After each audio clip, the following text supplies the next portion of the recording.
Hello, check, check, check, 1, 2, check, check. Hello, check, check, check, 1, 2, check. Hello, check, check, 1, 2, check. Hello, check, check, check, check, check. Hello, check, check, check, 1, 2, check, check, check. Hello, check, check, check. Hello, check, check, 1, 2, check.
Can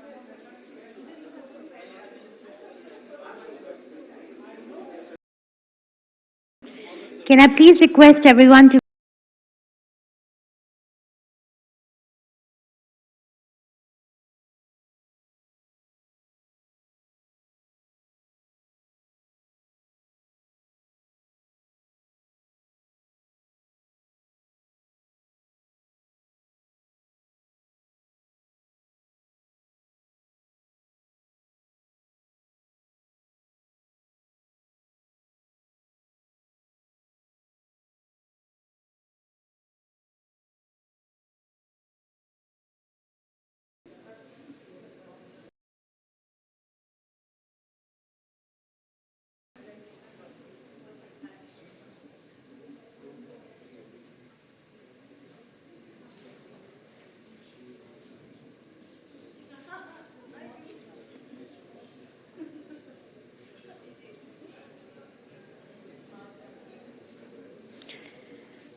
Well, a very good morning and a warm welcome to the third edition of India Today Global Roundtable 2015. I'm Shweta Punj, Senior Associate Editor with Business Today, and I will be your host for the day.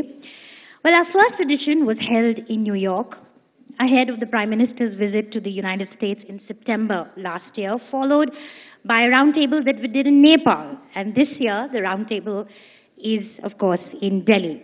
Through this platform, we are closely tracking what could be one of the most defining relationships between the two oldest and largest democracies of the world. So what would be the next big thing in Indo-US relations? Well, we need to identify a transformational deal, something similar to the 2005 Civil Nuclear Cooperation Partnership. And of course, to take the relationship between India and the US to the next level. To set the agenda for the US President Barack Obama's last visit to India as president, we have thought leaders and decision makers from the world of diplomacy and politics to outline the challenges and set realistic expectations. Because that is what is needed now, and not new initiatives, but realization of old commitments. To begin the conversation, can I please now invite Mr. Rajdeep Sardesai, Consulting Editor, TV Today Network Limited, to please deliver the welcome address.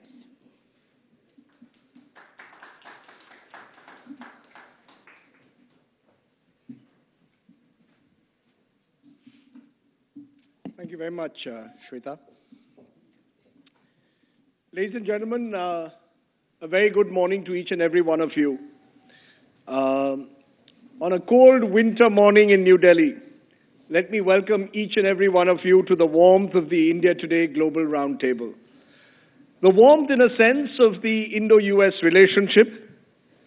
You may recall that just 4 months ago, as Shweta pointed out, Prime Minister Narendra Modi was in Washington, where the first words he heard from the US President were Kem Cho, which in Gujarati means, how are you? We have no doubt, although we haven't confirmed this, that the Indian Prime Minister told the US President, Saru Che, which in Gujarati means all is well. Now as President Barack Obama arrives in India this weekend, maybe it's the turn of the Prime Minister and indeed India to reciprocate the warm greetings and the hospitality. All indeed does seem to be well. All indeed does seem to be on track between India and the United States at the moment. In fact, in an interview which will come in India Today, an exclusive interview that Barack Obama has given India Today, the US President says the stars are just right for the two countries at the moment. And I think that defines what has happened, this unique moment between the two countries.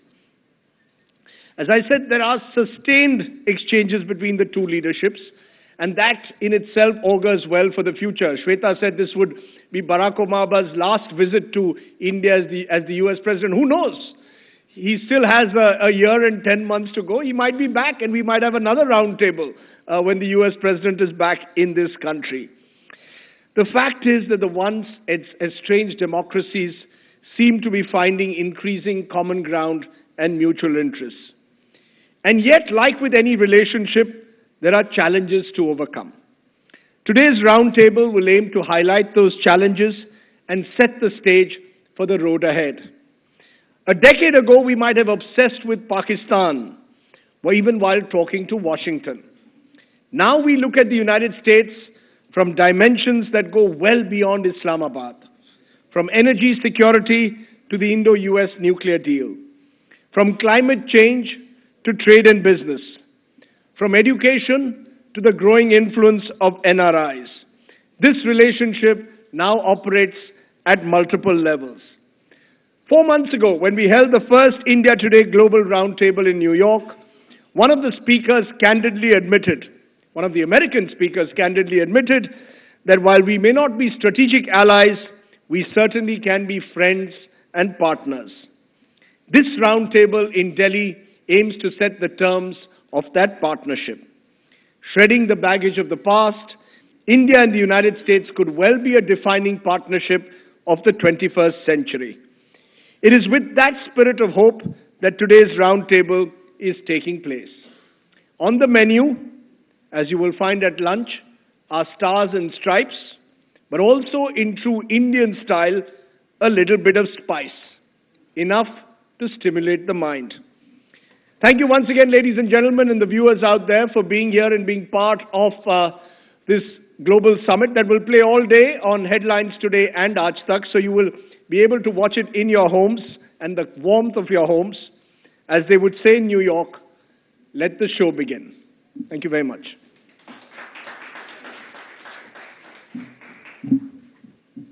Thanks, Rajdeep. Can I request you to stay on stage? Well, to begin our first conversation, from Washington, D.C. to New Delhi, bridging the distance between India and the U.S. And for this conversation, can I please invite Ambassador Nirupama Rao? She's been former ambassador to the U.S.,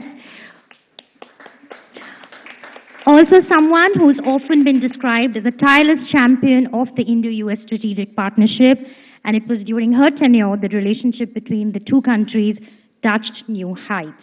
She has been India's envoy to China and Sri Lanka, among other countries, and has recently completed a year's fellowship at Brown University and is working on a book on politics of history, India and China, 1949 to 1962. Thank you very much, Ambassador Rao, for being here. Rajdeep, it's over to you.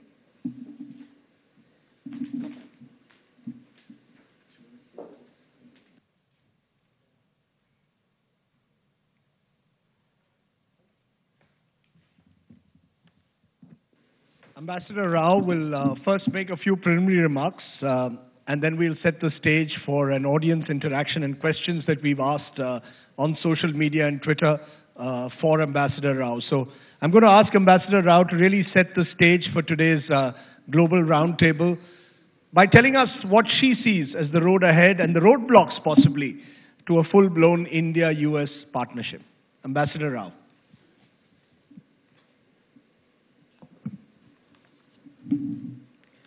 Thank you, Rajdeep. It's a pleasure and an honor to be here this morning before such a distinguished audience and to speak on a subject which I believe is of enormous importance to both India and the United States.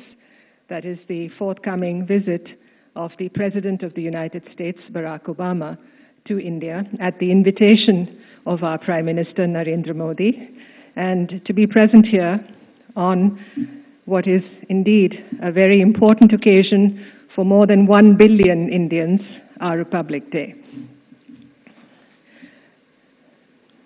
My talk is entitled, At the Request of India Today, From Washington, D.C. to New Delhi, Bridging the Distance Between India and the United States.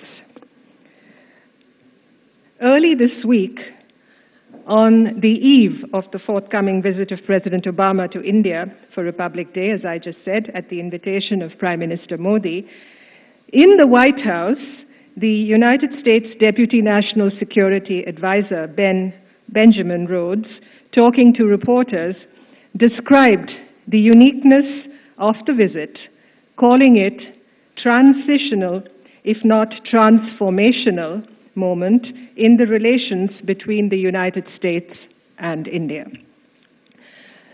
Now, the adjective transformational suggests that a historic moment is upon us as far as this crucial bilateral relationship is concerned. A few months ago, when Prime Minister Modi went to Washington, we heard the refrain of Chale Saath Saath, forward together we go, yet another description that suggested a new paradigm for this relationship.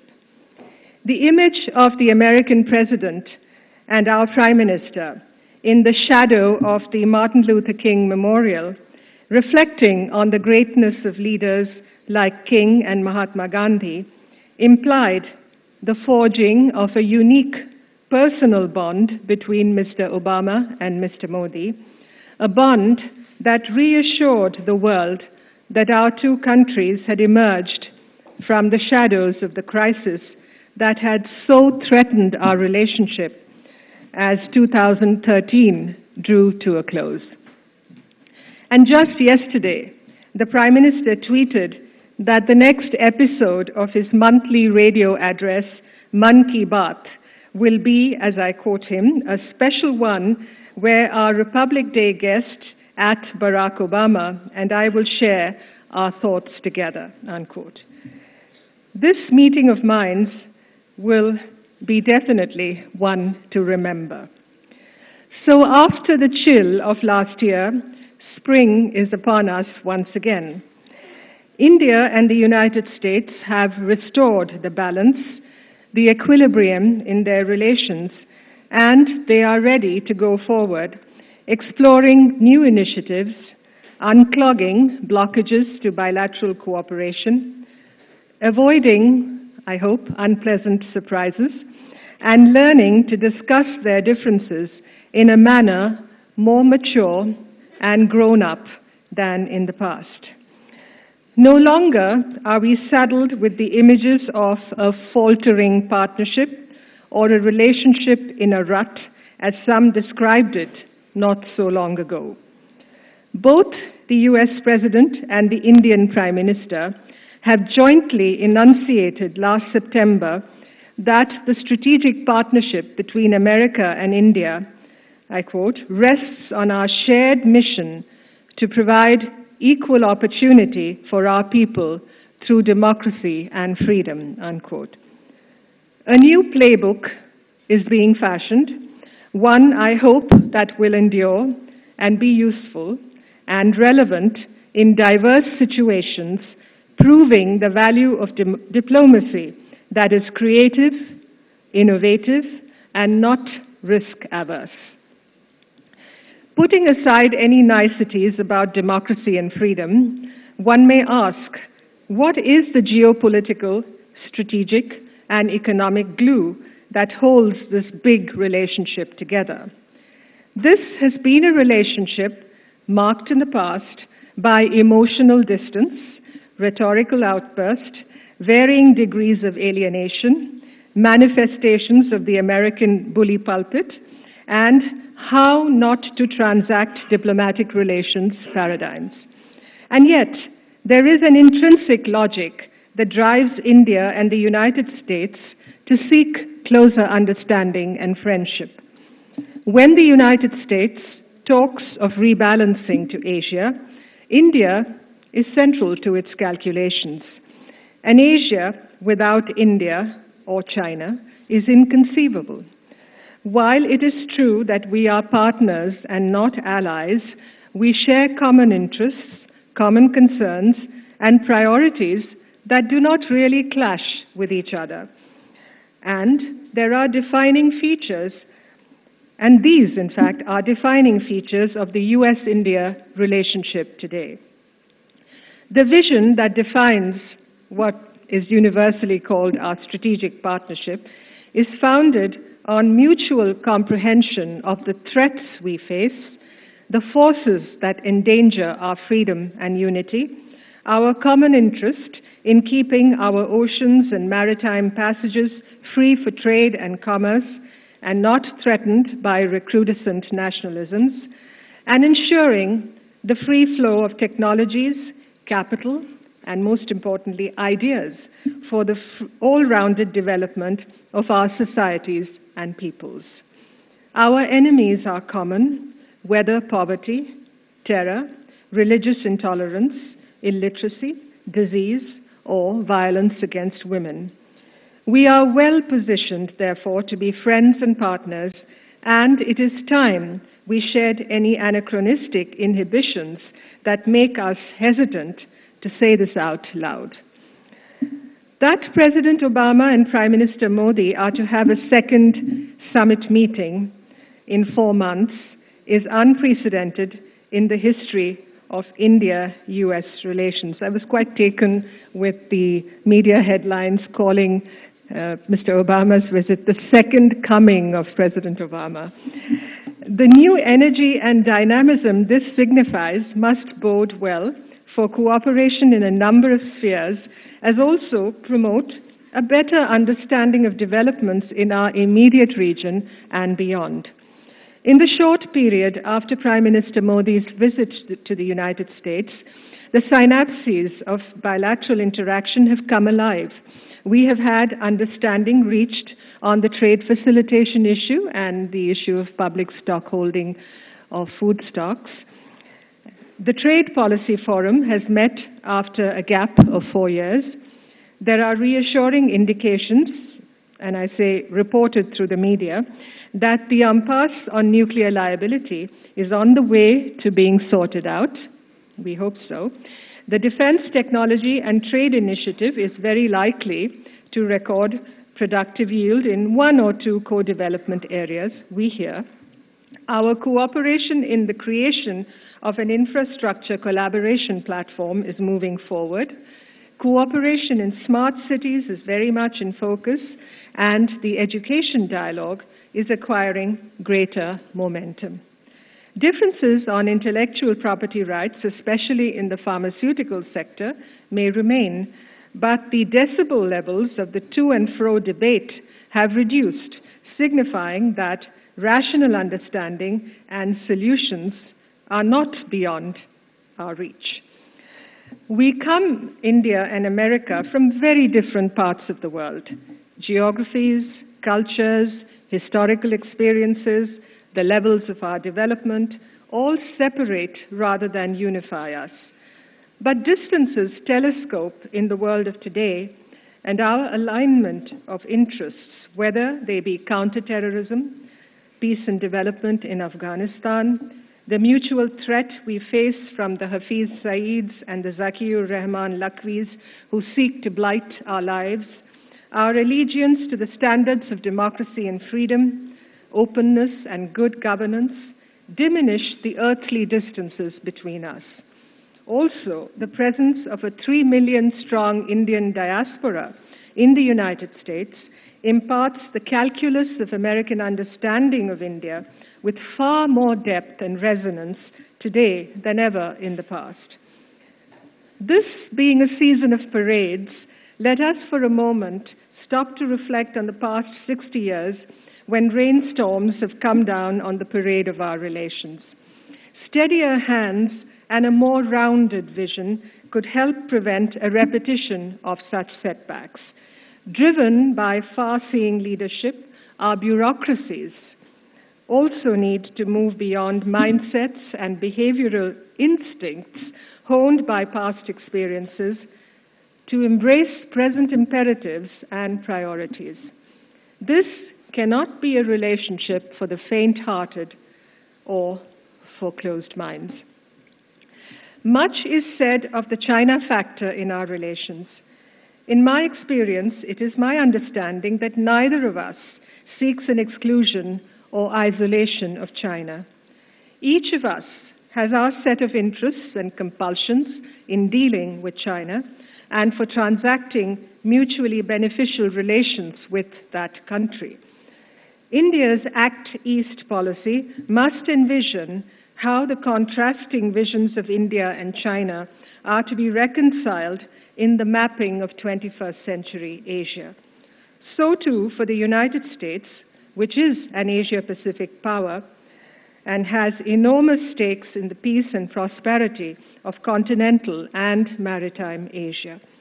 The dialogue on East Asia between India and the United States acquires greater salience and relevance given the absence of clearer understanding of China's role in our present and future, and the crucial life and livelihood-sustaining importance of the trade routes that crisscross the contested maritime expanses of Asia.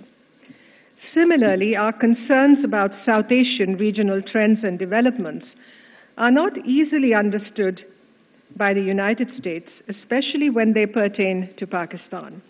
While it is true the dehyphenation of India-Pakistan has taken place in the minds of policymakers in Washington, thought patterns from the past have not all been jettisoned. India has to shoulder the responsibility of being far more assertive in seeking American support for its concerns regarding terrorism directed against it from Pakistani soil. Greater coordination, consultation, and information and intelligence sharing to enable contingency planning against future terror attacks of the 2611 or Peshawar genre is a must. In the ultimate analysis, a strong and developed democratic India is good not only for India but also for our partners, the United States being the most prominent of them. As was said, I remember in the context of China very long ago, this relationship between India and the United States is the most important of the most important relationships. The United States must therefore be a staunch believer and an enthusiastic investor in this relationship. That, in all likelihood, is what President Obama is signaling as he flies 10,000 miles across our globe to Delhi to watch the ceremonials and the parade on January 26th. This trend is what we need to build on and not allow to dissipate. This is what should become the new normal for the relationship, forever onward, taking incremental steps that strengthen our cooperation against the threats that face us, build trade and commercial interaction, enable the fulfillment of our security and counterterrorism goals, promote clean energy generation, enable our youth to build job skills, and intensify technological and scientific development. The fallow years in our relationship should be put behind us once for all. The world is watching. If I were to define a set of priorities that should govern this relationship from India's viewpoint, I would venture to suggest the following.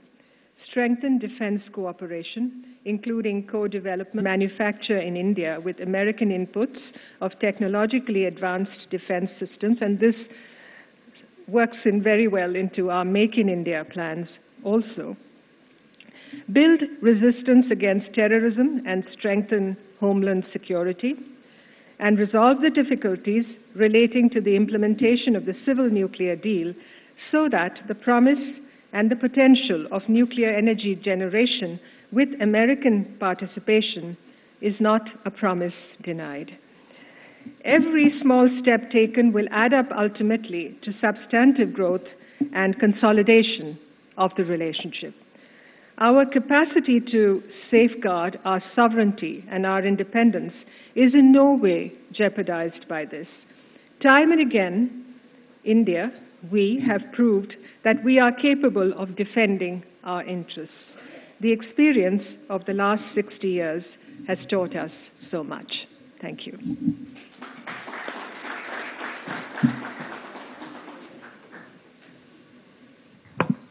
Thank you very much, Ambassador Rao.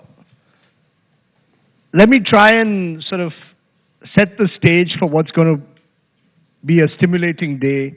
And your speech, in a sense, has given us the broad contours of this relationship. But let me, like a good journalist, look at the glass as half empty rather than half full.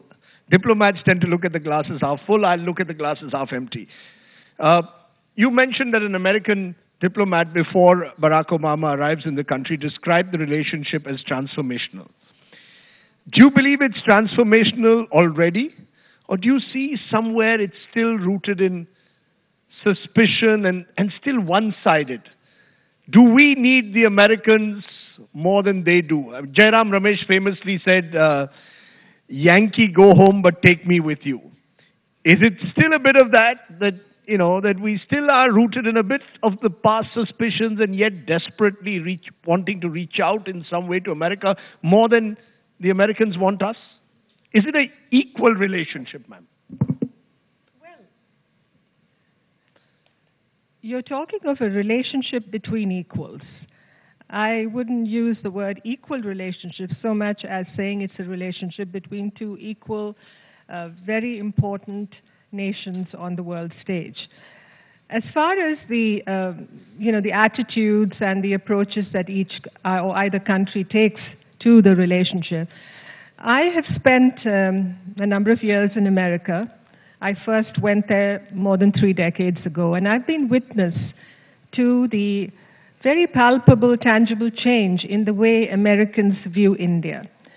So the attitude, the cross-section of people's opinions relating to India has become far, far more positive than it used to be in the past. And I also see how the Congress, both the Senate and the House of Representatives, when you talk to the members of both houses, the opinions they express about India, it is true that they, from time to time, are exasperated about some policy or the other that we follow. But there's a great deal of hope and expectation about India, about the role that it can play in the world, about the difference it can make, both here in Asia and across on the world stage. So I would say that the glass isn't half full. I guess half empty. I suppose we could certainly seek to fill it up more. Let me give you concrete examples. When it comes to defense technology, for example, when it comes to the civil nuclear liability bill, there's a general sense that the Americans aren't willing to give as much as they want to extract out of the relationship, that it's purely utilitarian. It's American business which wants to come into India, which wants, whether it's FDI and retail, they want India to do A, B, C, D without giving us enough in return. Do you believe in that sense that have Americans truly, defense technology, the civil nuclear liability, understood India's concerns enough? Have they understood our concerns when it comes to, let's say, FDI and retail, that it's not so easy to push through what they would like to see? Or does that simply just exasperate the Americans, the word you used? Well, I don't see why we shouldn't put across our concerns emphatically where our interests are involved or where our interests are threatened.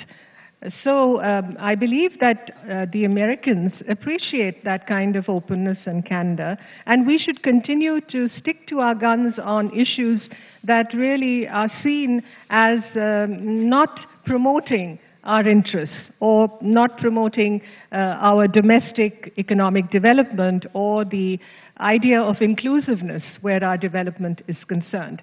So I see no harm in both countries adopting candid, open, frank positions on issues of concern. But that doesn't diminish or detract from the possibility of agreeing to cooperate in so many areas. And I believe even on defense technology, the matter that you expressed, I believe that today, especially the post-Modi government coming to power, there is much more enthusiasm, and it's not enthusiasm that is not founded on real needs or concrete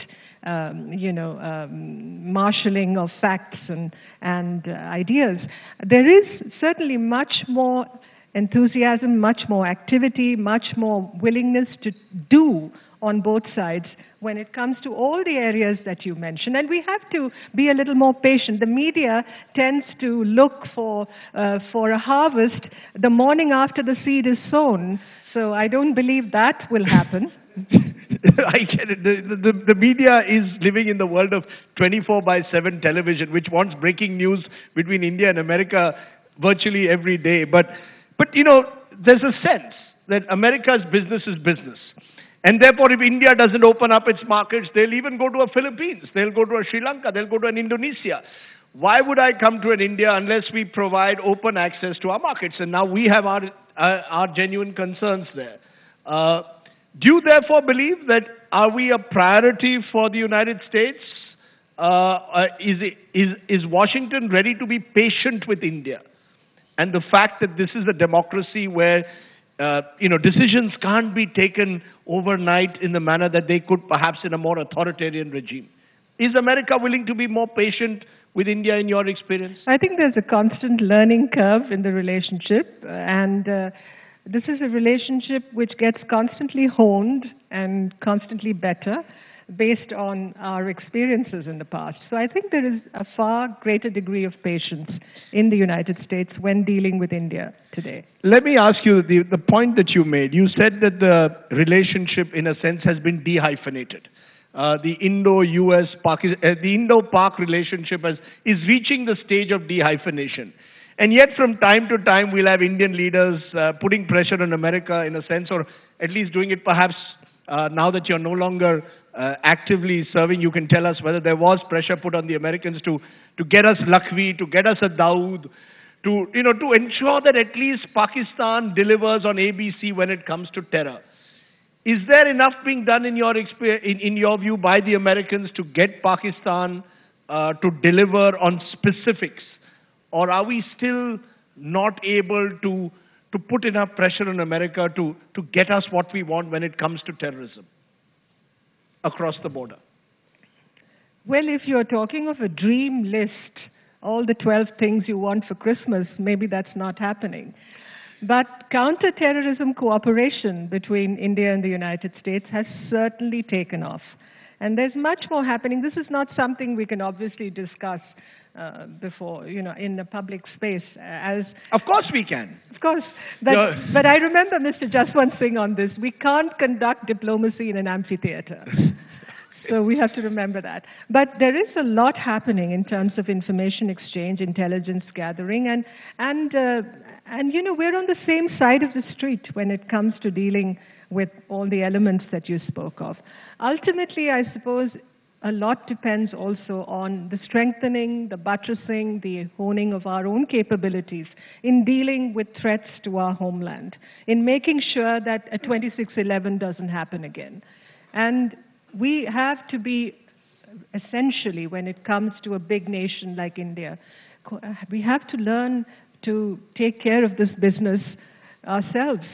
That's interesting you mentioned 2611, because I know that intelligence officials in this country believe that America was less than honest when it came to actually sharing intelligence and information ahead of 2611. That is, it rankles our intelligence services at times that, we can reach out to the Americans, but the Americans don't, again, share information which was critical. Many believe that we could have even avoided possibly 2611 if Western democracies, including the United States, had shared information that was available to them. You were there at the time. Do you believe that the Americans did not share the information that they should have about Headley and other operatives in this area, and have they learned their lesson? Well, I suppose, if you really get into the might have been scenario, a lot could have been prevented. I am not, of course, privy to all the discussions that took place between our intelligence agencies, so I really don't want to seek to assume too much knowledge on the subject. But all I can say is my understanding is that today, and we're 8 years down the line from what happened on that dreadful day in Bombay in November of 2008, I think there's much more cooperation, much more sharing of information and intelligence, and much more taking into account such information in making our assessments than there was in the past. Before I open this up to questions both from viewers and the audience here, if I were to, as we look ahead to the Obama visit, 1, 2, 3, the three things that you see the Prime Minister and the US President discuss, would I be right in saying that while we in the media will talk about terrorism and Dawood and Lakhvi because it makes interesting headlines, the actual truth is that climate change, energy security, and possibly trade and defense technology transfers are actually what will dominate the conversation. Do you believe the dialogue actually has therefore moved well beyond what the media would headline, let's say, 10 years ago, which would have been terror, which would have been about Pakistan, that there'll be much less talk on the table when the two leaders meet about Pakistan, and much more about futuristic issues like climate change, energy security, defense technology transfers? I think that it will very much be in evidence, and if you're looking into a crystal ball on the outcomes of the visit, I think much of what is likely to happen will go to sustain and to strengthen that central sort of principle that you're talking of a development-centered partnership when it comes to India and the United States, apart from these strategic dimensions that you spoke of, about what happens in the region, what happens, when it comes to the Indian Ocean or the Indo-Pacific. But in the relationship itself, when India and Prime Minister Modi has said very clearly what his central focus is, it's basically on development and good governance. And therefore, issues like what you mentioned. I spoke of higher education. You spoke of smart cities, for example. I spoke of smart cities. I spoke of infrastructure collaboration. I referred to the science and technology partnership where, there are so many unsung, untold stories that never catch the attention of the media because I guess, it doesn't sort of, cause that. Basically, you're saying Dawood makes the headline, science and technology doesn't, tragically. Absolutely. Dawood should continue to make the headlines. I'm not saying that. We shouldn't take away the focus from those central concerns. But let's also understand that for the unknown Indian, as I always say, or the Aam Aadmi, what is it that this relationship can do? This has to be a people-centered relationship, in my view. That's interesting because, in this city, particularly the strategic affairs community always wants to look at the big strategic issues, when the irony is perhaps that the relationship has actually gone well beyond that and is increasingly exploring other issues. Let me open this up to the audience and get in questions. Dinesh Trivedi, at the moment of the Trinamool Congress, we don't know whether in a few weeks he'll be with the ruling party. So before Mr. Trivedi, as someone who's been a former railway minister, someone who's looked and tracked this relationship closely, do you believe that this relationship is truly transformational? Do you have a question for the ambassador? I have no questions, but I was just imagining while I was sitting here that when you have the next round table, I see a Statue of Liberty. Would you have a Statue of Unity also by the side? Because there cannot be a Statue of Unity. Meaning Sardar Patel statue. Sardar Patel. Right. Because that Statue of Unity is also related to Statue of Liberty. Unity and liberty go side by side. But that was on the lighter note. No, effectively you have now told us on the round table which side of the table you are. We now know which side of the table you are. I have always on two sides of the table. Right. You're keeping all options open. Because it is a round table. Okay. But yes, you wanted to make a point. You see, the natural relationship between United States and India is education and health. I have always said कि दो गोलियां हैं, एक बंदूक की गोली और एक दवाई की गोली. दोनों गोलियों को यदि खत्म करना है, तो I think this oldest democracy and the largest democracy, it is a natural relationship. Most of our people who can afford look up to America for what? Not huge cars, not big houses. They look upon America for higher educations, for research. And I can tell you, we need to get into that kind of relationship. If you want to get rid of the enemies, what Ambassador mentioned, that's the only way to go. Okay, that's an interesting point. And before I get in a question, do you want to respond to that? Getting in American universities into India has been an issue which has been sort of debated in this country. To what extent will they come? How soon will they come? Will we really open ourselves up to American universities? Do you believe that's a way ahead? That really could be the building block for the future? I think when you speak of education and looking at the challenges that the country faces, India faces today, you have to look both at primary education and higher education. Now, with the United States, we do have a higher education dialogue, and there is, of course, talk of foreign universities coming here. I don't know when and how we're going to fulfill that. But let me also add that there are many practical solutions. I find a lot of us, especially here in India, and having lived in America, where people tend to be much more practical and pragmatic than we are, I must say that. A bit of self-examination required here. But I would say that there is so much happening on the ground again, which seems to miss or many of us sitting in this room. You have training of our faculty going on in India, in America, in certain universities. You have American faculty coming here for short-term assignments. Of course, you have the more than 100,000 Indian students studying in America today. The numbers are going up. But also, let's look at the basic education and the needs that we have here in this country, and how perhaps we can improve teacher training, we can improve the teacher-to-student ratio, where we can ensure that there is not so many dropouts at the primary education stage. It's not just enough that 98% of our little children are in schools today. Let's look at so many other issues that surround that. There are lots of questions. Manisha, Priyam, and then Gaurav. Yes, Manisha. I thought education will come lower down, so I was kind of keeping my hand here. But I know it's one of those issues that's not even on the agenda. The Dawood makes the news, the science and technology is thought of as a soft side, but the real key issue is really education, not even primary, higher. And there I think the last government got off the hook by saying that there was a lobby group that was stalling the reforms, all the 5 or 6 bills that were there. But the fact really is that the Indians, by and large, are looking to the pressure of the Americans to be able to undertake impending reforms in India itself. And if we don't undertake those reforms, we basically export students to the US and sustain the higher education system of the US. The Indians and the Chinese pay for even the public universities of the US.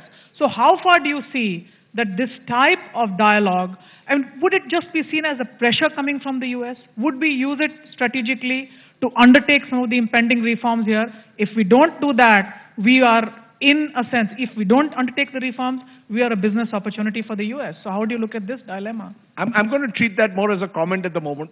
Right, and I think you make a valuable comment. Because I'd just like yes, to you add want to that, respond. Yeah. one of the, I completely agree with you that higher education is a sector crying out for reform, and it must be attended to. There's no two opinions about that, particularly on the issue of skill development. Because when you have the whole Make in India program that you have, when you want to increase the share of manufacturing in your GDP, you have to skill the numbers, the huge numbers of youth that are going to come into the market in the next 5 to 7 years. And that's where the American experience on community colleges, for instance, is so crucial. And that's what we're talking to with the Americans in order to see how we can perhaps learn from that experience. We can't completely replicate it here because conditions are not exactly the same, but certainly we can learn from that experience. Gaurav? Ambassador, since we are talking about education, one question of education and one question on terror. One question. Take one question, whichever one. Okay. This 1,000... Take the terror question. The 1,000 American teachers who are coming into India to teach, is that a good stopgap arrangement, or is that a long-term effort that is now being taken, that you'll have high-end, high technology, teachers who are going to teach critical skills? They will come for a sabbatical of 3 months or 6 months. They will come and teach in India in various universities. Is that an option? Is that a good option that the government is exercising? And you had another question, right? Yes. And what's the second one? Is America putting enough pressure on Pakistan? India appears to be doing all it can, but Pakistan is not addressing India-centric terror at all, even after Peshawar. Is that also your appreciation? There is no crackdown on India-centric terror, whether it's a Hafiz Mohammed Saeed or the entire Lashkar lobby or even Jaish-e-Mohammed, which continues to recruit terrorists in Pakistan's Punjab. Take the terror question, ma'am. Since we've discussed education, take the terror question. Is America putting enough pressure, you believe, to stop the export of terror emanating out of Pakistan? Well, take out the India context, and I know you're speaking in the India-related context, but when it comes to putting pressure on Pakistan, I think the Americans have, short of squashing Pakistan, have done, quite a bit of pressurizing. My interest as an Indian is restricted to India-centric terror. Why is Pakistan not addressing India-centric terror? I don't care if they're attacking TTP. I'm more interested if they're attacking LET. No, are you saying that the Americans must make sure that the Pakistanis stop export of terror into India? And stop funding Pakistan till Pakistan takes action against LET, India-centric terror. That's crucial. That also affects Americans. Is there that recognition at You know, least? but we can't make that a conditionality for the improvement of relations between India and the United States. Are you saying No, that India that and should be a Pakistan. conditionality for the India and improvement of Pakistan. better relations between India and the United States? Surely we can't make that. You're saying the relationship can't be held hostage to how much America does in persuading Islamabad not to export terror into India. That's what you're effectively. What I'm saying is that I am by no means implying that that should not be a concern of ours when it comes to speaking to the United States or wanting more action from the United States. But I think we have to contextualize this a little better. And just by ventilating these concerns constantly. I mean, I've dealt with this for more than a decade, and the questions are the same, when it comes to an Indian audience. And the Americans are fully aware of these concerns. When you walk the corridors in Washington today, when you go to Capitol Hill, what you hear about Pakistan and Pakistan's, certainly nefarious activities in the promotion of terror is music to our ears, let me tell you that. There is complete understanding of where we are on this subject. To what extent are they going to get them to deliver on Dawood or Lakhvi or Hafiz Saeed? I must be honest, I cannot say at this moment. I cannot say. But there is cooperation going on. And you must understand, and I think India and the United States, when it comes to public evaluation of this relationship, you must understand that we have to sit down away from the public glare and not ventilate all this in public too much until we have actual results. Okay. But I think we are on the right track, and we're on the same side of the street. Talking about your education issue about short-term visits I think it's a good thing. I think we should certainly welcome such interaction also. Even 6 months of some well-trained Ivy League professor on a sabbatical coming to India. Let's say he goes to a small college in Aurangabad or Bareilly, and even if he's a liberal arts professor, what a difference it can make to a young mind. I think we should be prepared to welcome those ideas too. A lot of what you're saying is music to our ears. Mr. Swami there, yes, go ahead. Okay, Mr. Subramaniam, sorry. Yeah, Mr. Subramaniam, sorry, my apologies. I happen to have a brother called Swami. But Nirupama, if for a minute you can forget that you were a diplomat and talk... Can you hold the mic closer? Talk a little like an academic.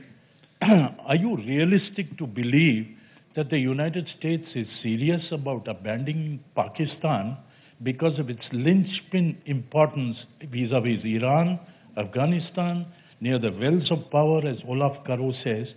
It's all very well to nicely talk and say diplomacy is not made in the amphitheater. I don't want to say talk ill of somebody who's not keeping too well. But that's not the issue. The issue is fundamentally raised by that gentleman there, that as far as India-centric terror is concerned, America has the capacity to restrain Pakistan, but it doesn't want to restrain it. I think let her raise that question. Let her respond to your question. Your question is, do you believe that Pakistan will be abandoned by the United States? Yeah, exactly. Number two, which is a very small point, and that is, Mr. Goswami, I don't want to cast aspersions on his newfound party or anything of that sort. The real issue, Mr. Trivedi, I'm sorry, he's in the real issue is Joseph Nye, the great academic from Ivy League University, prof, who was my prof, yes, and became an advisor to Clinton, used to say democracies are often out of phase. They are never in phase. Thank you. Okay. Do you want to quickly raise that issue? I mean, I think, and then we can move beyond Pakistan, because this is not an Indo-Pak roundtable, but that question about abandoning Pakistan. Is this, when you said music to your ears when you go through Capitol Hill, is there a sense of abandoning Pakistan or recognition that we got Pakistan wrong in those decades of the 80s and 90s? Certainly, I don't think it's about abandoning Pakistan. I don't believe. Okay, you use the word restraining. I heard the word abandoning. I heard the word abandoning. We both heard the word abandoning, but restraining. Okay, okay. I get your point, Mr. Subramaniam. Yes. Yeah. Okay. Ma'am, is there a sense of restraining or abandoning Pakistan? I think you should ask the Americans that question. And I certainly feel that there is much more recognition of our concerns about Pakistan in Washington. Okay, And I'm not talking as a diplomat. I'm no longer a diplomat. I'm a wannabe academic, but certainly not talking as a diplomat. Okay. Yes, sir. Yeah. I'm from the tourism industry. Rajdeep, you talked about market access. When Modi was in the US, an e-visa for Americans on arrival. And do you think, because the biggest access that Indians need for our software engineers and our other professionals is, we have this restriction of visa. So do you think Obama would announce an e-visa for Indian professionals? Ma'am? I'm not privy to the preparatory discussions. But is there resistance? Is there resistance to that? Is there resistance in the United States, or again a recognition, growing recognition, that professionals from India need to be treated in a way differently to professionals that you might look at from other parts of the world? Or is the United States very clear that it's not going to change or offer some kind of exceptionalism for Indian professionals? I think what you're implying is that India should be the sabse pasanda desh. That's right. Okay. That's right. And market access has to be reciprocal. Certainly market access has to be reciprocal. When it comes to visas, the H-1B and L-1 visas for professionals, yes, there have been issues. There have been challenges that we've faced, especially when it comes to our professionals getting visas. The obstacles the obstacle course has just become a little more difficult, and we are yet to completely resolve that. But at the same time, the proportion of H-1B visas given to Indians globally is the largest. As you know, it's about 64%, I think, of all the visas that the Americans issue to professionals in that class or category. But certainly, there are problems, there are challenges that need to be ironed out. General Kadian, yes. My question is on a slightly different plane. When we talk of relations between two countries, one is at the government level, which from all indications the relations are moving forward. Other is at the investor level, which actually flows out of the government policies. But my question pertains to how an average American views India. I'll tell you why I'm asking. About 20 years back, we were having a normal discussion, and a lady, American lady, we were in Paris, she remarked, she said, I'd love to visit India, but I'm very scared of snakes. Now that gave an impression that she thought India was a primitive country, unscientific, and even dangerous. You, having been ambassador, madam, would have a good feel of the American public opinion. How does an average American today see India? And let me just add to that. A private tour operator just told me 2 days ago that business is down this winter because a number of his American clients are saying, we hear that Delhi is the rape capital of India, and we are frightened to send our people to Delhi. And actually, the number of people coming in from America this winter has actually declined, tourists coming into India. To take General Kadian's questions, how does the average American view India? Well, the average American, the word they use in India in America is Joe Sixpack. Now, Joe Sixpack tends to be relatively insular when it comes to the rest of the world. How many Americans tell me, what is a Joe Sixpack? Joe Sixpack is your Joe who watches TV football over the weekend with 6 packs of beer. Okay. So that's Joe Sixpack. And what is his view of India? He doesn't have a view of India. He doesn't even know where India is. He doesn't know where India is. So there you've got your answer, General Kadian. The average American. Final question, Shiv, you were putting your hand up.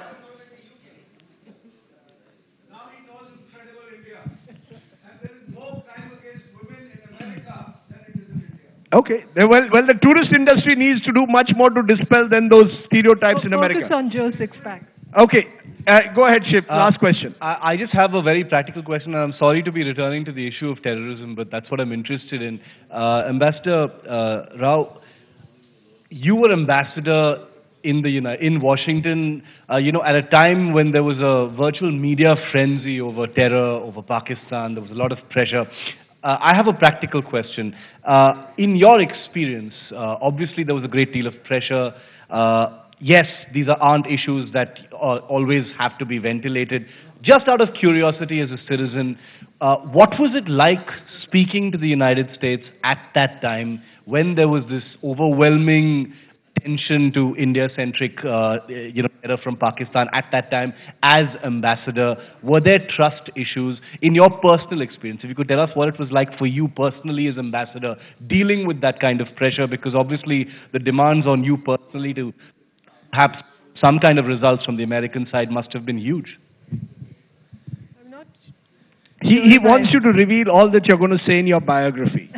Basically, how are you, I mean, if tomorrow much like the Just One Talbot books, about dealing with American diplomats. Let's put it more simply. Is there a trust deficit that still exists when it comes to contentious issues, or do you believe that is declining or even evaporating?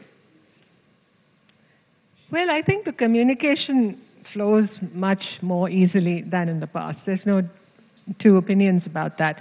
But it's not easy to break down prejudices and stereotypes and opinions built up over six decades. And I'm not just talking of bureaucracies, I'm talking of the congressional space, I'm talking of the media. Because you remember, ma'am, a year ago, the entire Devyani Khobragade incident and the way it played out in this country and the way it seemed to play out in the United States. Is there a trust deficit that still exists at the diplomatic level, or is that over time declining substantially? I don't believe there's a trust deficit, but sometimes we pass each other as ships in the night, I think. Sometimes, but not always. It happened, as you said, in that unfortunate episode that you referred to. I will not... Do you believe that episode is an aberration in that sense? Or does it reflect... Definitely. It's an aberration. Definitely was an aberration, and it should not have happened and need not have happened. Mm-hmm. Okay. I think you've been extremely candid. The good thing is diplomats, once they retire, are far more candid than when you were in office, ma'am, perhaps, because you had pressures. But it has been wonderful talking to you. Please give a big hand to Ambassador Nirupama Rao for opening up the round table here today. Thank you very much, ma'am. Thank you very much, Rajdeep, and thank you very much, Ambassador Rao. It was a very engaging conversation.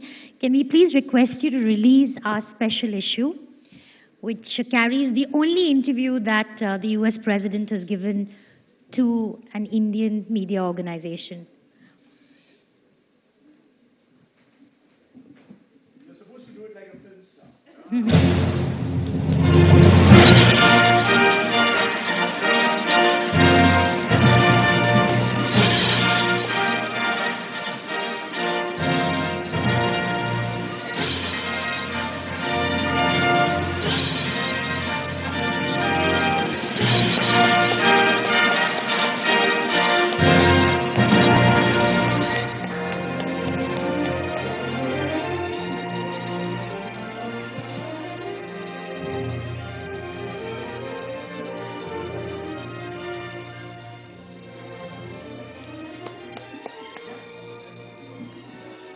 Thank you very much. Let's move on now to our first panel discussion of the day. Indo-US nuclear deal, dead on arrival or waiting to exhale? Well, we know that implementation of the civil nuclear agreement is perhaps the most important step if India has to move towards the goal of providing electricity to all Indians by 2020. Can I please invite our session moderator, Jyoti Malhotra, senior writer, India Today, on stage to please introduce our next panel and the topic.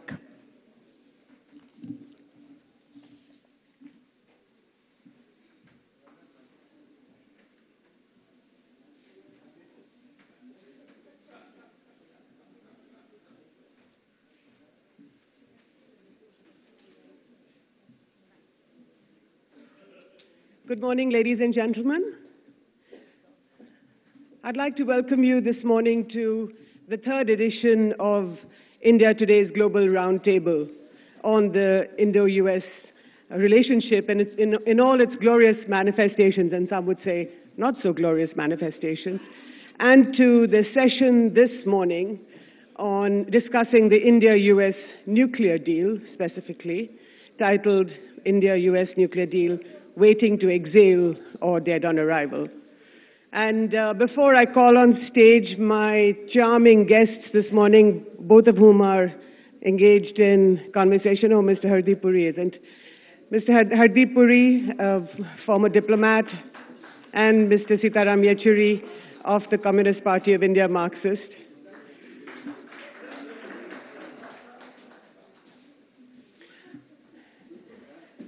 Before I introduce my stellar panel, I would like to say that the news overnight from London is that negotiations between India and the US on the civil nuclear deal have been extended by a full day, which means that both sides, both these sharp-suited men, I'm sure, from both the US and the Indian sides, are engaged in trying to resolve this imbroglio over the civil nuclear liability bill that was passed in 2010 by the Indian Parliament in the wake of the Indo-US nuclear deal that was passed in 2008, in the wake of the exhilaration of the Indo-US nuclear deal that Mr. Yechury's, if we remember in 2008, the crisis that was precipitated by Mr. Yechury's party, but we will come to that in a minute. And may I introduce to you Mr. Hardeep Puri, who retired recently, who retired last year, a year before, from the Indian Foreign Service. His last assignment was as permanent representative of India to the UN in New York, and has since joined the Bharatiya Janata Party. Some would say he never left. And Mr. Sitaram Yechury, Politburo member of the CPM.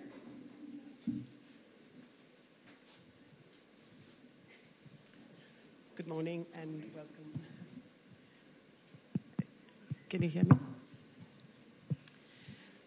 I'd like to start by asking you, Hardeep, and by saying that the Indo-US nuclear deal, it was signed in 2008. We had the nuclear liability bill after that. It's been 5 years. The exhilaration, in a sense, that was evoked by the deal in 2008 has since disappeared, has since dissipated. Would you agree? Has since dissipated. The exhilaration that was evoked by the signature of the India-US nuclear deal, when America made an exception for India in 2008, and India joined the League of Nuclear Powers, became a de facto nuclear power. Would you say that this exhilaration has dissipated? And on the eve of Barack Obama's second visit to India, how do you look at this? I would look at it differently. Okay. To start with, I think some of the exhilaration that was in evidence when the nuclear deal was signed, there was great excitement when we got the India-specific safeguards agreement at the IAEA, when we got the energy exception. The Prime Minister of the day went to Parliament. He expressed great satisfaction and hoped that India's nuclear apartheid would end at that point of time. But I think those who are familiar with the nature of the beast, that is the negotiations of this kind, would have known even then that this involved negotiations which could only be characterized as really hard. Now, your subject characterization, dead on arrival, I think is dead wrong. Mm-hmm. Because since 2008, what has happened? Certainly the implementation of the deal has been slow. I had the privilege... There has been no implementation at all. Oh, there has been. There has been. We had a civil nuclear liability bill in 2010. No, and that has prevented the Americans from selling nuclear reactors to India, from having any kind of nuclear commerce. If you try and resist the temptation to behave like another TV anchor with whom I have some experience. I'm a writer. Can I be allowed to complete? Okay. It is an absolutely superficial view if you to say that there has been no implementation. We have more uranium today for our safeguarded reactors than we could have ever hoped to get, point one. We have civil nuclear cooperation agreements with almost all countries which have a civil nuclear energy program. Even with the Chinese, who have the largest civil nuclear energy program, we have decided during Xi's visit to initiate action. Japan is difficult because Japan has doubts which are anchored in Hiroshima and Nagasaki, and then came the Fukushima thing and this whole question mark. Okay. But let me complete. We are today facing a very interesting situation, and that is that when Prime Minister Modi went to Washington, D.C. at the end of September, he decided that all aspects of the nuclear deal which needed to be resolved would be looked at by a contact group. That contact group has had 3 meetings. Yeah, well, the contact group is meeting in London. Well, they extended it by a day. By a day. And let's look at it. If the issue is nuclear liability being confined only to the operator, which is the case in most civilian nuclear agreements, well, that is what should have been done there. I had the privilege of sitting on the table with my friend Sanjay Baru, and he said, UPA-1 produced the nuclear deal, and UPA-2 killed it. I think we can still solve it. Mr. Puri, your I'm not party, speaking on behalf of my party. I'm a member of the BJP. Yeah. The BJP is now in government. The government will have to decide. But yes, I'm a very proud member of the BJP, and we'll talk about let me come back to you, Jyoti. I think both sides, India and the United States, should try and resolve the remaining issues. And I was then, and I continue to be now, cautiously optimistic. Yeah, Jyoti. Yeah.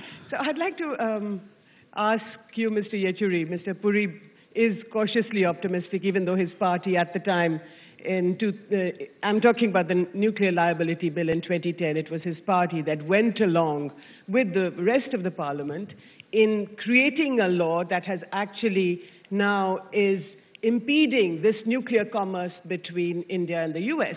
But the question to you, Mr. Yechuri, is a little different. It was your party in 2008, in the first UPA, that pulled the rug from under the Manmohan Singh government and precipitated the crisis over the, at the time, impending India-US nuclear deal. Do you regret what happened? Not at all. I think the events, subsequent events, have only proved, if not the correctness, at least a very serious point of view that we represented then. I mean, why is it that nothing has materialized so far? Because the nuclear deal, the nuclear component of the deal was only one part of the larger Indo-US strategy, which included a lot of shifts in India's policy direction, particularly foreign policy, and that was one of our major objections. Now, secondly, you see, what was assured to the Indian Parliament by the then Prime Minister, that the USA will lift the embargo on the transfer of all technologies to India. Well, some of it has happened. No, please. I mean, don't behave like a TV anchor now with me. I mean, you have not done it with Mr. Puri. And I'm glad you didn't do it. I'm glad you didn't do it, otherwise you wouldn't have heard his full point of view. But nevertheless, the issue here is, we were promised by the Prime Minister of the country in the Parliament that there will be a complete flow of technology once this deal is done. That was in September 2008. In November 2008, the United States has passed another law where it says that it can restrict the transfer of ENR technologies. Now, what are these ENR technologies? For reprocessing? No, please. Mr. Puri talked about more uranium being available. But the question of technologies for enriching that uranium, and more importantly, technology for extracting plutonium, which is absolutely essential for the development of your self-reliance in nuclear technology in terms of using the vast thorium deposits that we have. Plutonium is a crucial element that goes into the nuclear reactions in order to make the thorium reactors operable. Now, if both these are denied, then you are being put at their mercy of what they would like to sell to us. But it was not No, only, one it was stage, not only one the stage of US, problem. Mr. Yechuri. It was not only the US. What the Americans did do was that they opened the world for nuclear commerce with India. And the Russians have taken perfect advantage of this Indo-US nuclear deal. That's the irony of it, actually, is that the Americans haven't been able to take advantage and the Russians have been. Of course, the difference is that the Americans are private companies That's a different and, point. and the Russian government is interacting with That's a the different Indian point. government. I mean, you could also argue that Australia took advantage of it by selling uranium to us. But the point is that if you want unlimited access to nuclear technology today, okay, the frontier nuclear technology today, that is what was promised to us according to this 1, 2, 3. No, I'm not going back saying that we told you so, we were right, that this won't happen. I'm not going into that game at all. But like the devil, let me play my role here, just to warn the country and the government that what now is the first stumbling block came in the question of not transferring these technologies to us. That is, our question of being nuclear self-reliant on the basis of thorium will take a much longer time. Okay, so you now, think... secondly is what is happening in London that you referred to. Yeah. My information as I was climbing up these stairs is that the talks have broken down. Because the US is insisting on the question of tracking of that equipment, where it will go. And India, I think very rightly so, is saying no. No, that is where the talks have broken down. So it's not only a question of the civilian nuclear deal in terms of the liability, whether the supply takes it or not. After Fukushima, please let me, if I may tell you, I mean, Mr. Puri has been a seasoned diplomat, but Japan is also wary of this question of only the operator's liability after Fukushima. And that is why they are also very reluctant to get into any such agreements with India separately. Right. Now, given this fact, and I have on record here what our Foreign Minister, Mrs. Sushma Swaraj, said in September 2014, saying that we now have a stronger government in India. After the Bhopal tragedy, we cannot accept that the liability will only be with the operator and not the supplier. Okay. Now, she's on record saying this. That's a fair point, Mr. Puri, that after the Bhopal gas disaster, which we are still coming to terms with, in which several thousand people died. But in 2015, today, would you say, Mr. Yechuri mentioned that the talks in London have broken down. We haven't heard the final word on that yet, but the reports are that the Americans are insisting that they want control over the fissile material that will be placed in any reactor that they sell to India. Now, what do you think? Do you think that we should... that while these talks, these negotiations go on, should the India-US nuclear deal, how important is it when you look at the larger relationship? Jyoti, as two responsible political parties and two responsible individuals, I think should refrain from speculating on ongoing negotiations 3 days prior to a summit meeting. Both sides have to report to their principals. Right. Any suggestion that we have been able to resolve the liability issue and to bring it back to operator liability by ring fencing the supplier part is again based either on selective leaks or whatever. Well, those are the reports so far, reports. Of course. I mean, the two delegations have to report to their principal. Okay. It is very easy for a journalist sitting in Delhi to speculate on what went on inside. Anyway, we'll know sooner than later. I make allowance for the fact that there is a fair amount of promiscuity in this in terms of people talking to each other loosely. But let me bring you back to some basics. Okay. Point one. The issue here is a renewed determination by the Prime Minister today to try and resolve the remaining issues. One. Two, my personal understanding, based on the limited discussions I have had, and I live in New York and therefore I don't have the privilege of ready access here, is that the solution has to be found within the four corners of the legislation which we have in place. I mean, if we were to try and have a discussion on amending that legislation, it But would are be you in unrealistic. favor, so you don't think the legislation itself should be amended? No, you cannot amend it even if you wanted to. I mean, I'm placing a hypothetical But do you think, situation. do you think it's a good legislation? Well, look, I personally, if you ask me, and I said this then to Shankar Menon and I said it to Arun Jaitley then, that we should have used the international norms which were prevailing then, which were in terms of operator liability as the benchmark, and we should have positioned our legislation accordingly. So you're there critical. is only one. So you are critical of the legislation. Who am I to be critical No, or not? you are a member of the BJP. I'm a member of the BJP, diplomat. and So the question is, you know the issues let me tell you what happens.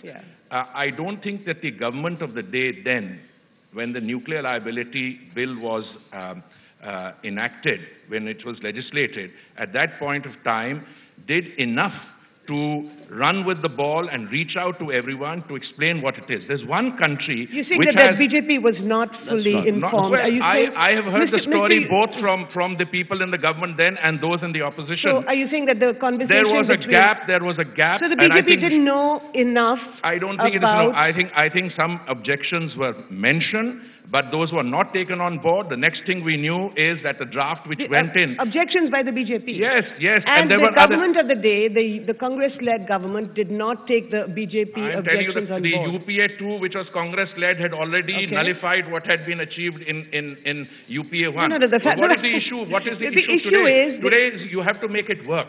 How do you make it work? There are two issues, and those have to be resolved. Liability, number one, but more important than liability, you have to provide assurance to the people in the nuclear civilian industry. And not only just the foreign suppliers, even the Indian suppliers. Is the government willing to do that? Is the government willing to provide my sense is, and my senior colleague in the party sitting here will give you, my sense is that the government will give it a very good try, and therefore I would say, let's see how the situation evolves in the next 3 days. Your other issue, how important is the civilian nuclear deal in terms of the overall matrix of the Indo-US relationship? I would say that it is important for two reasons. One, it is important because this is the only possibility for us to do a quantum jump in energy access, which was anticipated and which was belied. This is one importance. The second is, when two governments invest so much in a bilateral agreement, and then they allow the situation, the whole thing to flounder, it will have negative impact. And therefore, I fully I not only acknowledge, but I think the present government is giving it a very good try. Whether it works or not, it takes two to tango. It takes two to tango, and there are going to be very hard negotiations. And I wouldn't come to a point where you can make a judgment whilst negotiations in the run-up to the summit are still going on. Well, you see, it's not a question of making judgments or I mean, what do we even say? But let me tell you, it's not that the earlier government went into this nuclear liability bill, for instance, unprepared. We had very extensive talks in the parliament. And we had talks by the then leaders of the BJP. I don't know where they are now, but Mr. Yashwant Sinha and Mr. Jaswant Singh. And we had very high-level discussions on this bill. And finally, the government was persuaded to move an amendment which included the supplier's liability. Now, it's not that there were no talks. It was after due consideration, and I think after a very healthy consideration in the parliament, and Mr. finally Arun the bill came. led the discussion in the Rajya Sabha, and he was leader of the opposition. Who? Mr. Arun Jaitley, finance minister. Yeah, that's right. And led the opposition. Mr. Jaitley and I was sitting for many, many hours with Mr. Prithviraj Chauhan, then from the Congress, and the three of us worked out this entire architecture. So, and this is confirmed by none other than your External Affairs Minister. Can I just read out what she said? He said, Bhopal tragedy took place. That is why, quote, that is why the supplier's liability is already included in the Nuclear Liability Act. We will not pass any revised bill. I think we will reiterate our stand before President Obama. This time, a strong government will be talking to Obama. That will make all the difference, unquote. But Mr. Yechuri, can I just say that the left and the right at the time, and the center, the Congress at the center, the parliament across the board was willing to pass this very, very stringent Civil Nuclear Liability Act. And it seems to me that there are several problems to this act. But the left parties today, in a sense, do you feel that your positions have been left behind because the rest of the country... On the contrary, our position has been vindicated. I was only being modest when I said that I don't want to... We told you so. Okay. We told you so way back in 2008. We told you so that what are the problems that you're likely to encounter. We said we are not prepared to face these problems. The transfer of technology. I've told you about the ENR technology. Please bear with me for a minute. I told you about the ENR technologies, the transfer which continues to be banned by the United States of America. I've told you, I didn't tell you now, but we have said then, when is the time to shift towards nuclear power? Is the most expensive option that we have. And today, given our other resources, hydro as well as thermal, this is not the time for India to make this shift. Eventually, your grandchildren and my grandchildren will eventually have to live only with nuclear power. There's no doubt. But is this the time for India to shift? What is economically most viable? We will Thirdly, talk about... Please, I'm not talking on the familiar terrain of the foreign policy implications of this. I'm not going into that area. But in terms of the nuclear deal itself, what is it that you have gained all these years? A decade. First, in 2005, Dr. Manmohan Singh went and signed the initial agreements that paved the way. I think we can talk about what we have gained. I think the civil nuclear deal allowed India to rejoin the real world within 4 What is this question of joy? It's not a club, it's called a nuclear club. It's a closed club. It's a closed club. Yeah, but what is the club all about? Am I going to get some benefits out of it or no? Well, India became a deal. Or am I going to be content with brushing shoulders with the high and mighty? Can I come in on this? First of all, we have to resolve issues relating to energy security for our own lifetimes. Let's not wait for our grandchildren. We have a problem as we sit here today. Number one, 60% of your energy comes from fossil fuels, and there's not much scope there. You can spend billions of dollars importing coal from Australia. Who told you there's not much scope there? Not the Indian side. No, not the Indian side. First of all, we would not have got the India-specific IAEA safeguards agreement and the energy exemption without some heavy lifting being done by the Americans. That's my personal position. We still need, apart from ENR, we also need membership of the NSG. We need to be full members of the MTCR. We also need to be member of the Australia Club, also the Wassenaar arrangement. Now, you need their help. A lot of us do not understand what these the Wassenaar Club is. Everybody knows here. This is IFC, such enlightened people. The question is a larger one. Yeah. The question is a larger one. Whether or not India was always has been a de facto nuclear power since 1998, since the Pokhran tests. The question is a legitimate one. What did the India-US civil nuclear deal give us besides the fact that India became a member of the nuclear suppliers group and it allowed other countries like the Russians to sell nuclear power plants to India? What happened? What did the nuclear deal do? As I said, it has given you an opening. Admittedly, the implementation has been very slow, and it serves no purpose. Look, if you have objections against nuclear power, nuclear energy per se, that's a moralistic objection. I'm asking a larger question. Nobody has such objections. The point we are saying is this the right time, the optimum time to make it? That's a decision which was taken by a government in power, which had coalition partners, including yourself, and you were trying to facilitate the arrangement. At least so my friend Sanjay Baru said. Then you ran into some difficulty with your own party people. Mr. Puri, let's not go into... That decision has been taken. That decision was taken then. Can we make it work now? That to me is the issue.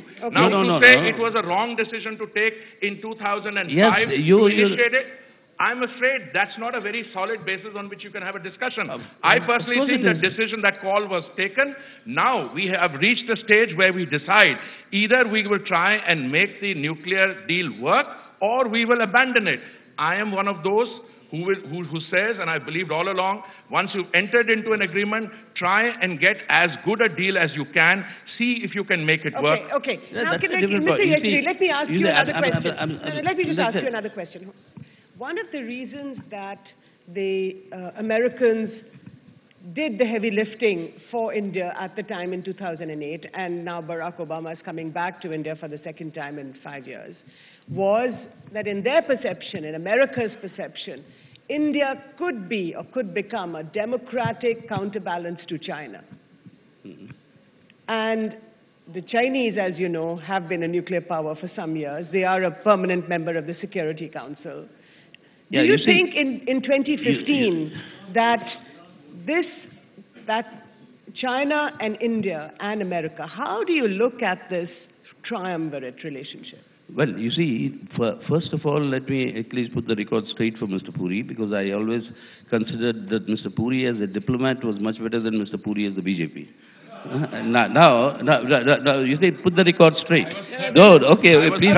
39 years as a diplomat and 1 year in the BJP. That has made it Come on, worse. give me a little time. I might evolve. No. I might evolve even here. Mr. Puri, that is the unequal relationship. No, 39 years to 1 year, and USA to India in the nuclear deal. That is the balance.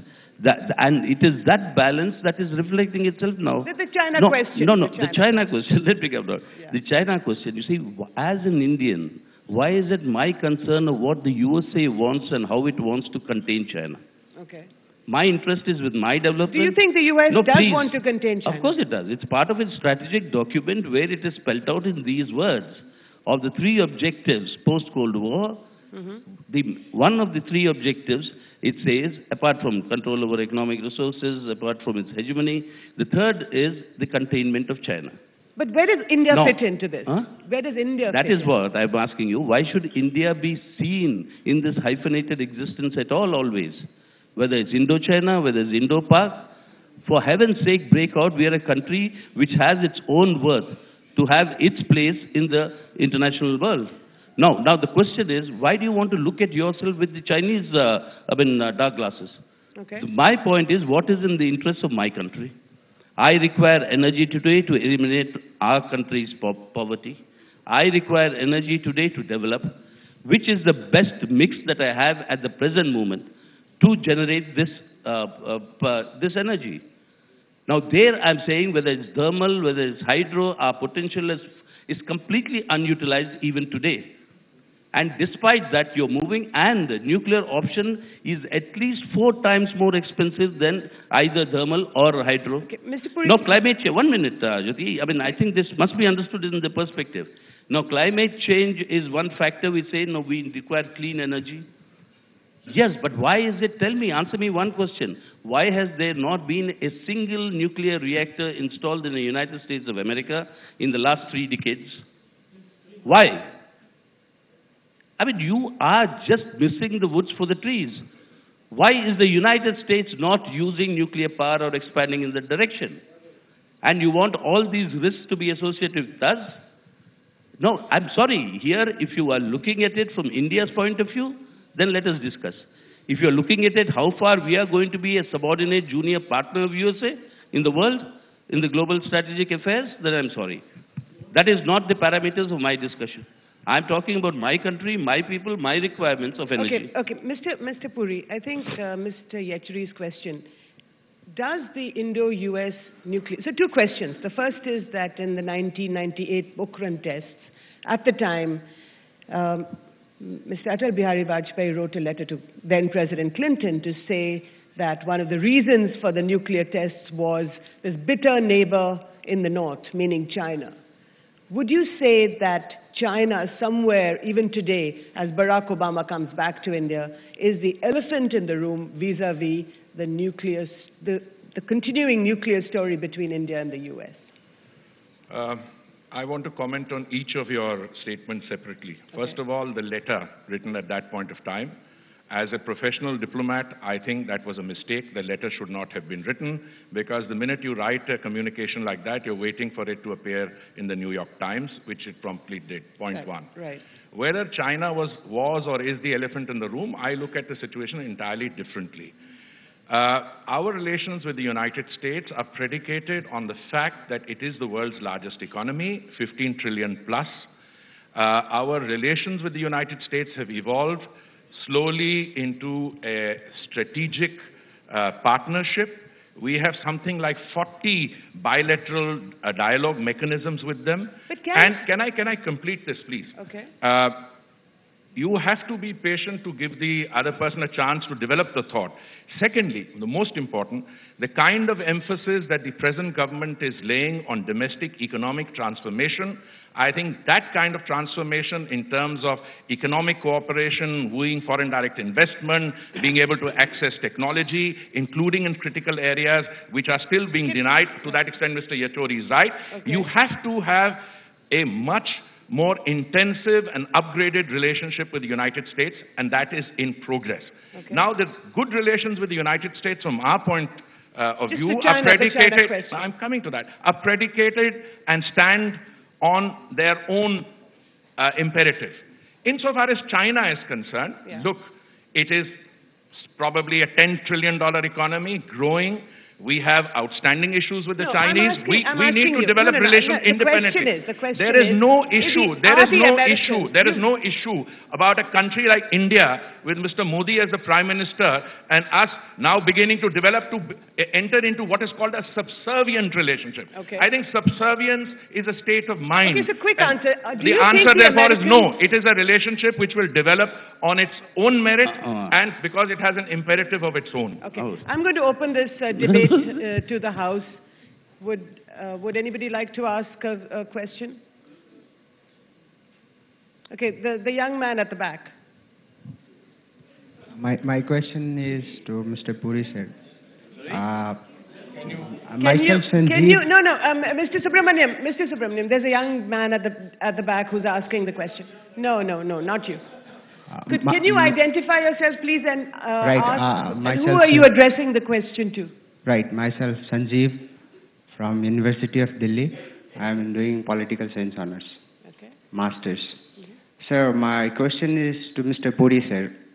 Like he is defending the BJP and its policies. Just a short question, please. Right. Basic question like America's. I want to know this state, the nature of this state. Basically, American and the Indian nature of his state is evolving. Point is, like... what's your question? Can you just ask the question because we're running out of time? I'm leading towards that.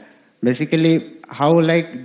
I think American capitalist nature of his state is moving towards the socialist state. And we are leading towards the capitalist state. So what's your thinking about that? Okay. Yes, Mr. Subramaniam. We'll answer your question, yeah. Of course, you're known for that. I would have been very shocked if you didn't. Thank you. It runs in the family. Thank you. It does. Okay. Your party has a history of making deals with people who are exactly your opposite. You were part of Janata Party 77. You were part of 89. And then you were... Just your question, Mr. Subramaniam. Okay. I'm just coming to the question. Yeah. I want to ask you a specific question. And that relates to the fact, is it that you are against the Indo-US nuclear deal because we buy uranium from United States and not from China? That's my first question. Sorry? Second question, are you against the Indo-US nuclear deal because we don't buy uranium from China? We're talking about the Indo-US nuclear deal. Okay, number two, subservience issue. Modi is not a prime minister who goes to US and says the whole country loves you. Thank you. Professor... Well, I thought only your brother joined the BJP. Oh, really? But now I think you surprise me. As always. Would you like to ask a question? Yeah. No. Please, one moment. No, please, one moment. Don't bring in historical non-facts. We were never part of the Janata Party. We were never part of the 89 government. And you please, those were only informal arrangements. There were informal arrangements that you're referring to. Yeah, there's a party which welcomes China's nuclear tests and criticizes India's nuclear tests. Mr. Puri, that is the more relevant observation. I'm sorry. You see, it's thanks to the IB in our country, there's the information development, that you had elections in 1977 because they misled her. And former diplomats should not enter into... Thank the institution. She would have continued for a little longer. Mr. Puri, do not indulge in such mudslinging. It doesn't behave for your 39 years responsibility that you serve the country. Please do not enter into that arena. Because, I can be worse if I choose to be. Now, the point at issue is, It's again, you made India welcome China's nuclear power. Where India did we? didn't. A No, no, political no, party no, did. no, no. I mean, where did we? Why are you fabricating all these This lies? is a discussion No, no, we no, can no, have. no, One no. second, But this you can't discussion, have such a. I'm glad you're having to Mr. respond Puri, to that. please let others also develop their thought. Yeah. Like you can just ruminate on what you're thinking about. But the point of that issue is that it is not, the uranium you're buying is from Australia, neither from USA or from China. Please get your facts straight. I mean, that is not the issue. If we entered into the deal, we should be, I mean, what was promised in terms of the frontier technologies in nuclear field, they are not being made accessible to you. Okay. Accept the ready-made facts that are available to you and then argue on that basis, what have we gained? What will we gain? And that is where every single issue we flagged in 2008, why we withdrew support Okay. from UPA 1, are all being proved correct. And thank you for having suggested this. It's UPA 2 which blundered on this nuclear agreement, according to you, Actually, there are which a is couple- without the left's coercion or Mr. Sanjay Baru's good offices. Other questions coming up. Yes, please, go ahead. Yes.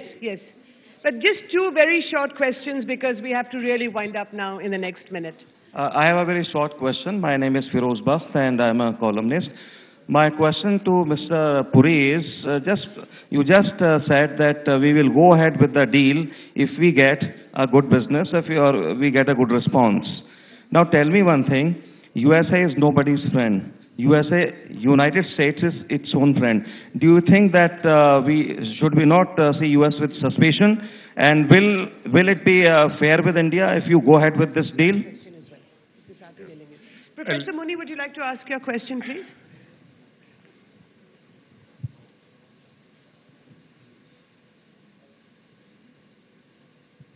Thank you. The intense negotiations are going on between India and US to sort out the civil nuclear thing. There are two particular conditions which are in the air. One is to lower the conditionality liability bars, and the second is to monitor the processing of fuel and the process. Dr. Muni, before you entered, we went through this before you came in. Okay. We went through this area. Should we accept that or not? No, of course not. I would say no. Can I respond to the previous? In a matter as sensitive as this, I think there is very little role that the margin of persuasion on account of friendship and friendliness plays. Both sides will have to negotiate hard to try and arrive at an arrangement with which they can live. From the Indian point of view, we are very clear, I think, in terms of what we require. Whether our bottom line and the US bottom line can converge at some stage and we can resolve these issues will require hard negotiations. Now, to go back to the past and say, well, in the past they let us down, they promised this, didn't do that. You cannot conduct foreign and security policy based on those considerations. You have to move ahead based on a clinical assessment on whether the negotiating process has resulted in the delivery of a package which we can live with. And I think that is the more important issue. I just want to ask you just one. How many years do you have to wait for this hard negotiation process? And after all these 39 years of your experience as a diplomat, give us some hint that if you think it's going to happen, it should happen, then how many years are you going to wait? And whether the position taken by the External Affairs Minister today, that we will not compromise on the nuclear liability, which he said a public statement, are you standing by it or not? I think we have several more days over the next few days to discuss this issue and many others. I'd like to thank my panelists, Mr. Sitaram Yechuri, Mr. Hardeep Puri. Thank you so much, all of you. Thank you very much, Mr. Puri, Mr. Yechuri, and Jyoti. That was a very energized discussion. Can I please introduce our next panel? India, Pakistan, USA, a question of trust. And can I please invite Mr. Karan Thapar on stage to introduce our next panelist?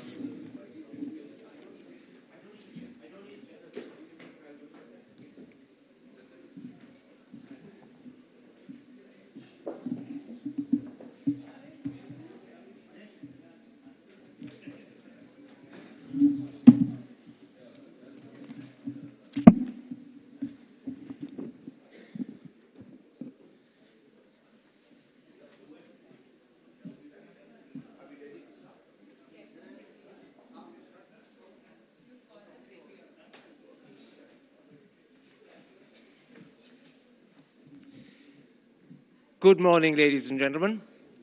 And it is still good morning because it's not yet 12 o'clock. Can I ask my distinguished panel to join me?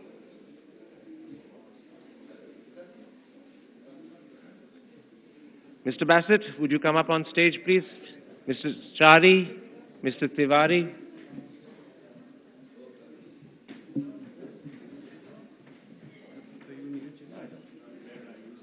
I'm not, I'll stand here, it's easier. You're sitting in the middle, sir, I'll be here. I'll be here.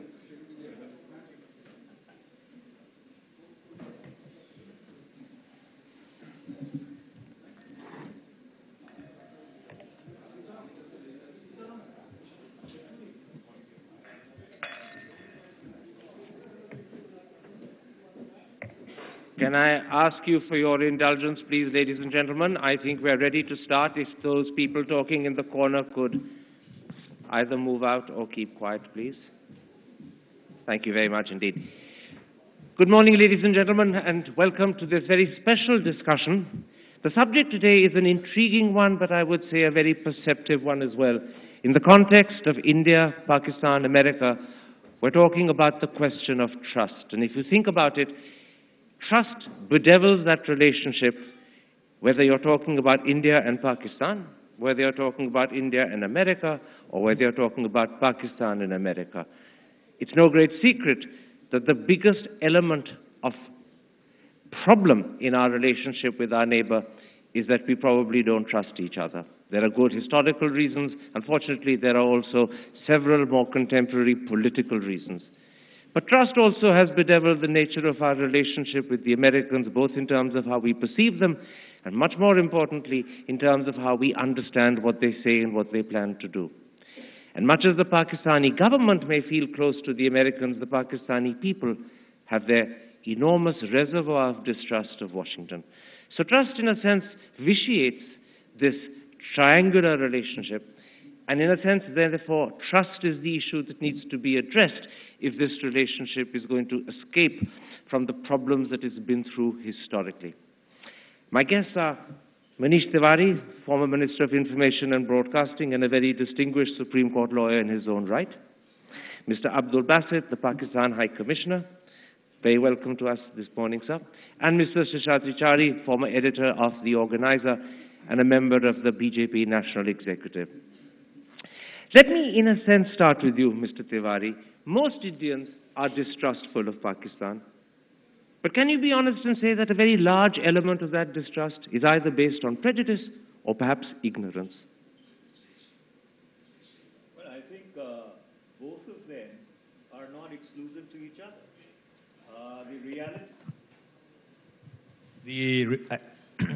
What I was saying is that both those maxims are not exclusive to each other. The reality is that there is a level of distrust, between the establishments, to some extent between the people also. Whether that is entirely based upon ignorance or it's based upon certain innuendo is really a matter of conjecture, because India-Pakistan relations over the last 6 decades have not been a Shangri-La of bliss. There are problems of history, there are problems of geography, and so therefore, if we really need to start rebuilding the trust quotient, the first thing that we need to do is to be absolutely candid and upfront with each other. And candor and being upfront requires an acknowledgement, or at least an honest conversation on some of the problems which bedevil the relationship. Unfortunately, what's really been happening is that we have been talking at each other rather than seriously trying to talk to each other. So therefore, if at all you have to start making the beginning of re-establishing the trust quotient, you first need to start seriously talking to each other. High Commissioner, you've been in Delhi long enough to sense we distrust your country. What we've never asked you is how much do you distrust us? Honestly, tell me, Pakistanis must have the same sense of distrust, the same sense of disillusionment, perhaps even disenchantment with India. Express it to us and explain it. Let us hear it for the first time. Thank you very much. This trust issue, reminds me of a couplet by Faiz Ahmad Faiz that हम के ठहरे अजनबी इतनी मदारातों के बाद फिर बनेंगे आशना कितनी मुलाकातों के बाद. Now, no doubt, as you very rightly mentioned, that there are historical reasons for this mistrust between our two countries, I would say at all levels. And the primary reason from our perspective is the Jammu and Kashmir dispute.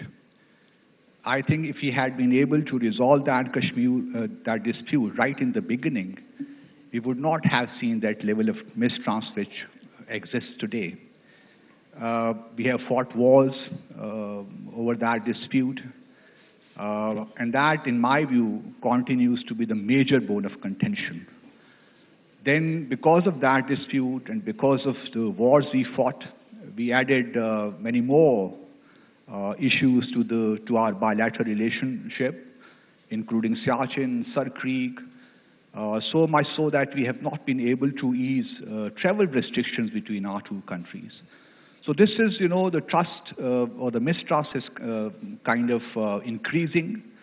And unless we get to the bottom of the core issues, our fear in Pakistan is that we would not be able to resolve our bilateral, the mistrust issue or bridge the gap between our two countries, or to address other important issues which are kind of, bedeviling our region, and we need to really work very hard. I would agree with Mr. Tiwari that we need to really, have a dialogue process which really addresses the issues at hand, rather than talking for the sake of talking would not really do any good. So if we were to address our problems or bridge the gap, the trust gap, we need to work very, very hard, sincerely, genuinely, in order to come together and address the issues which both our countries face and the region faces as a whole. Mr. Chari, for most Indians, at the core of this distrust that we feel towards Pakistan lies our belief that they are not responsive to the terror that we face, which we believe emanates substantially, if not entirely, from their country. Now, yesterday, the news has broken that Pakistan has eventually banned the Jamaat-ud-Dawa as well as the Falah Insaniyat, which is the new transformation that it's been taking for a while. How much does that retrieve the situation in your eyes? Or are you still distrustful of the news and do you still question whether this is a ban? Because there are elements of questioning in the reportage this morning which weren't there yesterday when the news first broke. No, Karan, I think, it's not the issue of just India and Pakistan. I think if I'm not wrong, we are talking in terms of the triangle, India, Pakistan, US. And if you go by the rules of the game of Bollywood in the 60s and 70s, all love triangles, in all the love triangle films, the first casualty was always the trust. So if you go by that rule, I think it is probably easy for building the trust deficit between India and Pakistan. It's very difficult to build the trust deficit between the US and Pakistan. And as far as your question about the ban on these organizations are concerned, there are conflicting reports. I think only the bank accounts have been seized, and they have been made inoperative. Can I interrupt you at that point? But what and is happening? Ask the High Commissioner to clarify. Yeah, but what is happening? What is happening here is, when we are talking of 100 confidence-building measures, we are talking of only one. And if that one issue is to be resolved once and for all, things will be different. And as far as the trust deficit beginning from Jammu and Kashmir is concerned, I think it's an old issue. What is more important is the trust deficit between India and Pakistan in giving India its due role in Afghanistan, in tackling non-state actors in Pakistan, in tackling Tehreek-e-Taliban, which is fighting the Pakistan army. So these are all larger issues. Can I stop you for a moment, Mr. Chari? Small issue. Mr. Chari, let me stop you for a moment. Let me ask the High Commissioner a question about the exact status of Jamaat-ud-Dawa and Falah-e-Insaniyat. Are they banned, or is it only the bank accounts that are frozen? Yesterday, the news suggested they were banned. Today, as a result of reporters and correspondents doing their own investigation, there is doubt that's crept in. So tell me, what is the exact status today? We are proceeding strictly in accordance with UN resolution. I think it is 1267, if I'm not wrong. And Jamaat's bank accounts have been frozen, and there is a ban on the travel abroad of its leadership. So we are moving in accordance with whatever is required under that resolution. I do not see as much else needs to be done. As far as if you are referring to Hafiz Saeed as to why he has not been put behind bars, I will remind you and the audience that the resolution itself doesn't warrant or require on the part of its member states to lock up such individuals. So we are proceeding against the organization as required under the relevant UN resolution. I'll tell you why I asked the question, High Commissioner. The statement issued by your Interior Ministry listed 10 new organizations that have been added to the list of banned entities, and that includes not just the JUD and the Falah-e-Insaniyat, it also interestingly includes the Harkat-e-Mujahideen.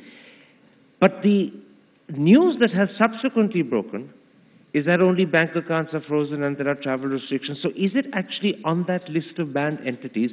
Because if it is, then in addition to bank accounts being frozen and travel restrictions, it will also now be a banned organization. That's why I asked for clarity. Is it on that list of 10 that have been submitted? As I said, we are proceeding strictly in accordance with whatever is required under that resolution, and action is being taken.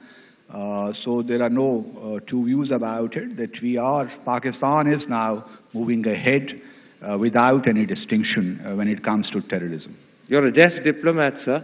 You've sidestepped my question very adroitly, and I compliment you. But when you say we are proceeding, in answer to my question, is this a banned entity? My interpretation of your answer is it's not a banned entity, but maybe as you proceed, it may become one in due course. Look, we are a responsible member of the international community, and we understand our responsibilities, our obligations, and we are proceeding, as I said earlier, and we would not take advantage of any lacuna if there exists one in the UN resolution. So we are proceeding against all organizations which come within the purview of that UN resolution. All right. Manish Tiwari, the critical question, and this is where I want to bring in America into our equation and discussion, as Pakistan proceeds down that road, and I'm still not sure in my own mind whether that means it is already the JUD, a banned entity, or it will become one in due course, but as it proceeds down that road, do you believe it's doing so of its own volition, or is it being pushed, nudged, and coerced by Washington? Because remember, just a few days ago, Secretary of State Kerry was in Pakistan, publicly advocating stricter treatment of organizations, one of which he named was the ADT, and publicly saying that you can't have good and bad terrorists. So is this happening voluntarily, or is it happening under American advice, coercion, pressure, choose whatever verb you want? Karan, I know that you hate your guests digressing from your questions, but may I pick up on something which the High Commissioner had said? You know, he alluded to Jammu and Kashmir being the fundamental issue between India and Pakistan. I do not know how much of that is true. What your Pakistani interlocutors privately tell you, and I do not expect the High Commissioner to confirm it, is that the real problem is the liberation of Bangladesh. After the liberation of Bangladesh, the Pakistani establishment considered India to be an existential threat, and then they unleashed this proxy war of bleeding India with 1,000 cuts. So therefore, till that point in time, the Pakistani establishment does not make that leap of faith where they are able to mentally reconcile to the fact that if Bangladesh went away or East Pakistan went away, it was because of their mistakes and not because of India. You will not see this cross-border terrorism stop. And that leads you into your second question as to whether these entities are being proscribed on the coercion or the pressure of Washington, D.C., or Pakistan is doing it voluntarily. I think, you see, these are three different equations altogether. The India-Pakistan equation, the Indo-US equation, and the Pakistani-US equation. So if we expect the United States of America to really do the heavy lifting on our part, to see that Pakistan starts behaving in a uniform manner on both its eastern and western borders, we are living in a fool's paradise.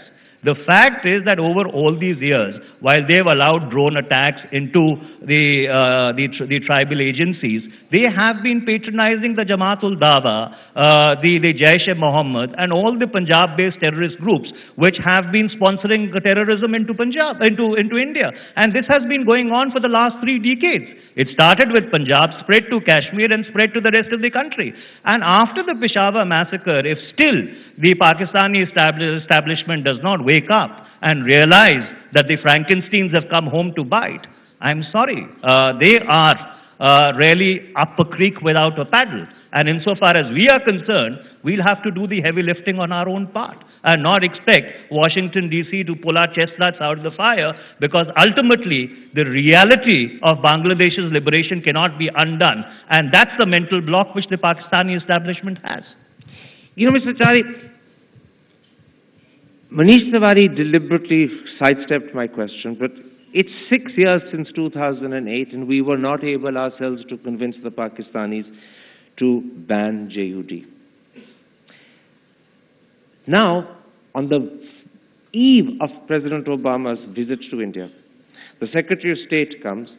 After being in Gujarat and meeting our Prime Minister, he goes across to Pakistan. That is clearly a seminal moment, because that leads to 2-3 things. It leads first to this ban on JUD, Fala Insaniyat Harkat al-Mujahideen, and secondly, it leads to the new story, which I'm afraid is not confirmed. It may simply be speculation, but it has been reiterated, that in fact, the Americans and the British are together putting pressure on Pakistan to either release Zaki Umar Lakwi to India, or to one of them, because their citizens also died in 2008, so that he can face justice. And that's something that in fact was confirmed, not just by the prosecutor in the case, but also by the Internal Ministry of Pakistan to PTI, and I assume PTI is a credible organization, knows what they're talking about. So I come back to my question. After 6 years of India's requests and demands being ignored, suddenly at a particular moment when Obama is coming to India and the Secretary of State comes before him, these things begin to happen. Is that a sign that in fact America is nudging, because America is conscious, A, of the need to tackle terror, B, of the distrust between the two countries, and is therefore playing a helping hand? And I'm deliberately bringing in the Americans because it seems to me that is one explanation. To what extent do you agree with it? To what extent do you disagree with it? No, the question is not bringing in the Americans deliberately. The Americans have come in now. Of course, it's very important for the Indian establishment to point out the chinks in the security armor. Not only that, it has been pointed out to the world community time and again as to these elements within the Pakistani establishment which thrive not because of any external support, but mainly because of the internal support. You know, the one very important element here is, if you allow me to draw a little bit of an analogy, Pakistan suffers from a very strange syndrome of what we call the Dr. Jekyll and Mr. Hyde syndrome. They still suffer from that. They created a portion in 1948, 50s and 60s, especially during Zia's regime, when the radical elements were introduced, the idea of radicalism was introduced. And Pakistan deliberately decided to consume this portion and become Mr. Hyde. And if you know the end of that story, finally Mr. Hyde writes a letter, and the choice that Dr. Jekyll gave to Mr. Hyde is either you get caught and get punished for all the acts that you have done, or commit suicide. And if Mr. Hyde dies, which is what happens in the end, he didn't die alone. He took Dr. Jekyll with him. I think Pakistan has to stop somewhere and reflect. Why do they need the UK and the US as a jury to tell them that you have to pull up the socks and fight the terrorists? Why do they need to do that? I would rather appeal to the High Commissioner that it is better to create confidence-building measures between India and Pakistan rather than wait for the UK and the USA to tell Pakistan what they are supposed to do with their own terrorists. High Commissioner, you're very much in the dock at the moment, and I promise you that I will reverse the situation equally effectively in a moment's time. But I want first, while you are in the dock, to ask you two questions. Can you clarify on that news report by PTI, which has come twice, that in fact Pakistan has been approached jointly by America and by Britain to either hand over Zaki or Rahman Lakvi to India so he can face trial in this country, or to one of them, because their citizens too were killed in 2008, so that he can face justice either in London or Washington. Can you confirm that report, deny it, add to it, whatever you want? That is incorrect. It is incorrect? Yes. There has been no such request whatsoever? No. Okay. That's not something you're proceeding down the road, to use your memorable phrase which you used earlier. No, this is incorrect. Thank you. PTI. The second question, I'm picking up on the point made by Manish Tiwari. To what extent does 1971 and the role played by the Indian Army and the Indian government in what we call the liberation of Bangladesh, which you certainly call the division and partition of your country, to what extent does that rankle, to what extent does that lie behind, perhaps deep and subterraneously, the attitude that Pakistan and your government have of us and our country? No, from our perspective, Karan, the 1971 and the creation of Bangladesh also happened because of the mistrust between our two countries. And the reason I would say again, with due respect, that the core issue continues to be Jammu and Kashmir.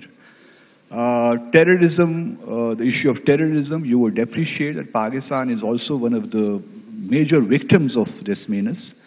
And no country has suffered more than Pakistan at the hands of terrorism.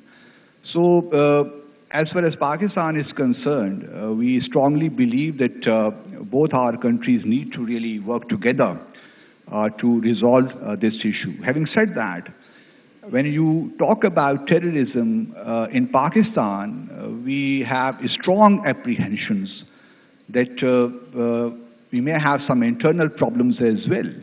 But on the other hand, we do find some evidence that there are external forces which are abetting and encouraging terrorism in the Fatah region, in Balochistan. So there are issues, on which are mutual concern to both Pakistan and India. So what I would say here is that we need to sit together, address all these issues, and I fully understand that India at the moment is not ready for a dialogue process. So be it. We also are not in a hurry. We will give India some time. Whenever they are ready, we are willing to talk to India. But at the same time, we would not ask for a talk process or for a dialogue process for the sake of talking to each other. So whenever India is prepared to talk to us, we will respond positively. A quick reminder of my original question, High Commissioner. You sidestepped Bangladesh. Does it rankle? Is it forgotten? Is it in the past? Is it still a motive for what happens today? I think we cannot live in the past. We need to move on. Bangladesh is now a sovereign country. They made their decision, and we have very strong brotherly relations with Bangladesh. So that is no more, a kind of reference point for us. And we have moved on since then. And these extraneous elements that you referred to a moment ago, who have a role to play in Balochistan and parts of your northwest frontier province, are those extraneous elements Indian? Sorry? Are those extraneous elements Indian? Were you referring to Indian intervention in Balochistan in diplomatic terminology? No, I think there have been a talk about this, and we would, and we hope that when President Obama comes here, we hope that that would result in further strengthening bilateral relations between U.S. and India. It would also inject some stability into this region, would help contribute towards injecting some stability into this region as well. Manish Tiwari, let's slightly flip this discussion because I think it's only fair that we should. We in India refer to 2008 as a test case that proves that Pakistan is not doing everything it can to bring those who attack India and bring terror to India to book. The way that case has dragged on is well known. We believe it proves our point completely. But look at the Samjhauta Express, where the majority killed were Pakistani. It's dragged on for even longer than the 2008 case in Pakistan. The original accused in Samjhauta have now actually been replaced with a new set of accused. And just as Zakir Rahman Lakhvi was given bail, so was Asim Anand given bail, although neither have been released. So when you look at the Samjhauta situation and its handling by India, the fact that it's dragged on, the fact that the accused have changed and been replaced, the fact that Asim Anand was given bail but not released, what's the great difference between our accusations that they're dragging their feet over 2008 and their accusation that they're doing precisely the same with Samjhauta? Karan, first of all, in India's case, with regard to cross-border terrorism, the evidence is voluminous, it's empirical, and it goes back 35 years. It is not episodical, only contained to the 26/11 incident. The other distinction is that if in 26/11, Kasab wouldn't have been caught, and his credentials wouldn't have been established, Pakistan would have denied its involvement in the attack. So therefore, if there was an acknowledgement by the Pakistani establishment that non-state actors or rogue elements were responsible for it, it is only because Kasab got caught. The distinction with the Samjhauta case is, Samjhauta's investigation was not initiated at the instance, coercion or pressure of any other country. It was an investigation which was initiated by the Indian establishment. Subsequently, when the investigation got handed over to the National Investigation Agency, they may have come to a separate set of conclusions. And in a criminal investigation, it often happens that a particular agency may come to a certain set of conclusions, another agency may come to a diametrically opposite set of conclusions. But the distinction between Samjhauta and 26/11 is that the 26/11 investigation was initiated suo moto by the Indian establishment. In the case of 26/11, I'm afraid if Kasab would not have been caught alive, there would have been a blanket denial of Pakistan's involvement. Mr. Chari, I don't deny that there are critical distinctions, as Manish Tiwari has pointed out, between the 2008 case and the Samjhauta case. But then there are always critical distinctions between any two cases. But the point that I'm exploring with you is that justice is equally slow and meandering and often self-contradictory in both countries. You have the same level of slowness in the manner in which lawyers approach the case, the same level of slowness in the way judges handle the case, the same possibility of political interference. When that happens in the instance of Pakistan, it irritates and annoys us, understandably. But do they not have a right to be similarly irritated and annoyed and to point the similar finger back at us when they see it happening in Samjhauta? See, the question here is not who has greater sovereign rights to intervene in issues of terror cases.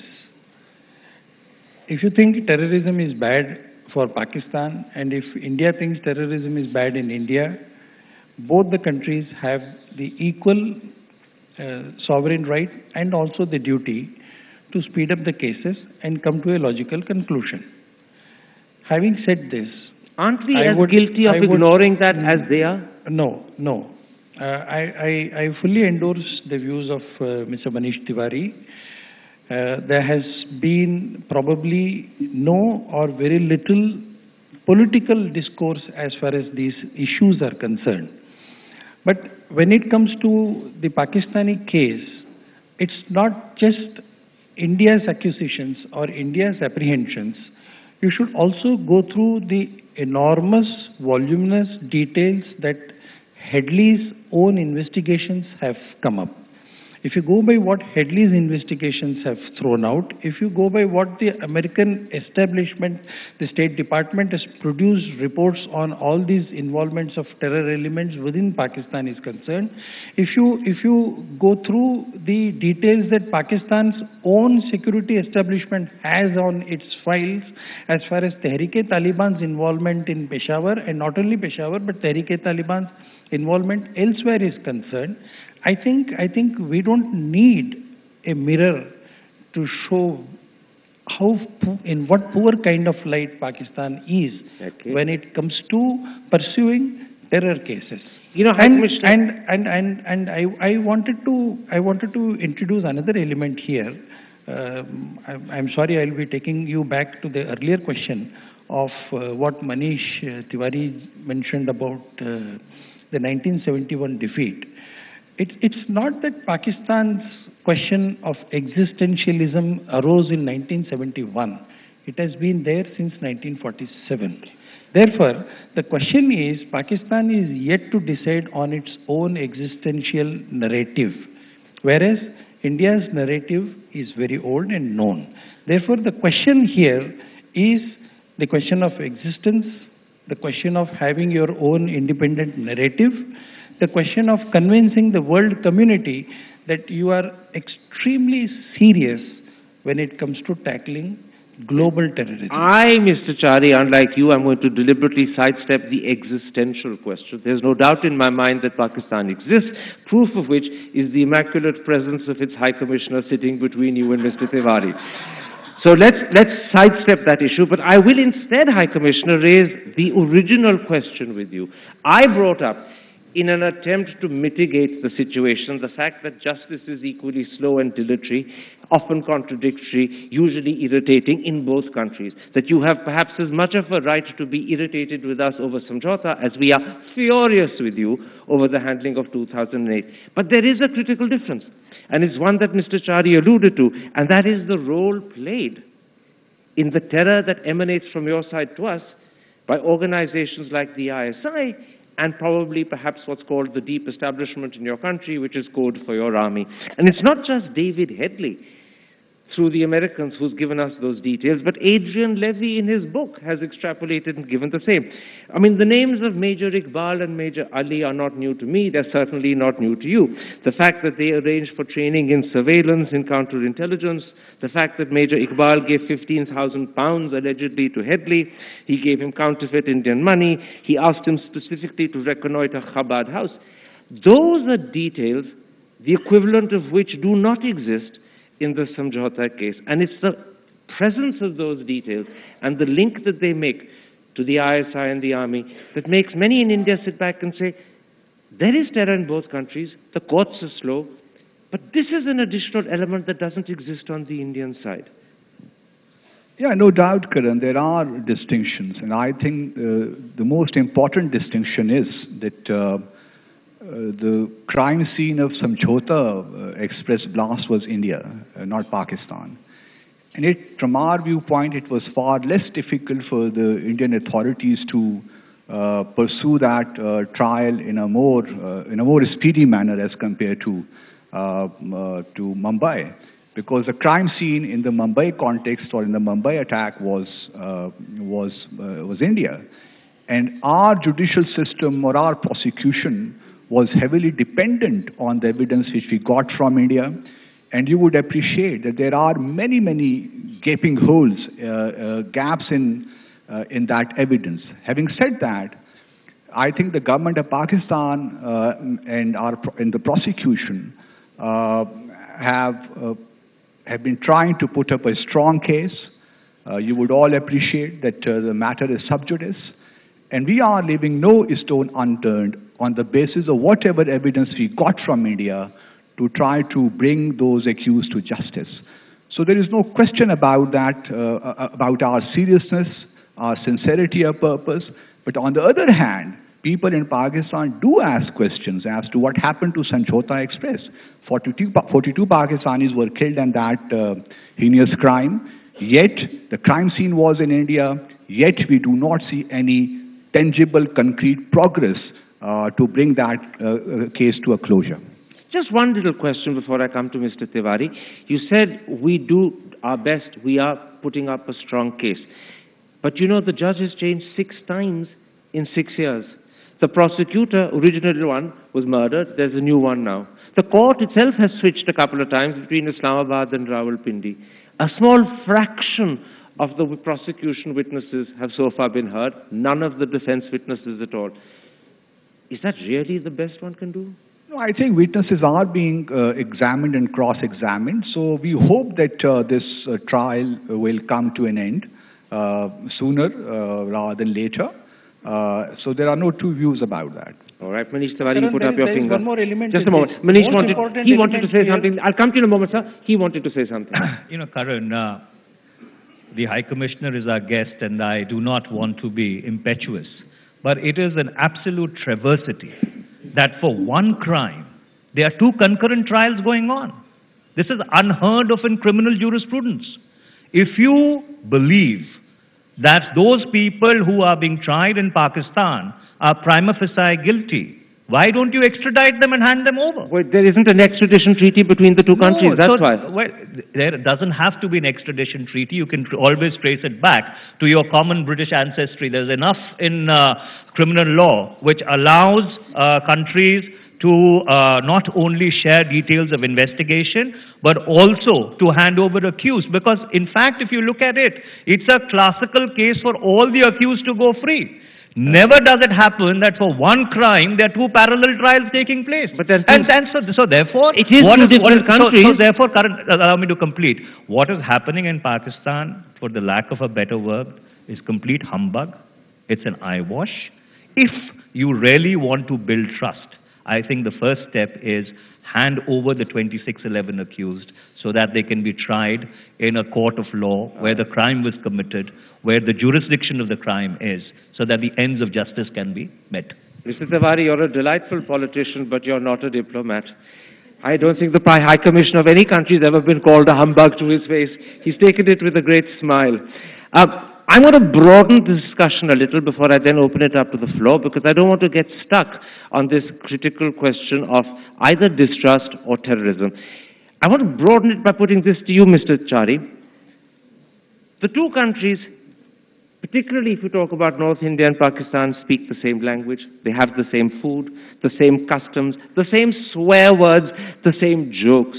These days, we watch a Pakistani channel, or rather it's an Indian channel called Zindagi, which does nothing but show Pakistani serials, and it's becoming one of the most popular channels. With so much in common between us, including, as Manish calls it, the great British ancestry.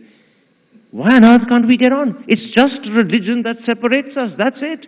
Is religion really so important that it becomes such a deep vitiating factor in our relationship with people with whom we have the same galis? Including those that refer to our mothers and sisters. No, as far as the last part of your question about galis are concerned, being from South India, I have a different set of galis.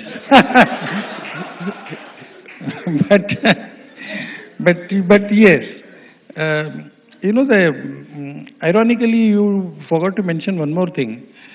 Pakistan, India respected the divergence of language in 1947, 1950 in our constitution, when we realized that we cannot have one language. Pakistan, on the contrary, adopted Urdu. Urdu is not the language of Pakistan. It is Sindhi, Baluchi, Pakhtuni, Punjabi. The Muhajir speak Urdu. The Muhajir speak Urdu. So ultimately they have accepted Urdu as a language. I'm glad about it. And some of the best Urdu writers have been in India and have been here and have been Hindus. So Urdu is not a language of Muslims. Let me make it very clear here. Although I am not an expert in that language. So, but the most important element here is there are a lot of connectivities. You go back to the connectivity of language, you go back to the connectivity of food, but I would go back. Pakistan is the repository of my civilization. The Sindhu civilization starts from there.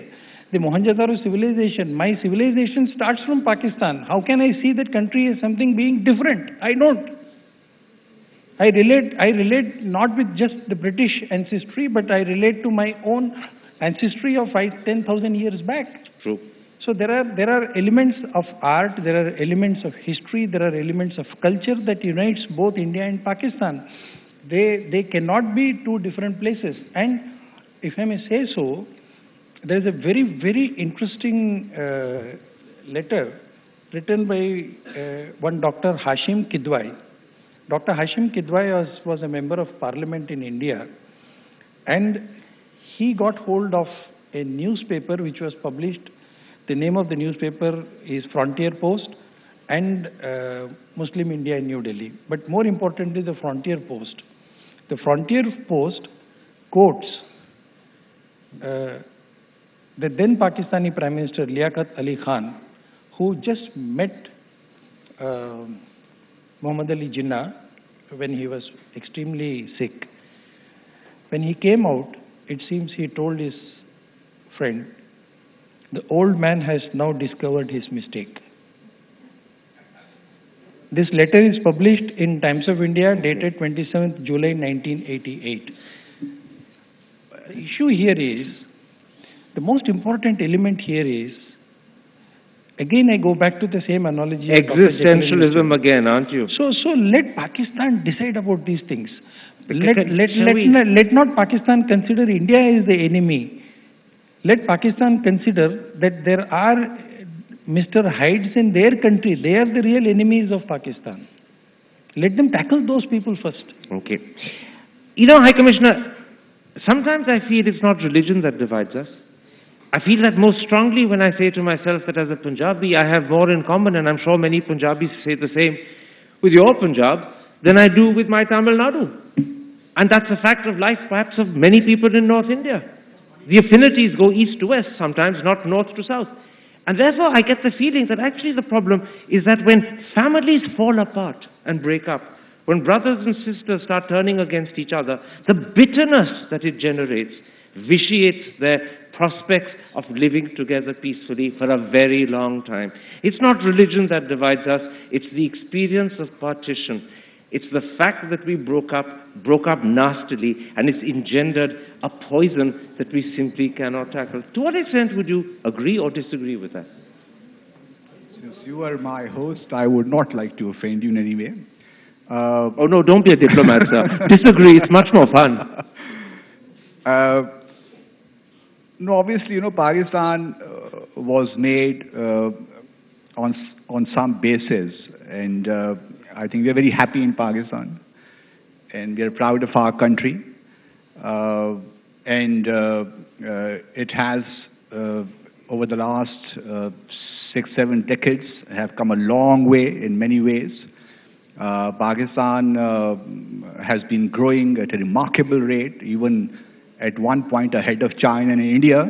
And even today, notwithstanding our problems, our difficulties, we are growing at the rate of 4 to 5%, which reflects the inherent resilience in our people. So Pakistan has been created, is there, and will be there for all times to come. As far as Mr. Jari mentioned a few things, it is important that, you know, as while we are being said to reflect, I think all of us need to reflect. And I would come again and again to the point which I made earlier, that we need to resolve our issues. I mean, these cultural exchanges are all very good. You know what to talk about these people-to-people contacts. They are very important. I'm not really degrading their importance or significance. But if Pakistan High Commissioner cannot leave New Delhi, or my counterpart in Islamabad cannot leave Islamabad without the prior permission of our respective foreign offices, then you can imagine, you know, the problem, the enormity of the problem itself. So I think we need to really think seriously as to what are the problems in our relations. Okay. And if we simply focus on CBMs, though they are very important, for example, the CBM, the ceasefire CBM along the line of control since 2003, that is very important. Other CBMs are equally important. But at the same time, while we are working on CBMs, I think it is imperative for our two countries to work together, sit across the table and try to thrash out our differences. My last question before I open up to the floor and take questions from our audience. Manish Tiwari, 67 years have gone by and we are not able to sort out our problems. If anything, the distrust goes worse day by day. Do we need a third party to knock our wretched heads together? After all, I know that in our country the very thought of a third party is an anathema, but third parties have played a role between other countries that have separated to bring them together. Britain and Ireland is an example. Another example is clearly the Sri Lankans. They had a third party involvement right through the Wickramasinghe years when he was Prime Minister. Even Israel and Palestine have had third parties that have tried to intervene. Do we need a friendly third party that we both trust to knock our heads together and say, you need to come to a sensible solution? Karan, the implicit assumption underlying that question is that both India and Pakistan would be able to trust a third entity. First of all, I do not see that third entity anywhere on the horizon. Number two, there is a template between India and Pakistan, the Indus River Waters Treaty, which was negotiated between the two countries and which has... the World Bank actually played a major role in that. Sorry? The World Bank played a major role in that. The World Bank may have played a role, but it was bilaterally negotiated. And it has held through a large number of conflicts. So therefore, what I think is, and this I had said earlier at your Kathmandu summit also, is that you need to put issues into two baskets. That when you decide not to talk to each other, you do not talk about those issues. And when you are talking to each other, or even during that phase of Kutti, there is a certain set of issues that you need to talk about. For example, nuclear command and control. The missile flying time between India and Pakistan is 1.5 minutes. We have absolutely no dialogue on nuclear command and control issues. Afghanistan, where a drawdown is taking place at this point in time, which is possibly most critical to the stability of South Asia. India and Pakistan need to have a dialogue on Afghanistan. Water. So therefore, if really the way forward is to evolve a certain level of trust, at the same time keeping in mind the problems that you've had or the bitterness which exists, put these issues into two separate baskets. One set of issues you will not talk about when you're not talking to each other, and the other set of issues, please keep talking about them. Hi, Commissioner. Because you're in a minority of one, I'm going to give you the last word. But in doing so, I'm going to ask you to address a question that no one has brought up. It's one that many Indians believe is the truth in their heart, even if they don't express it publicly up front. Is hatred of India the glue that binds Pakistan? Is it the basis on which your army gets its budget guaranteed? Is it the basis on which you turn a blind eye to what's happening in Balochistan? And is that why the relationship is never going to improve? And is that why a third party can't help? Absolutely not. If you observed our elections in 2003, there was consensus across the political spectrum that Pakistan needs to have a normal relationship with India. In Pakistan, India is no more an election issue. Our leaders do not make India bashing in their speeches. They do not make hate India speeches. So we are through that phase, luckily speaking, I would say. And as far as we are concerned, we would like to have a normal relationship, good neighbor relationship with India, but on the basis of mutual respect and mutual equality. That is our bottom line, and obviously it takes two to tango. If, as I said earlier, if India is prepared to talk to us, we are ready. If India is not prepared, we will wait. You know, it certainly does take two to tango, and it's a jolly good dance, even if it's a bit energetic for us at our age. But I know you're itching, so you're going to answer my question, not one of your own making. And the problem is this: We in India are not just becoming anti-Pakistani. Mr. Chari, we in India, sadly, are in danger of becoming at times anti-Muslim. I don't agree with this at all. Number one, we are not really anti-Pakistan. We just don't like them. Believe me, we cannot become anti-Pakistan because it will be becoming anti-us. There is nothing that we have to hate in Pakistan except terrorism, which they themselves hate, as much as we all, as much as the entire world. Therefore, it's not that. But as far as election issue is concerned, I just wanted to point out, the most important election issue during Nawaz Sharif's own campaign was good relations with India, which he mentioned ample times. And he got elected on one of these issues. Many issues would have been there. But like Bhutto used the very same election slogan. Bhutto's election slogan was Roti Kapda Makan. All right. We are going to end the discussion on the panel at that point. I'm going to open it up now to members of the audience for a couple of questions. I know General Qadian over there is anxious to ask one. Go ahead, General Saab. I have 2 questions. Stick to one, sir, because we'll run out of time. Nobody denies that the relations between the 2 countries in order to move forward. Sorry, I was referring to the need for a dialogue between the 2 countries. That is the only way the relations can move forward.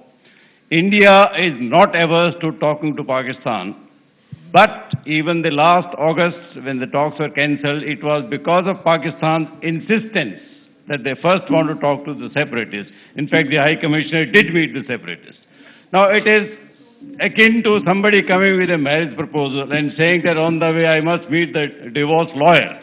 That makes the outcome predictable. So what was the need for having a talk? The dialogue, even if you ignore the Shimla agreement, must take place between the 2 partners. Second question, if you... No, let's stick to one, sir. Okay. High Commissioner, do you want to answer that quickly? Or would you prefer to duck it? No, I would not duck any question for that matter. You talked about our meeting with the Hurriyat leaders. That has been going on for years and years and years. So I do not think it was good to inject a new kind of, rule into our bilateral engagement. Kashmir is an issue, and India recognizes that we need to resolve this issue. That is part of the composite dialogue process which our 2 countries have. And Jammu and Kashmir is part of that dialogue process. Okay. Again, for your, I would submit very respectfully to you, Jammu and Kashmir is not a territorial dispute. It's about the people of Jammu and Kashmir. So our engagement with them, as we look at it, is to produce, some positivity, to also hear them out as to how this issue can be resolved. So that should be taken in a constructive and positive way, rather than,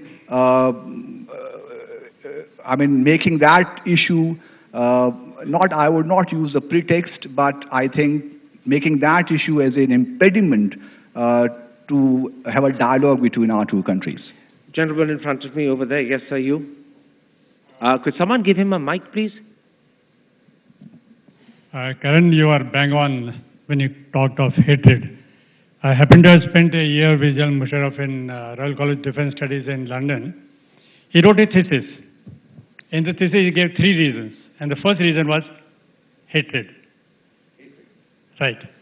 Second, Hindu-Muslim, but basically hatred, what Karan pointed out. Second was J&K. But the one he pointed out to be most important is water. So it is not the people of J&K, it is not the J&K's territory, it is the water that flows, which is the lifeblood of Pakistani agrarian economy. But my question to you, High Commissioner, is that constituents of national power have changed. Economy, governance, diplomacy, technology, and military is, of course, one of them, but not that very strong as it used to be earlier. In Pakistan, the defense, the army element has remained predominant, at the cost of others. Opposite is the case in India. Now, do you think that there is a chance of this equation changing in Pakistan? Okay, thank you, sir. Let's leave it at that. Is a question in itself. A quick answer, High Commissioner. Please don't feel compelled to give long ones because there are many people asking questions and I suspect most of them are targeted at you. No, our democracy is taking roots, and I think people who visit Pakistan, they come back with a very pleasant surprise at how our society is really growing. Our civil society is very strong. Our media is one of the robust, I think, in the world. And the advocacy groups, the way they are doing. So democracy is not about elections. You would agree with me, it's about the mindset. And I think the people of Pakistan are proceeding very, very well on this track. And we have no issue. As far as our army is concerned, we have our own dynamics, internal as well as external. But I think overall, our democracy is taking roots, and we have no issue with that.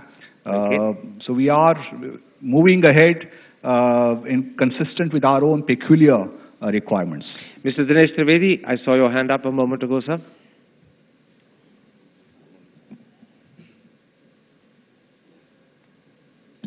I have a very simple question, somewhat related to that who really calls the shots? Is it the army or the elected government? Because whenever peace talks progresses, there is a Kargil happening. I think it's not really, a justified question, to be honest with you, because there is a government, political government in Pakistan, and you will have to deal with that government. It's as simple as that. General Hasnain? My question is addressed to High Commissioner Abdul Basit. Let me touch upon something which has not really been raised out here at all. Would you admit, High Commissioner, that in today's environment, Jammu and Kashmir is just a linked issue? You have to look at the currency of things. And would you admit that actually Pakistan got surprised on 26th of May, this last year, when you found stability returning to India, an iconic Prime Minister coming into power here, and in 9 months achieving something in foreign policy which you never expected perhaps? Is it that suddenly Pakistan is perceiving that the India Act has come together and that India in the next 5 to 10 years may be seen to be 10 feet tall while Pakistan will remain at 3 feet? And is it because of that that you're drawing attention of the world back to the line of control, back to Kashmir, back to the international border, through all that has been happening in the last 3 months? High Commissioner, go ahead. For Pakistan, you would again appreciate that it makes no sense to escalate the situation on its eastern border while we are engaged, on our eastern border and handling the terrorism issue there. So I do not see any point for Pakistan to escalate the situation along the line of control or the working boundary for that matter. So we are also very much puzzled, and some people in Pakistan would contend that it was done primarily to divert Pakistan's attention from the western border, or to weaken its resolve, or to weaken it, or to distract it from its operation on the western border. So these are different views which exist. There's a gentleman in a Karakul cap right at the back. Yes, sir, go ahead. No, the gentleman in the Karakul cap with your hand up. Yes, sir, go ahead. But you need a mic first. I will definitely come to Professor Muni, and I will come to you as well, sir. You've been very insistent. Please don't worry. I have seen your hand. Thank you very much, Karan. My question is once again to Mr. Abdul Basit. You see, every time India has extended a hand of friendship towards Pakistan, whether it is taking Vajpayee's bus to Pakistan, and we have seen Musharraf attack the Kargil. Now, I am just asking one question. Whenever there is any deliberation between India and Pakistan, you bring the question of Kashmir. Can't you put Kashmir in the back burner, have good relations with India in commerce and everything? Can't it happen? I mean, every time it is Kashmir. So my question is to you, Mr. Abdul Basit. And you can also treat India as big brother or a fatherly figure. I think one question's enough, sir. Please let the High Commissioner answer. Thank you very much. It's not a matter of putting any issue on the back burner for that matter. As I said earlier, it is not a territorial dispute which can be put on the back burner. It's about the people of Jammu and Kashmir. So you ask them if they can put this issue on the back burner. Can I intervene at that point? Actually, that was precisely what President Zardari said to me in an interview in 2008 after his party had won a parliamentary majority, but before he became president. And he said that, in fact, Pakistan and India should emulate Pakistan and China, leave their border problems for a later, wiser generation to sort out. In the interim, concentrate on trade. Trade would build faith, trade would build interdependence, and that would create an environment 10 years later to sort out Kashmir. That was his exact words on air, and they've been published widely in this country. In a sense, that's what he's asking. Let him answer. I'll add only one word. Talk about Kashmir. You have your own. You treat Kashmir as one of the most contentious issues. We don't have any problem. But in these last 70 years, you have not been able to make any move as far as the MFN status is concerned. But that's a different question, sir. Let's not bring in different things. Let's stick to one. Answer that, sir. No, nobody is questioning that, Karan. I mean, the composite dialogue, as I said, has 8 segments. And we would like to proceed in all areas. Jammu and Kashmir, security issues, terrorism, trade, cultural relations. So Pakistan has no qualms about other issues. We would like to move ahead. We would like to, I mean, there would be some issues on which perhaps you would be able to make overnight progress. On other issues, it may perhaps take longer. But, you know, we need to talk on all issues. That is my point. Gentleman over there in front of me. Yes, sir. You have been tirelessly raising your hand. Sir, I have a question, rather suggestion to both the BJP and Congress representatives here. Now I'm speaking fact. The US Treasury Department maintains that the main financer and coordinator of Samjhauta Express was one Karachi-based businessman called Arif Kasmani. Headley's Moroccan wife, Fauzia Autalha, went to the American embassy and said that her husband was the man who planned Samjhauta. Now, sir, to both of you gentlemen, I can understand, you know, they're peddling on lies and untruths. But why should you keep quiet on this? I have never seen a country where whenever there is a, you know, trial taking place, get Fauzia Autalha here, get David Headley here, and get the US State Treasury. You can't get David Headley here. He's protected by American law. Otherwise, please don't allow these untruths to be peddled when you are sitting here on the dais, sir. Thank you very much, sir. That's not a question. That's a statement of advice to the two gentlemen there, which I think they will respond to on some other occasion. I'm going to go to Professor Muni instead.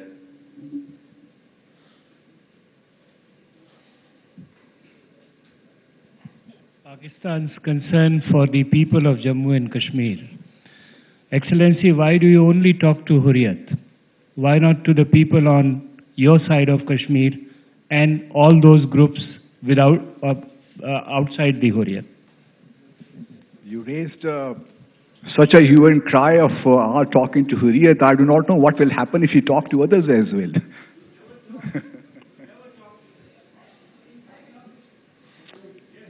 I think at one point other leaders also, we engage with them at some point in time. So it is not correct to say that we are engaging only with Hurriyat leaders. All right, Gaurav Sawant, go ahead.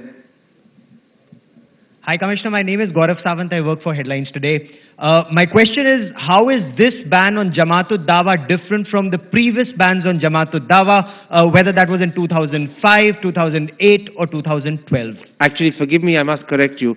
Jamaat-ud-Dawa has never been banned before. The one reason why in 2009, when in fact Hafiz Saeed was arrested under the Anti-Terrorism Act of Pakistan, he was released by the Lahore High Court, is because the High Court said that in fact Jamaat-ud-Dawa had never been banned. And then at that time, Rahman Malik accepted that there wasn't a ban, it was on a watch list. So it's never been banned before. Reports in the Indian press claiming it was on earlier occasions, forgive me, are wrong. So Those were in I won't even Pakistani ask the High newspapers. Commissioner to answer that They question. were all reports in Pakistani newspapers. They were wrong The either way, dawn- whether they were in our papers or theirs, they were wrong. The matter was clarified by the Lahore High Court when they released Hafiz Saeed. He was released when he was arrested under the Anti-Terrorism Act because his parent organization, the JUD, had not been banned. And that was then brought up by the Indian government as one of the infirmities in the handling of the matter by Pakistan. And Rahman Malik accepted in public that it was only on a watch list, it was not banned. So actually, that question, if you will permit me, I'll convert into a slightly different one and put to the High Commissioner. Now that you have banned it, which you hadn't done earlier, you've got all the grounds to arrest Saeed again under the Anti-Terrorist Act. This time, if you do, he will not be released on the grounds that the parent organization is not banned, because it has been banned. So will you, as you proceed down the road, take that critical step and arrest Saeed? Because the road is now clear to arrest him and to ensure he remains arrested. The earlier infirmity has been remedied by your government. Will you now arrest him? We will, as I said earlier, we will proceed strictly in accordance on the basis of the evidence and the law of the land. The law of the land does permit arresting him, so is that a yes or a no, or a don't know, or won't tell? I can't predict as to what is the evidence available and how we will proceed. But let's, as I said, we are very much resolved to handle this issue, and there is no distinction, there is no bad or good terror. So we are proceeding according to law, and you will see our resolve in the time. We have time for just two questions, I believe. Yes, sir, the gentleman in the red turban in front of me. And then you, sir. My question is to Honorable High Commissioner, Mr. Abdul Sadid. During this course of about 1 hour, he has 4 times repeated that J&K is the core issue. To my simple mind, I just want to understand what is Pakistan's stake in Jammu and Kashmir? Why it is core issue? Is it because they feel that their core religionists are not getting a fair deal in Jammu and Kashmir? Or their geography is not complete without Jammu and Kashmir? What is the problem? But it's like this small child who says, I just want that toy. I don't want no other toy. I want this toy. They may suffer. They're paying very dearly for this. They're making India pay. They're making their own country pay for this. What is so big about Jammu and Kashmir that they can't put it on back burner? They can't forget about it. What is their argument? That why it is a core issue? I don't understand that. All right. High Commissioner, why is it a core issue? Respectfully, you can't put people on the back burner. And I think both our countries do agree that this is an issue which needs to be resolved. How to resolve it, that is a different question. But it needs to be resolved, and you will have to resolve it. As I said, again and again, that you cannot put people on the back burner. After all, the people of Kashmir are suffering, and we need to do something about it. Let me just add, although the High Commissioner didn't say it, Kashmir is the K in Pakistan. Secondly, Kashmir was claimed by Pakistan on the grounds that it was a Muslim-majority province, and they say, not me, they say that the argument that applied to that little bit of Gujarat that I've now forgotten the name of applies in reverse to Pakistan. Junagadh, absolutely. Also, for 3 months after August, Kashmir was technically an independent country because it had a standstill agreement with both India and Pakistan. There are a lot of ways you can answer that question. I'm just stepping in to further elucidate them. I have time for one last question and then we're finished. And that's the last one with you there, sir. Yes. I am Subhash Chandra Agarwal. Mr. High Commissioner, does Pakistan still abide by Shimla Agreement? And can you please mention fields in which Pakistan is ahead of India and China? Sorry, I couldn't take the latter part. Does Pakistan still abide by the Shimla Agreement? Yes, definitely. Then why are you raising the bilateral issue? Just a moment. One question, please, sir. This is not a dialogue between you and the High Commissioner. We've run right out of time. My apologies. I want to thank you, High Commissioner, for being a very sporting diplomat, for being prepared to sit between two politicians who were fairly frank but honest in their criticism, and to respond so warmly and generously. And I also want to thank Mr. Chari and Mr. Tiwari for their presence and for making this such an interesting dialogue. I'm afraid the distrust has been exemplified today. I don't think we've come anywhere near resolving it. My thanks to you as well as an audience. Goodbye.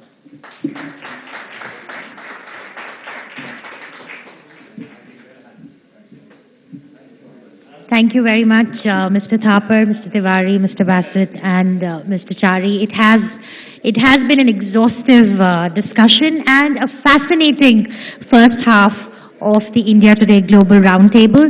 We will break for lunch and we will continue this conversation after an hour. Can I please request you all to be back by about 1:45?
For the next panel are here. Can I please request everyone to be seated?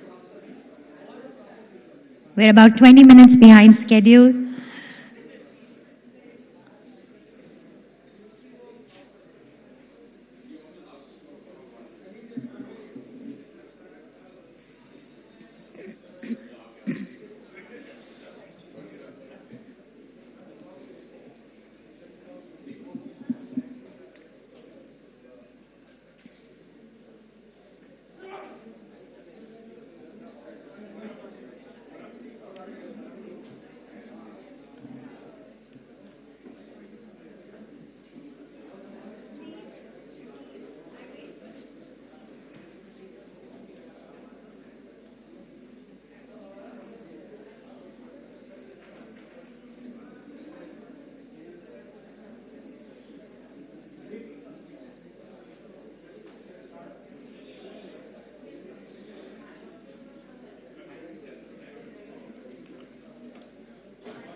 Can I please request everyone in the hall who are standing to please take their seats?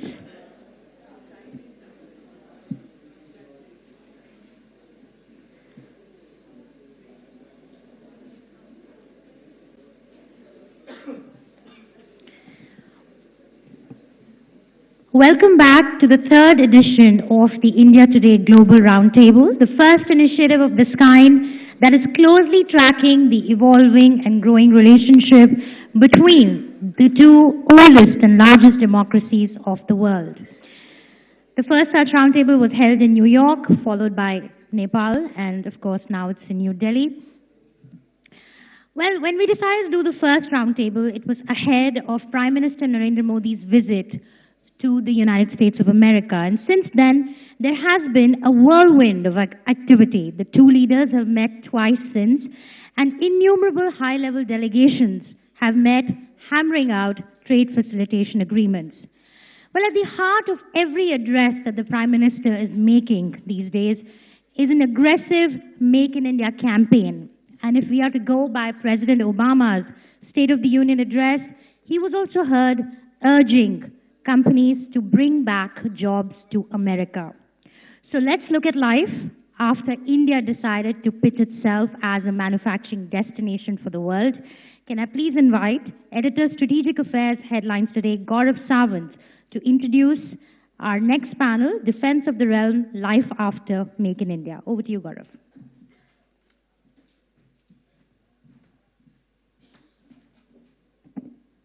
Thank you very much.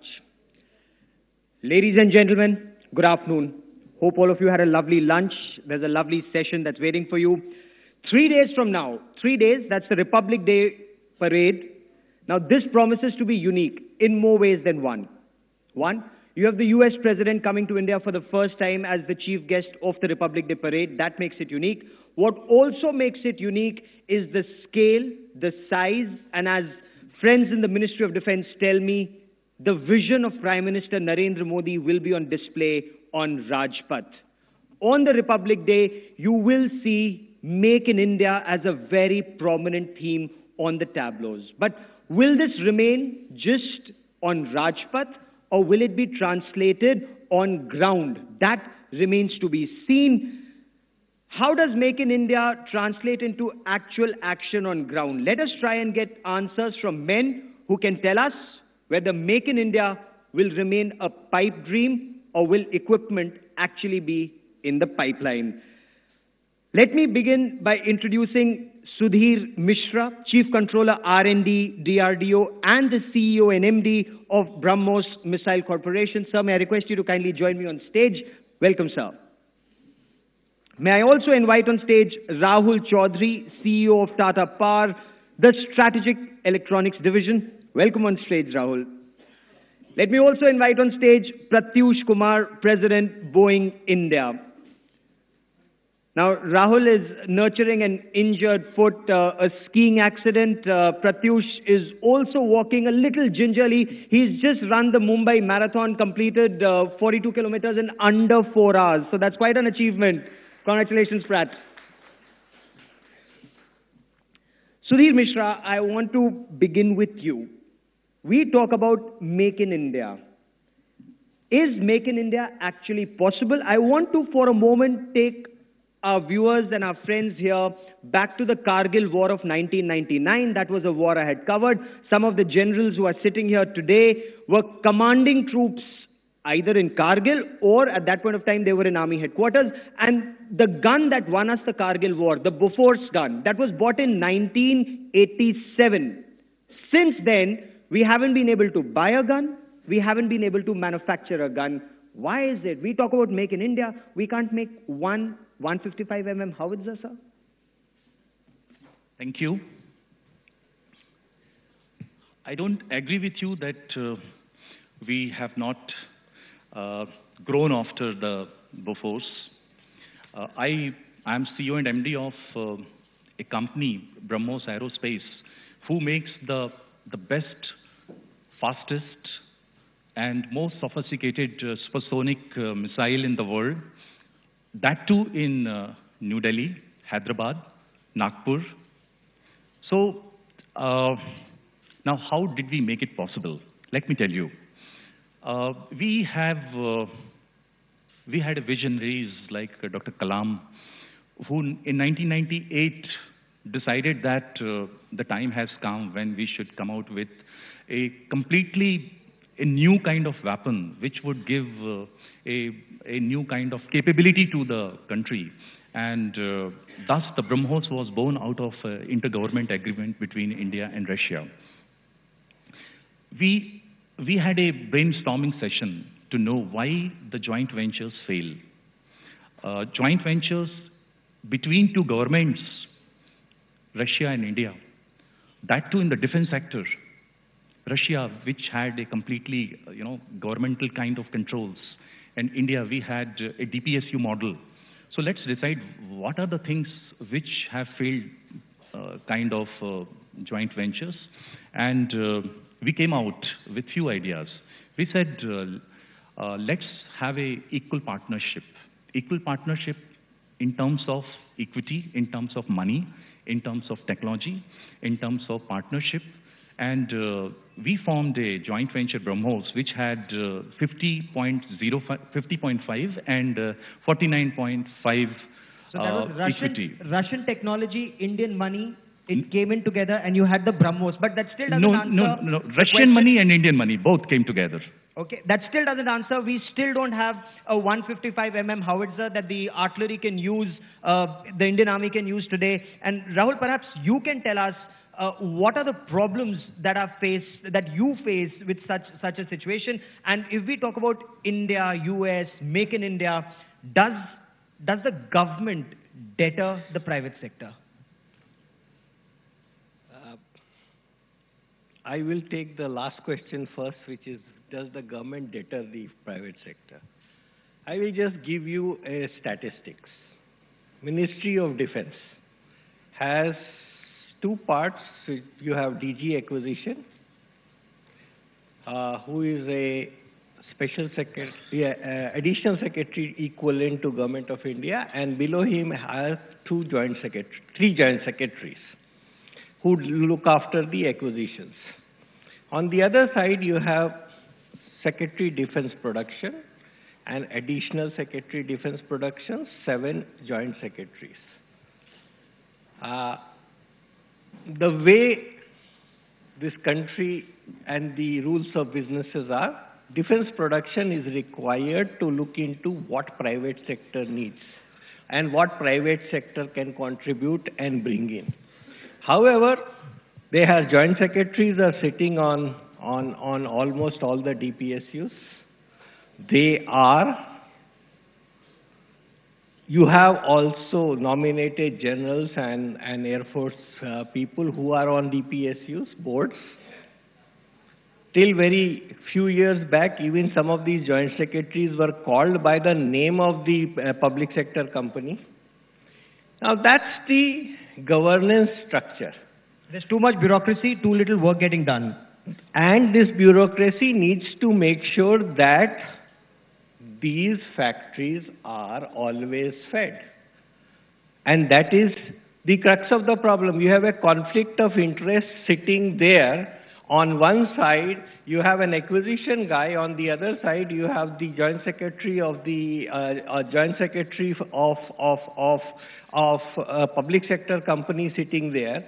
And when the decisions will be taken, there are n number of reasons why these decisions will be favored in favor of one of these DPSUs. So you don't have a level playing field as far as the private sector is concerned. And Pratt, does that deter US from entering the Indian market? It's supposed to be a big market. India is the biggest arms importer in the world. America is now the biggest arms supplier.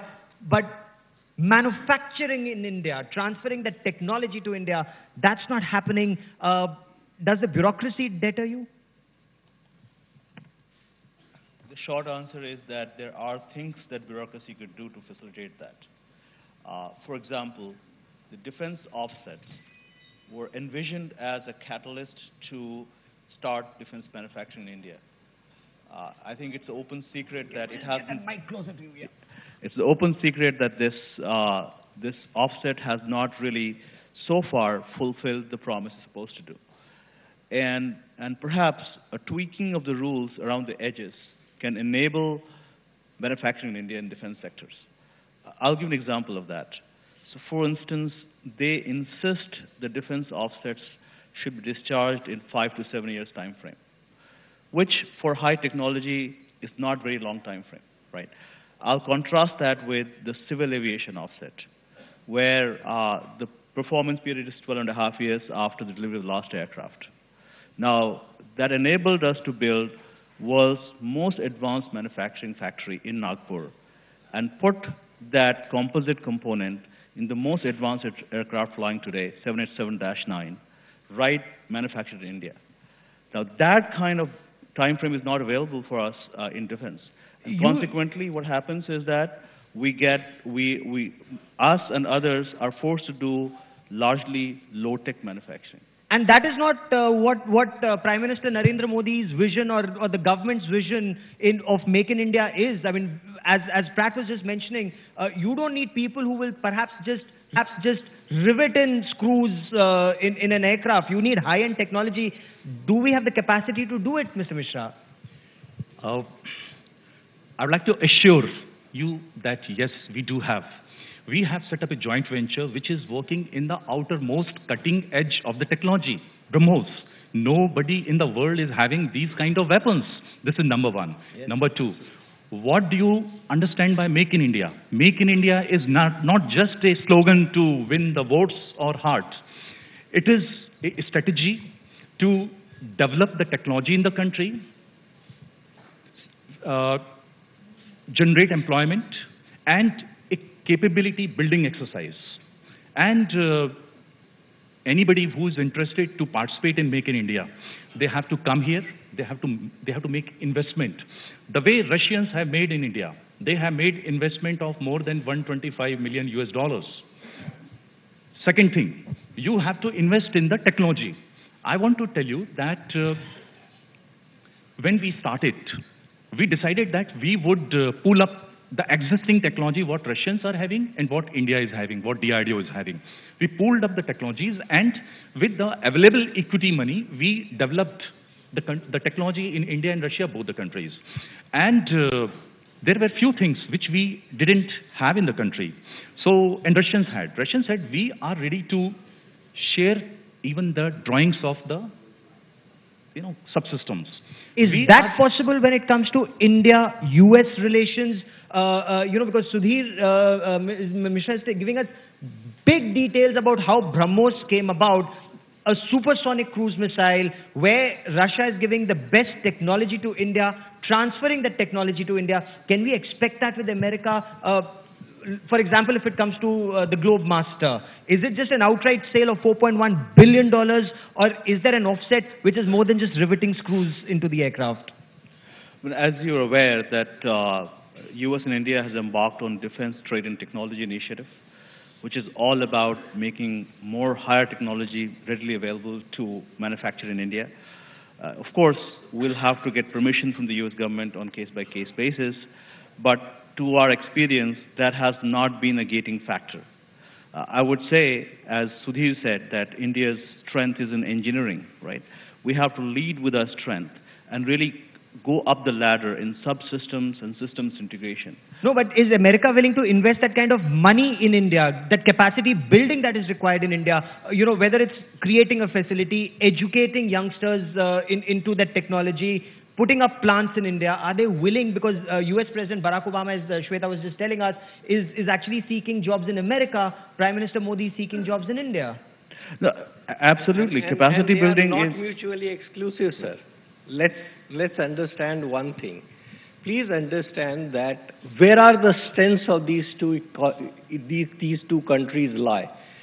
The strength of these two countries lie, even when we were very agnostic 30 years back or 40 years back, there was a huge amount of people-to-people communication, work, and that's translated into the IT, ITES, and the engineering services capability which we have.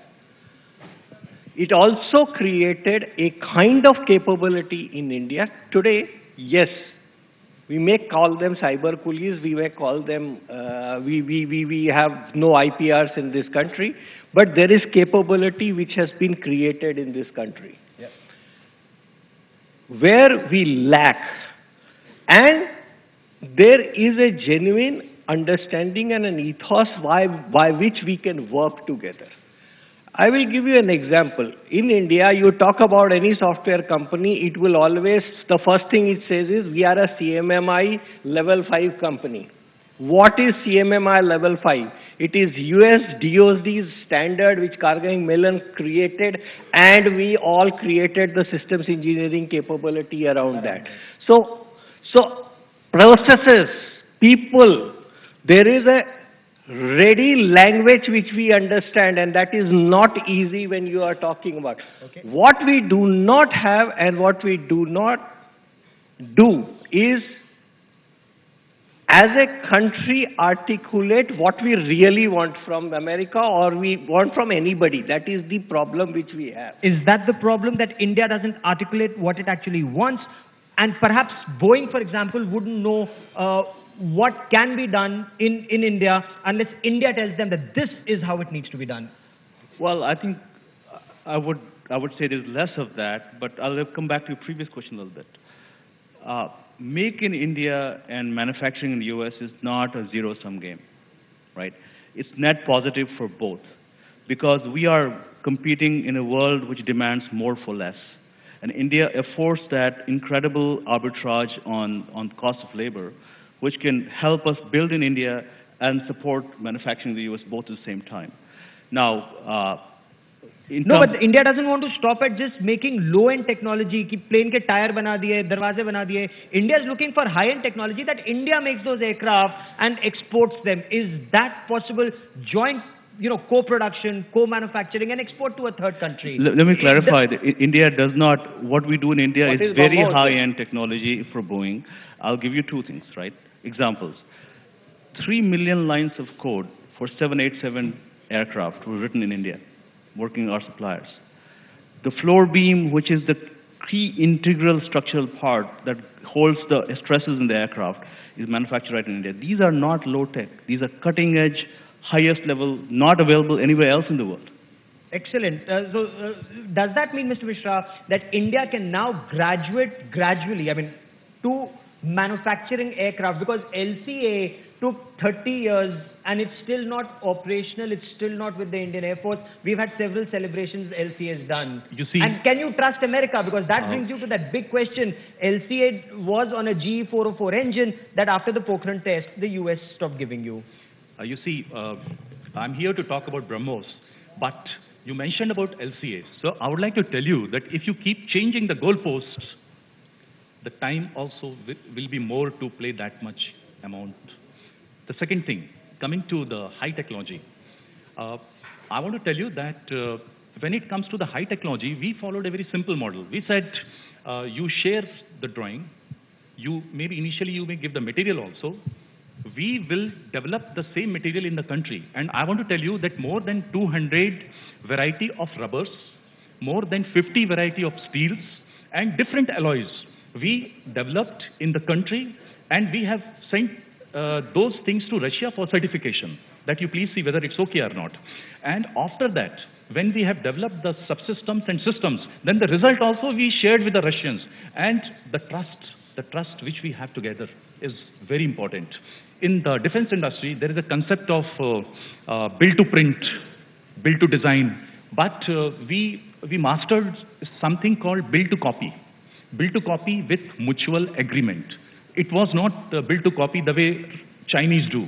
We did it with faith, trust, and taking each other into the confidence. Okay. Pratyush, is that possible with the United States of America? Because I was reading an article which said India and the US, they have a relationship. That relationship needs to be consummated, but the trust factor is still not there to the level at which it is required, especially in defense. In intelligence sharing, it may be there, but in defense, it is still not there. So we are building that. U.S. defense equipment supply to India is relatively recent. It's only started in the last 5 years that we start delivering equipment to India. So trust is being built as we go. And the initiatives taken by President Obama and Prime Minister Modi, is a very important step in that direction. It's the foundation on which next progress will be made. So we're very encouraged by the continuous dialogue engagement and the initiatives like DTTI, which will eventually lead us to a trust-based relationship. Okay. As far as Tata is concerned, what are the problems that you face? Because the private sector often says we don't get a level playing field. The government may favor PSUs. Is there fear that the government may favor a foreign manufacturer, or is that actually hope because that foreign manufacturer will actually tie up with you and give you easier access? I have often said that both Americans and Indian private sectors are challengers, so we are mutual friends to break into this marketplace. But jokes apart, there is a change which has happened. Indian private sector today, which have substantial systems engineering capability, has not just come up on its own. It came up with the guru called DRDO. My company, L&T, many others. One of the success areas of the DRDO technologies, and BrahMos is one example, is also where the active participation of private sector has been there. On 26th January, you would see two major systems, DRDO technologies which have been inducted into the armed forces, Pinaka and Akash. Again, it was a public-private partnership. Again, when the mindset of collaboration of Indian industry has been there, at the height of the sanctions, the electronic warfare system Samyukta, as well as the nuclear submarine Arhant, started in 1998 when you had no defense licensing also. So when India together puts its mind, the same is true about your ISRO or the space or the nuclear. All of that is possible once we channelize the right kind of mindset, and then we have been able to get and bring in the right kind of partnership, technologies, capabilities, work together. But that is critical. But if you make this an agnostic, I mean, it's kind of a confrontation, it will not work for anybody. It will not work for India. That is the first critical thing. Mishra, in a situation like this, can India afford to trust the United States after what happened post-Pokhran? Because whether it was your GE404 engine which got the LCA down, whether it was the Sea King, the Sea Harriers, a restriction regime, even if the private sector wants to cooperate in the United States of America, a government restriction regime can set your entire defense system back. Besides CEO and MD of BrahMos, I'm a government official also. Yes. And That is why I'm asking Government of India. I'm not here to comment on the past, present or future, but you see... Is that a fear? You have to always learn from your past and plan for the future. I can only say that. Pratyush, that is a fear that the Indian system has, and several analysts have written about it. We'll probably ask Ambassador Nirupama Rao if she can shed some light on it later. That fear is there in the Indian system, that you trust America today, they start, even if they invest in you, should there be another Pokhran-like situation or any other situation, the Americans hold the equipment back, they hold the technology back, and you're high and dry. That's the point. If you are talking about co-development, I mean, it's again, I would take another Cold War word, MAD, mutually assured destruction. If you are talking co-development, co-production, you are then having something which you can hold back. So you have to get to that kind of a capability. You need to not short sell yourself. Today, the relationship is always, will they give us technology? Do we know what technology we want? Do we know exactly what we need to do? We can today go and, today, the R&D has changed. Today, the defense used to be the flame from which most of the technologies came out. But with the internet, with the cellular revolution, I mean, except for night vision, a hell of a lot of technology is spent today. In fact, the growth of technology spent in these technologies far outstrips the defense and aerospace technology spent. And we have good access across. We are a country which has the capability to understand that language. Yeah. We are playing in that field. It's a question of then saying, okay, we need to now articulate, these are the kinds of capability we need, and these are the... Why does DTI have to tell us that these are the 12 technology areas which we think you would need? Why can't we sit down as Indians and say, this is what we need? Now, the day you can have that, you will have a Make in India which is not dependent on Americans or the West or the Chinese or the Russians. But that is some decades away. Why is it decades away? Why is it decades away? Pratyush, do we have the kind of capacity, or that capacity building is required, and is Boeing willing to make that kind of investment in defense technology or defense sector? Well, listen, I think we have been very forward-leaning in building capacity. We've been training the frontline factory workers for the aerospace manufacturing for a long time. We have invested hundreds of millions in building the capability in terms of process, training, systems, quality assurance with our Indian suppliers such as Tata's. The reason we can produce that floor beam in Nagpur is because we invested in that. And going forward, we're making a huge investment in skill development on frontline factory workers. Now, going back to a little bit on the previous point, it's really the co-dependence for mutual benefit is the essence. If Indian suppliers and manufacturing get embedded into global supply chain for American products, you will mitigate the risk that you have in the past. We have to build the capabilities to that level. So for the long term, the quality and production from Indian industry is so good that the world can't live without it. Is that happening on ground today, or capacity building is required for that, and how long, in your opinion, would that take? It's a process, it's a journey. As you know, the private entrepreneurial sector is relatively new for defense manufacturing in India. As they pick up steam, over time it will get there. It will happen, it's a very complex system. So you have to start from component level, from subsystems level, to sub-assemblies, to finally systems. So you have to go up that food chain. It'll take time, but there's no reason that we can't get there in a reasonable time frame.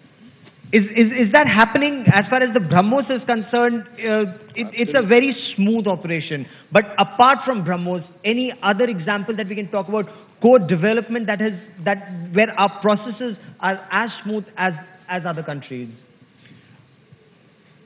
Should I? Please. Actually, I would like to, after all, again I come back to the BrahMos. When the time came that we can export the missiles, and both the governments said, fine, you can export the missiles and go to the BrahMos. Will that day come when somebody approaches US and they say, okay, go to a company, Boeing India Limited, located in Hyderabad or Bangalore, and they say, okay, you place order on them, we'll share the profit. Would it happen? That question is to you, Pratyush. Will it happen? No, I'm not complete. I'm not complete. Now, the second thing is coming to the high technology. The high technology investment in the country. Investment not only in the form of production, but in the form of design, development, training of the engineers in the country. That has to happen. That's the key thing. That's really Make in India. Make in India is not setting up the production line with lathe, milling, and sophisticated machines to only do the screw driving or manufacturing. That is not. It's basically, the knowledge has to be made in India. That is the key. I agree with that. It's a complete ecosystem. You gotta have the right skill sets in the engineering base. You gotta have the frontline factory workers. You gotta have your suppliers, your sub-suppliers. The entire system has to work for it to be global quality and be competitive. If you just pick and choose bits and pieces, we'll be struggling for a very long time. Okay. There are questions we'll take from the audience, and I see several hands going up already. Janlata Hasnain, the first question to you, sir. Thank you, Gaurav. My name is Janlata Hasnain. My question is to the whole panel. It's wonderful seeing this kind of articulate young people involved in defense manufacturing and things like that today. But my question to you is specifically, how do you view the bureaucracy? You see, ultimately when you have to deal with the Ministry of Defense Production, or you got to deal with the acquisition people, you have to deal with professionals. Now, do you think there's a strong case in India for actually creating a professional defense bureaucracy? People who have got a hands-on experience on the ground, who are there, who have been on the ground, been on in the field areas, and come back and are now as a part of a bureaucracy. It is almost akin to something like the railway ministry, perhaps. So this is something which is missing in India. Do you think there's a strong case for this? Can I, please? Actually, when it comes to bureaucracy, I want to assure you that we have one of the finest bureaucracy in the country who can see through what is good, what is bad, and what is ugly. When the proposal for BrahMos came, the bureaucracy could see that yes, there is going to be knowledge gain in the country. And I want to assure you that the BrahMos got all the supports from the Ministry of Defense, they got support from political system, they got support from Ministry of External Affairs, and today, after, this all happened in 1998, and today we are reaping the harvest of that. So the bureaucracy is very good. You see, it's very easy to abuse bureaucracy. The good thing is, sir, the bureaucracy is capable enough to see through the paper. What is coming, what is not coming. The moment they say knowledge is not coming, they say no. Why is this bureaucracy, or where is the hurdle? And I want Rahul Chaudhary to shed some light on that. Why is this bureaucracy then unable to give the army a 155mm howitzer that it requires from 1987? You've seen it perform in Kargil, and we still don't have a gun. Look, the problem is, if you look at the finer drafting of all the policies which come out of Department of Defense Production, there is something called Defense Production Policy. It's a 2-page document. If you read through it, I will find not a single comma or full stop to be changed there. But when it comes down for the implementation, you have a system which has an inherent conflict of interest sitting inside the entire system. Now, if I was in their shoes sitting there, that conflict of interest will make me also act in that particular manner. So it is not, if you want to achieve a goal of substantive self-reliance, you need to first, it is not about getting one technology from other guy or it is a process. Please understand that my co-panelists have time and time again said process. Another point which my co-panelist said, BrahMos was started in 1998 and we are now reaping the benefit. It is a industry which takes 6 to 7 years for the fruits to come. It's a slow driver because it takes its time. Can I correct you? Actually, in 1998, we signed the IGA and we started deliveries from 2005 onwards. 7 years? Yeah, within 7 years. I said 7 But years. can that be expected of Boeing also, that kind of cooperation, that the BrahMos example, can it be replicated with America, or was BrahMos a sweetheart deal between India and Russia? Give us time, and with the enabling policies and forward-looking ways of DTTI, we could do more. BrahMos is just an example. There's no reason why we can't do a lot more than we have done so far. Okay. Sir, yes, the gentleman in the grey suit. Yes, sir. Thank you. I'm Dr. Ghosh from ORF. I have just two very quick questions. Thanks for all the brochure talk on the defense production. I have one question to Mr. Mishra regarding the BrahMos. As I understand, it really shouldn't have taken, 7 years, because if I remember correctly, the BrahMos is a takeoff from the O-55M Onyx missile of the Ukrainians. So it's just a development of that. And it shouldn't have really taken so much time. But since you are also talking for the DRDO, may I just ask you, sir, as to why is it that still we have got the serial production of only Agni 3 that has been operationalized while we keep firing Agni 5s, etc., and to a big show on TV? What's happening about the serial production? Because that is what is required. Beyond that, there is no movement at all. I mean, it's something which we need to look into. And to our other two panelists, I have just another question. Again, it's very nice to talk of TOT, etc.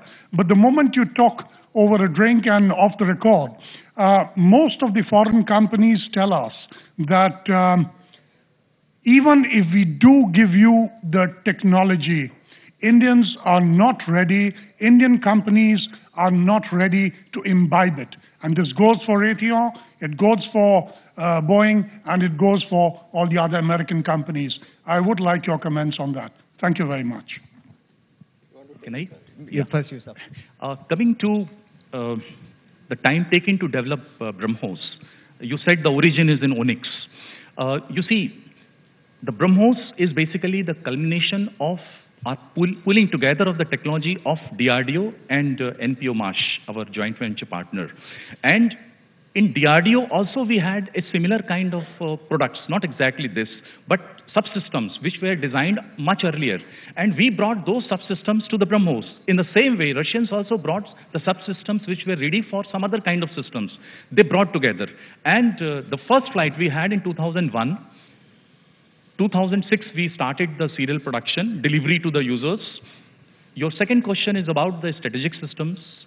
I would like to make just one statement, that the DRDO has ensured the strategic security of the nation, and it's the biggest deterrence, and it ensures the security, the final security, and not a forum to discuss about the strategic systems. Maybe you can ask DRDO chief about this. Okay. You were to talk about Indian companies. Are they not even ready to take? Are they not? Do they not have the capacity to take the technology? So our experience actually has been different. We've worked with Indian companies to really generate and help them absorb very high technology. Now, if you think about technology transfer, is take a bunch of drawings and design and throw this over the wall and let them absorb it. That's a very different ballgame. We don't believe in that. It really becomes really incumbent on us to make sure that we work shoulder to shoulder with our partners, build their capabilities, build their systems, and work with them that technology is stable after they take in. And if you do that, you have wonderful results. And I go back again to our experience with Tata's on the 787 floor beam. Fabulous tech quality, world class, and it's only happened because we worked with them, and it can be done. Brigadier Mahalingam? The mic is reaching you in a second. Now, this supplement, there's a mic. Brigadier General Hasnain's question. My point is that if you see that in the defense procurement procedure that you have today, it is a bureaucrat who has no clue of technology, who has no idea of quality. He cannot procure items. He is not a qualified procurer. But still he does. Why does he take a bag and start buying things? My question is, would it not be much better to have an independent organization, defense procurement organization, which consists of all the people, including those legal, those people, technological people, the quality assurance people, so that even in the case earlier which you referred to, saying that there is no level playing field between the public sector and this, if there is an independent body who could assess and give their recommendations, that would be much better. Why are we not having it? Would you prefer that, or would you prefer the present system? Well, from a private sector perspective, we would tell you one thing very, very clearly. I will give you one data point. Instead of giving you a long-winded answer, I will give you data points. Give me an answer, yes or no first. I'm giving you an answer, but I'm giving you with a data point. Give me a second, sir. In Buy Global, there is a category under Buy Global. Wherever our company has competed in a Buy Global category, where taxes and duties and all the other things are kept outside, we have won the tenders. So, bureaucracy exactly knows what's to be done to give the level playing field. The procedure has its own problems. What you are saying is absolutely right, and there are N number of reports which are saying that we need professionalization of the procurement. And for that, what needs to be done? It has not been acted upon. And if we have to move forward to the next stage, as I said, it is just not about procurement, because it is about capability building. Because defense ministry is a unique ministry. It is a monopoly. It buys. It is the market and the market maker. Now, to have that kind of a role and a commission by which Indian capability is to be built, and please stop this private sector, public sector, because it has to be Indian capability. Absolutely. Integration is required, Colonel Arasin Singh. If I may draw your attention to this 155 millimeter guns. Now, we had been crying horse for so many years. And 2-3 years back, it was discovered that we have the blueprints. They were asked as to why you have not, offered to manufacture it. We had bought it from Bofors. They said nobody has told us. And I am told that they have made the guns, the trials by and large have been successful. It is a clear case of internal and external sabotage, let me tell you. And all those people who were crying horse for 155 millimeter guns, I went back to them.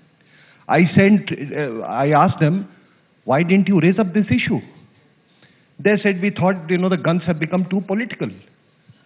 Okay, so that's a statement that you're making. No, just a connected question. I want to ask the gentleman from the government, is there a sabotage bid by internal and external quarters? Because I refuse to believe that this country cannot make a power pack.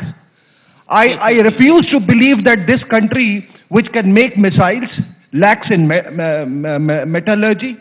I refuse but that's a point that perhaps you made your point, Colonel Singh, and that's a fair point you're making. Why is it that we can't make a 155 howitzer when we make an outstanding BrahMos? You see, you have picked up one example. Actually, if you see any missile, any rocket, there is a saying that it's not a rocket science. So it means rocket science is difficult. So I completely agree with you that if India can make missiles, if it can make rockets, it can certainly make any other thing. You see, it is basically a combination of users, then developers, production agencies. So you really can't blame only one person that they are the people to be blamed. And since you are manufacturing the 155 howitzers, where is the problem? The biggest problem which we always face in this country is if you are private sector, you cannot. We have designed the gun, we have spent our money, the gun is available. We took 1.5 years to get the government clearance to find a test range to fire it. Now, the money was not government's, it was our money. We created the capability. We wanted to demonstrate the capability. There are stories where we could have done probably the first exports, but we could not. But that's a separate issue. If you have to move forward today, in the procedures, if a private sector vendor, forget about a gun, you make a sub-part of a gun and you are the only one in the country who has indigenized it, there is no procedure under DPP or DPM in which government can buy from you. Okay. So basically, and why should that be a hindrance, a single vendor deal? That should actually be an enabler. I would like to thank all our guests for being a part of this the discussion. Clearly, Make in India is a great dream, but we need to simplify the rules. The bureaucracy needs to be sorted out before that Make in India can actually be a reality. Thank you very much for being a part of this discussion. Thank you, sir. Thank you very much, Gaurav, Mr. Mishra, Mr. Kumar, and Mr. Chaudhary. Of course, Make in India is a great idea, but there are a whole host of issues to sort out before it becomes a reality. Moving on to our next panel, Rise of the NRI, Becoming Part of the American Dream. Now, it really wouldn't be an exaggeration for me to say that Jackson Heights in New York resembles a mini Lajpat Nagar. Of course, it's a bit cleaner, but definitely when you go there, you get overwhelmed by what you see. There are over 3 million Indian Americans in the United States, making it the third largest Asian community in the US, and of course, Indian Americans are also one of the wealthiest. Almost every exhibit that is done on the Indian American community showcases this community as the perfect community that's really living the American dream. Well, to introduce and moderate our next panel, let me now invite Rahul Kanwal, Managing Editor, TV Today Network. Over to you, Rahul.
Air Force One touches down at the Palom Technical Area in a few hours from now. This will be a visit marked by symbolism, by fabulous optics. But where do we see the substantive elements of the India-America relationship go from here? Why is the relationship not being able to fulfill its true potential? And what role can the NRI community play in this? Joining us at the India Today Global Roundtable, Ram Madhav, Dr. Sanjay Baru, and Rubinder Sachdev. Thank you all very much for joining us. I want to start with you, Ram Madhav, as somebody who's in the thick of things in the way that the BJP is being run at this time. What are the expectations your party and this government have from President Obama's visit to India? Is this mostly about the optics of having an American president sit through our Republic Day parade? How do you intend to take it beyond the optics? But optics is also important. You understand that very well. And the way this whole thing has happened, I think it makes it a sort of a very defining visit. India and US have been friends for a very long time, but it was the earlier NDA government and Prime Minister Vajpayee who openly called these two countries natural allies. And this visit probably should prove that the relationship is befitting the description. So in that sense, yes, there are a lot of expectations. There are a number of shortcomings in this relationship, because you talked about optics when President Obama attends that Republic Day parade, when he sees all those defense equipment moving in those trucks in front of him, he will see a lot of them being imported from Russia and other countries, very few coming from India, from America. So it has a great significance for President Obama also to participate in this event. We do look forward to this visit. So what are you hoping he'll do when he sees the Russian tanks march past? A lot of discussion has happened in the previous session. One of the major outcomes of this new relationship should be a strengthened relationship on the defense front also. So that's part of the commitment, that we replace the Russian tanks with American tanks? No, we definitely upgrade our technology, have new equipment, upgrade our skills. For example, Indian Navy, especially in the changed circumstances, has to upgrade its vessels, its equipment, its skills, where, probably the relationship with the US can be of great help to us. Many areas where we can cooperate, but defense is one aspect I'm saying, which is definitely very important. But there are other issues. Like, for example, one of the most contentious issues in the next few months is going to be the climate change dialogue, which is going to happen towards the end of this year. We have a position, the US has a position, we have to start somewhere understanding each other's position and, probably nuanced change in our respective positions so that we come to a better climate change regime when we sit for final dialogue in December at Paris. Dr. Baru, will this visit, in your view, be restricted to the optics of having an American president see Russian tanks drive past on Rajpath, or do you think it will actually go far beyond and play an important role in fulfilling the potential of India's relationship with the United States, which for multiple reasons has always been held back? I don't think this visit is about the optics at all, though I think the optics are significant. The fact that you will have the President of the United States receiving the salam from the Indian Army on Rajpath is important, in terms of its optics. But I am now convinced, after reading whatever has been written in the last few days and hearing various people who are in the business of policy, that this is in fact going to be a substantial meeting. I think we are going to see in the next 3-4 days a major turning point in the bilateral relationship. The foundation for this was laid over the last decade. There's no question about it. Since Pokhran tests, in fact, since 1999, the foundation for what I now see as a turning point in the Indo-American relationship has been laid.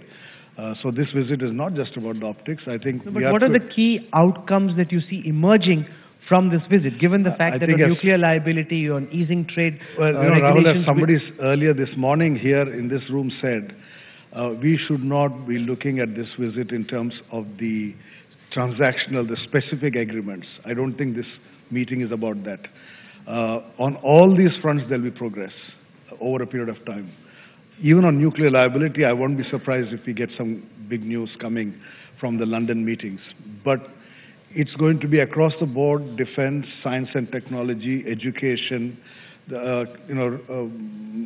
manufacturing, make in India, wide range of areas. But I think the important thing to understand, you ask the question, why has this happened?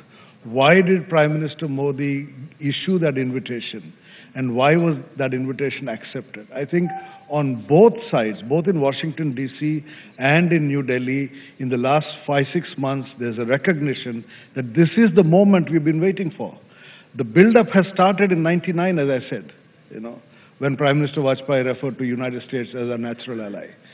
But over a period of time, like you plant a seed and slowly it grows, and then finally the flower comes out. This is the flowering of a relationship that has been built assiduously by 3 successive governments, the government of Mr. Vajpayee and the 2 governments of Dr. Manmohan Singh. And finally we are seeing fruition and a turning point. So I would not underplay this visit at all. I would not call it optics. It's not about symbolism. It's about substance. Robinder Sachdeva, somebody who works very closely with the American Congress, as somebody who understands the mood in Washington, how much do you think this visit will actually translate to? There are some naysayers who say that you've got a president who's entering the lame duck part of his presidency, and therefore, no matter what the optics might be, the substantive outcomes cannot be too much. Couple of things. Of course, there is some optics, no denying that. The spectacle of the Republic Day is the most grand fiesta. And, when all world media would be there beaming it out to the world, it'll be perhaps the first time, the global, audiences would be seeing that. And yes, of course, it's also about, I would say, optopolitics. Okay. Now, coming to the point of the congressman and the sentiment on the Hill, I think over the recent past, we are seeing a definite change in the mindset, a definite recognition of, India and India's growth and emergence. And of course, another thing, for the US congressmen, as I think in the previous session it was being said, it's about their domestic jobs also. So when they see an economy, which is a vibrant economy, which is coming out, which is taking some decisive next steps, they do feel perhaps enthused and encouraged. So when the president is here, I would like to say another thing. See, the US government, unlike, let's say, China or Japan, doesn't have reserves and pools of money with their state or institutional banks, which they can bring to India's infrastructure needs. So when we say America and America coming to India for business, we are probably looking at 2 things. One, that the policies of the US government, the signals from the US government are such that, okay, yes, India is a friend, a good friend, a growing friend, right? But what India needs is American dollars in investments, Dr. Baru. And when we traveled to New York and Washington with the Prime Minister when he went for the UNGA and then his summit meeting with President Obama, the American companies that met the Prime Minister when they were coming away told us that, yes, we are enthused by what the Prime Minister is saying. We like his message, but we would like to see action on the ground before we take our dollars back into India, before we change our investment pipeline. Do you believe that this government has done enough to encourage American companies to actually put their money where their mind is? Yes, Dr. Baru. Well, I think that's been the game of the last month or so. And it's not about encouraging American companies. It's about encouraging business, whether it's Indian or American or Japanese. If you create a business-friendly environment, a businessman would invest. So I don't see any need to do anything specifically for American business. But I think the message of the last month from this government is that they are, in fact, focused on improving what's called the environment for doing business in India. And hopefully, each of these announcements that have been made will be implemented. No, but Ram Madhav, Swaminathan Iyer, for example, has an opposite take on the manner in which these reforms have been implemented through ordinances. He believes that till the time there is a firm law in place, a mere ordinance by itself will not lead to American companies changing their minds and committing more investments into India.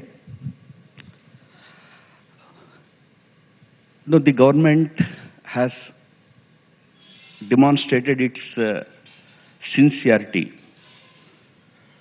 towards bringing in more reform on the economic front. I think these are technicalities. What are the limits of ordinances? What is the role of a law and all those things? Those things are known to the people who are managing these affairs. There are certain political compulsions which compel them to take to that ordinance route, but we all know ordinances are not permanent. They will be converted into laws. Nevertheless, it demonstrated government's sincerity towards bringing in required reforms. Now, what an investor essentially looks at is the thinking of the government. If he is convinced about that okay, this government is serious, this government means what it says, then he will take the risk. He will come and invest. So I think today the global investor, including, as rightly pointed out, not just the US investor, but the investor across the world, is convinced that here is a government which is determined to create an atmosphere where investments can flow smoothly and they can go there safely. That is the main message that investor gets Dr. today. Baru wants to add to that. Yeah, I just want to make the point that, first of all, nobody invests in India. People invest in a particular part of India. And there are parts of India that, in fact, are very investor-friendly. I was just told yesterday evening a fascinating story. I don't want to mention the name of the company. An American company that is manufacturing a very advanced part of an aircraft system in my city of Hyderabad. They ship it from Hyderabad to the United States. And the logistics of the whole shipping process, I was absolutely fascinated by this story. Now, these are all success stories. I don't think we actually report many of these stories in our own media. The number of American companies that have come to India in the last 10 years, in the information technology, in aircraft, aerospace, in a large number of areas, and are actually very happy to have come here. So there are a lot of positive success stories. So I don't think the question should be, will American companies come? I think the question is, will they catch up with other countries that are already here in a much bigger way than the US? I agree, but there are many new areas which are opening up for these American or foreign investments to come in, including major areas like infrastructure. But do you see a clash in the American president's message where he says it must be Buffalo, it mustn't be Bangalore, that companies that manufacture locally must pay lower taxes? You can't manufacture elsewhere, repatriate income back and not pay taxes. He's actually, especially as America heads into election cycle, do you see a clash between wanting to increase American investment in India and the political message that whoever the contenders are will need to take to their people? Ramad. When elections are around the corner, one has to make politically correct statements, give them that much of scope.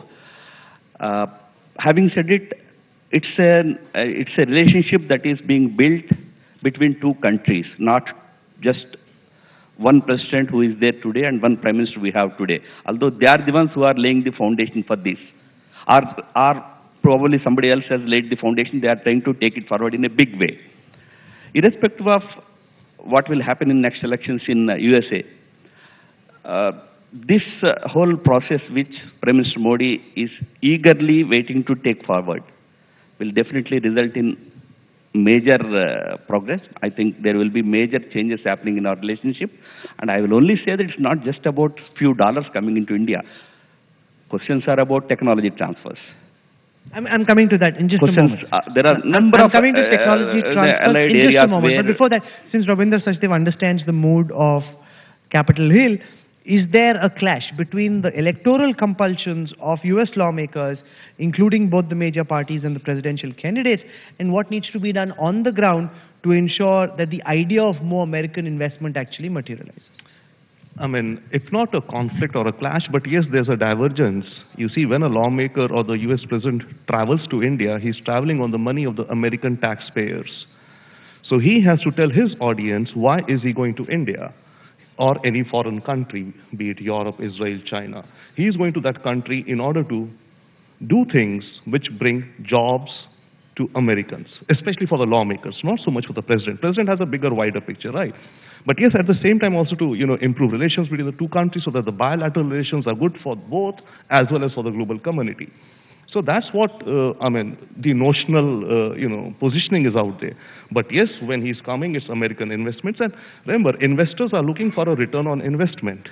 It could be Vietnam, it could be India, it could be Brazil. Wherever they see that, their investments would get decent returns. Now, India definitely so, in the past few years, and especially with this new government, has, I think, scored a notch high above.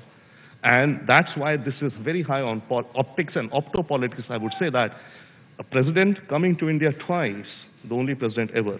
But the American media, Dr. Baru, seems to have taken a rather dim view of the president's visit.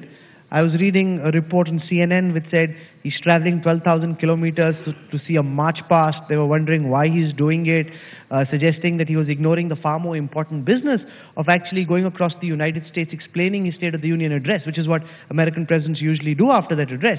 So is this going to be something difficult for the president to sell to his constituents back home? Our media goes gaga over the Indo-US relationship, and the American media is always cynical about the Indo-US relationship. Why is that? I mean, I don't know why. Maybe Robin can explain, but I can tell you, he and I worked together selling the nuclear deal in 2005. We were actually collaborators, me from the Delhi side, and he was in Washington, D.C. And the American media was so hostile to the nuclear deal.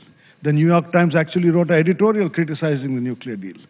So American media, what constituencies they are addressing, what their values or priorities are, I've never been able to understand.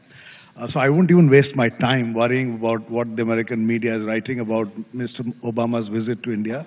I actually think we are kind of going overboard a bit, which we always do. So, it's part of both are par for the course. Indian media going overboard and American media going overboard with its cynicism. But at the end of the day, I think the fundamental change that has happened, and as someone who has had to deal with the media from the other side in this bilateral relationship, is that today there is no section of the Indian media that has a negative view of this relationship, which was not the case 10 years back. I mean, I had to fight a lot to get positive media coverage on the Bush visit in 2005. I don't think anybody in government right now is worried about doing that kind of a thing for this visit. Far from worried, they're actually hoping, Dr. Baru, that this visit turns out to be a big election campaign opportunity for Ram Madhav's party, and I'll explain to you why. I was traveling with Kiran Bedi's roadshow, and Mr. Madhav, you must respond to this. I heard one BJP worker tell a person standing on the ground, देखना दुनिया का सबसे शक्तिशाली आदमी तिरंगे को सलाम करेगा, ये है मेरा Modi. So you're actually hoping, Mr. Madhav, that this proves to be a good campaign opportunity in the Delhi elections also. If we have to decide the visits of international dignitaries, keeping in view our election schedules, you can never have any visit in India. Having said it, don't bring down this great visit that is happening to a very minor issue of linking it to a local election. Obama or no Obama, we are going to win the Delhi elections. Be clear. Now, if by Obama's visits and all that, a few more votes through you we get. Most welcome. We take them in all good spirit. Thank you. But don't bring it down to that kind of a discussion. This visit is about, that's why I use the word a very defining visit. We are upgrading our relationship to a much higher level. We are going to, I think going by the reports, the governments are going to talk about various things. So I think let us not bring it down to Robin, elections. that and was all just that. said as an aside. Don't Then worry. You don't need to one take can it so also seriously. say this now that probably to secure some NRI votes, Obama is doing this. Someone No, but can I say want that. to, I want That's to come not to the that, way we should. Robinda Sachdev.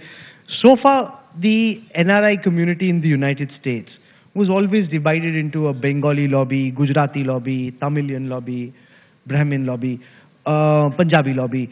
Has Prime Minister Modi been able to change that? We saw in New York for the first time, because of the efforts made by Ram Madhav and others in the party, an attempt made to bring the Indian NRI community together. How does the Indian in America, the Indian American, perceive this visit? And what is it that he's counting on?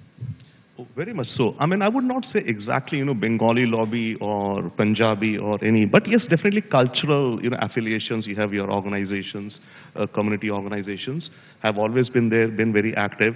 But yes, I think at loggerheads with each other. You're being very diplomatically correct. The reality is they've always been at loggerheads. fair They enough. gave Ram That's Madhav ji a very tough time. That's entrepreneurship. He knows that. But I would. No, but is that changing is my question. It's definitely changed in terms that, especially with the visit to Madison Square and that whole event which Ram Madhav ji led and organized, it was for the first time that you saw multiple organizations coming together for a supranational bigger goal. I think that's what we are seeing now. The diaspora worldwide and probably as much in the United States also is kind of enthused towards a larger national perspective or a national goal. Now, the momentum is there, the tempo is there, the enthusiasm is there. So, of course, it will take some time for things to translate. But another thing, I think yesterday I was reading somewhere, the key point is US-India relations, I think, probably should not be so much about defense relationships and all. It should be about the people-to-people relationships. It's the people-to-people relationships and the links which have led to the growth of our IT industry. And in the session before, we were talking about in our IT industry, it's essentially the Y2K, if you remember, the year 2000 bug, which led to, an initial jump for outsourcing work to India. No, but there's a big clash there, Dr. Baru. The fact that Indian companies, Indian IT outsourcing companies would love to see an opening up of the visa process, making it easier for skilled labor to go and work in the United States. Whereas the American companies, or at least the American politicians, would absolutely not want to allow that. So how do you cross that Buffalo-Bangalore bridge? Well, look, first of all, things have become easier compared to 10 years back. And therefore, there's been movement forward. The movement forward was slowed down after 2008 financial crisis. The U.S. has gone through a huge problem on the economic front. And as the U.S. comes out of that, and which it is at the moment, I guess greater sense of confidence in the U.S. would encourage more liberal policies. I know all of us were worried in 2008, 2009 that we were returning to a world of protectionism. And we do see increasing protectionism in the West in general. But I think as far as India-US relations are concerned, there has been a liberalization of visa regime with respect to India. It's not been as much as we would like it, but the movement has been positive. So I would not complain too much. As far as we are concerned, frankly, this is not something I would place as a high priority as an Indian. As an Indian, I would like to see Indian talent return to India. I would like to see Indian talent remain in India. Fetching visas for Indians to go to America is not my priority.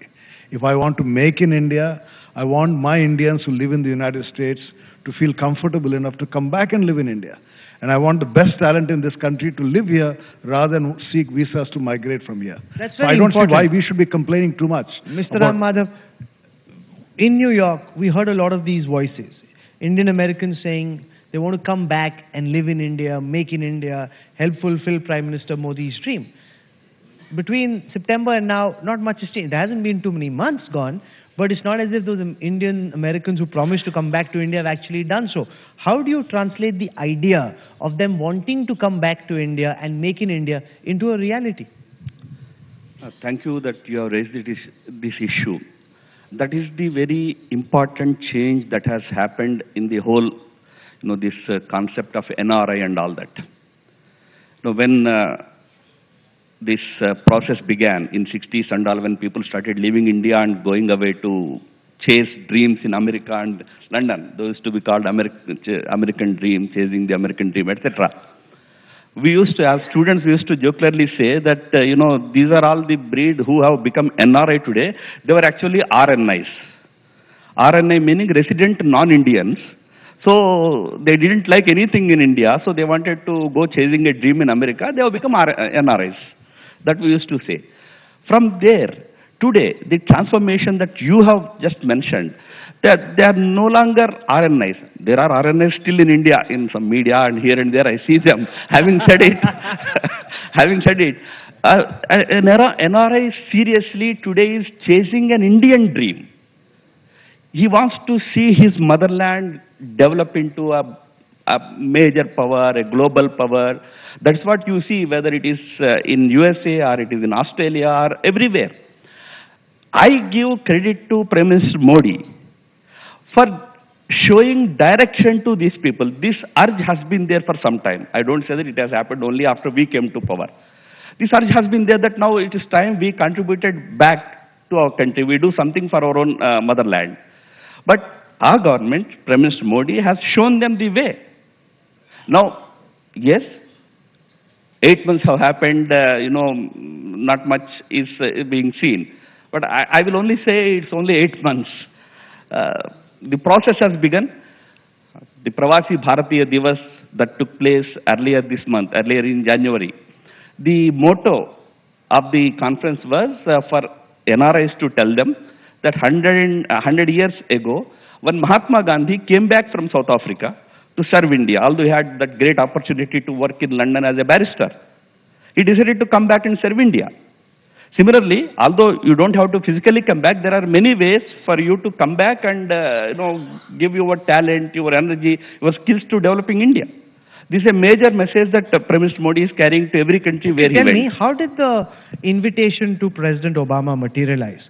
Were you in the loop? Was the party in the loop? Was the MEA in the loop? Or was this a solo mission by Prime Minister Modi? No, that only the people in the government can answer. How did it actually happen? But as you all know, that's what I also know, that an invitation was extended when Prime Minister was visiting Washington, D.C. And then after he came back, it was for the Republic Day parade on 26 January. And President Obama has immediately accepted. I don't know anything more than that. That's the most diplomatic answer. Okay, we got Nirupama Raoji, but this is, another very, very diplomatic answer. Let's take some questions from the audience. Who would like to ask the first question? Yes, sir, please. Professor.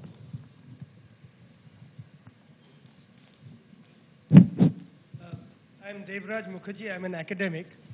My question pertains to the Make in India label.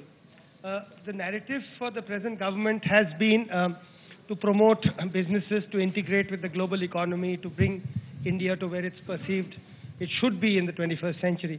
But there are contrarian voices. For example, the Swadeshi Jagran Manch opposes the Make in India label. They held a conclave in the Banaras Hindu University in November, where they said we should promote a Made by India slogan, which is Swadeshi, and not a Make in India slogan. So down the ranks within the larger Parivar, there are going to be some opposing voices. So how is this narrative of modernizing the Indian economy going to parse with the lower ranks of your political establishment?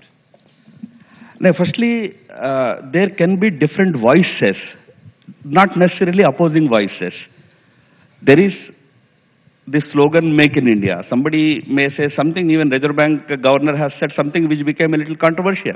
There are different views, but nobody is saying that in India the manufacturing industry or other industry should not grow. Everybody, every organization is in favor of strengthening our manufacturing base. Towards that, Make in India as a concept, inviting investments into India where our own industry can grow. We can become the manufacturers and we can become the exporters, we can become the suppliers. Is the idea everybody welcomes.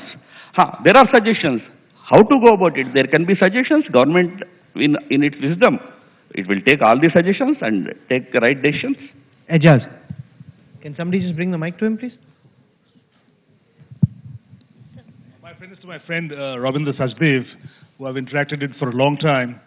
Since Mr. Ram Madhav and the entire BJP government and led by the Prime Minister is working so hard to serve the diaspora, especially the NRIs, is there much of a role left for US in Impact, which you represent, or you think there's an entire agenda of advocacy has been totally imbibed by the government? Do you see a further role for US-India policy action group? You want him to shut you up? No, not at all. I'm just saying, is there anything left for them to work, or everything that they want to ask for is already being done by this government? Sure. Basically, it's actually, I would not only say a blessing, I would say it's a major encouragement. In a sense, let's say when the diaspora reaches out or tries to do whatever innovations or, mass contact programs in the countries wherever you live, you're looking for support or encouragement from your home government. Now, with this government, there's a huge boost to that. So that's a wonderful thing. Secondly, in terms of, let's say, role of organizations, and again, I would say it's much more about idea and thought leaderships. For example, just to take quickly, one of the big things that we are suggesting now from this Obama-Modi summit, which could come out, which ties into what Ram Madhavji was saying about climate change, is about solar energy. What about forming a global alliance of solar regions so that their demand is aggregated? India is looking at 100 gigawatt. Germany, Indonesia, whichever. You aggregate this demand, talk to the technology suppliers and manufacturers and drive down the demand. We are calling it Surya, Solar Using Regions Energy Alliance. That ties in with the stars are aligned. Okay, so the stars are aligned, Obama says. What we propose is that Modi and Obama should do a Surya Namaskar in Paris. The discussion of the Surya formation should start now. In the months leading to the Paris talks, the nuts and bolts of this can be worked out. And if a global forum can be structured, which aggressively looks to drive down the solar prices and the technologies, it is a boon for the country. So I would perhaps, those are the kind of things or thoughts or ideas to which we would want to, always partner and support, build up outreach on the Capitol Hill to the extent that we can amongst lawmakers and all, and push ideas. That's something that we are all very proud of at the India Today group. An exclusive interview with President Obama just hours before Air Force One touches down. So if you haven't read it, you should pick up a copy from the stands right outside. Sir.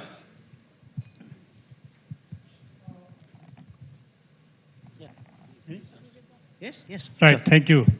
I'm Jal Malik, and I got a think tank that is working on business in Southeast Asia, BIMSTEC to be exact.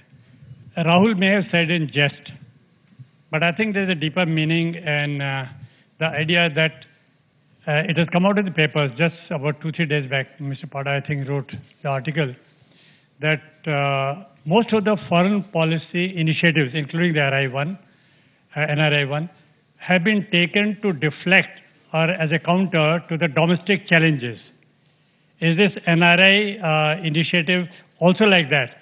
Because you also mentioned possibly just or maybe you're trying to come out with other acronym, Mr. Madhav, and that was those Indians who want to live here but are living abroad. You are trying to attract the NRIs to India, but most of our businessmen are going to China and producing there. And the conditions, what the NRA want here, are exactly the conditions that our manufacturers, businessmen are not getting, and hence going to China to produce. No, that was the complaint definitely 1 year ago. But that's precisely what our government is trying to change. So that the businessmen doing business in India or the businessman who wants to invest in India, all of them find the climate here favorable, conducive to doing business in this country. That is precisely what this government is trying to do, trying to achieve. But let me say something about those NRA rallies. Either we are trying to say that Indians will be influenced by a rally that has happened in Washington, D.C. or Sydney and give votes to BJP in India, then I think that's a very wrong, assessment of the political maturity of the people of this country. But having said it, we must understand the significance of those NRI events. As a student, I have read it. I don't know if I am right. 4 years after the nuclear bomb was dropped, Japan joined NATO. The country which has bombed it, which has destroyed it completely, it became an ally of that country. And then Japanese started migrating to that country, searching for technology, knowledge, and everything which was there in America at that time. After 4 decades, they came back and developed Japan into a superpower, a big economic power, a big technological power. Community has that great power in it. It has to be properly channelized. Indians have gone for some reason, whatever may be the reason. It might be chasing that American dream, earning a few dollars or whatever. Today, Indians in many countries are a very strong and powerful force, even in USA.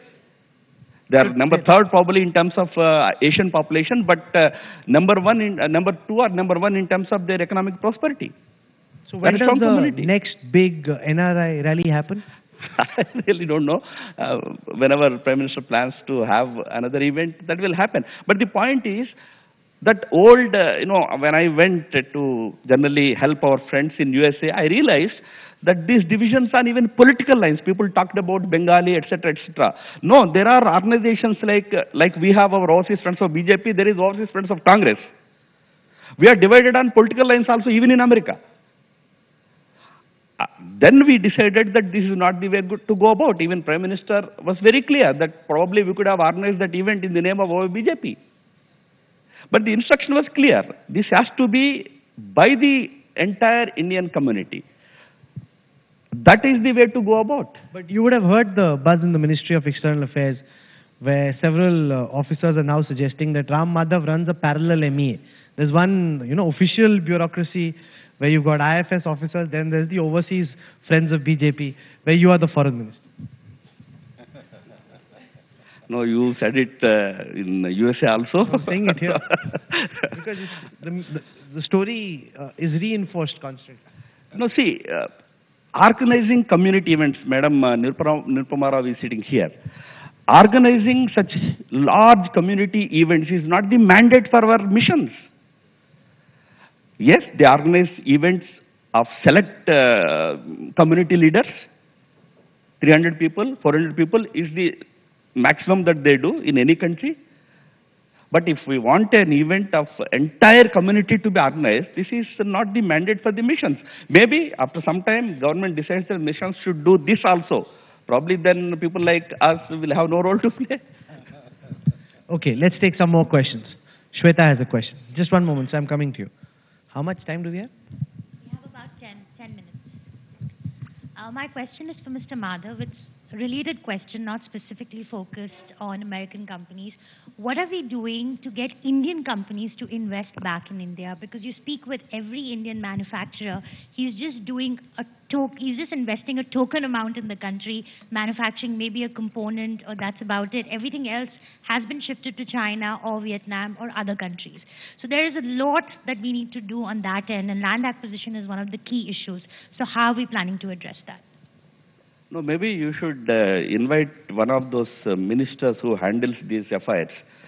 As I said... Jayant is coming later in the... Wonderful. Probably this question should be posed to him. I can only say that the intent is very clear. The effort is to create an atmosphere where investors feel safe, welcome. That's the whole effort. I hope it will certainly yield good results in the coming months. Okay, let's take a question. The gentleman there, sir. Okay, next. Sorry, question is not about NRIs, it is about Make in India. Let me introduce myself. I am Wing Commander Chadha.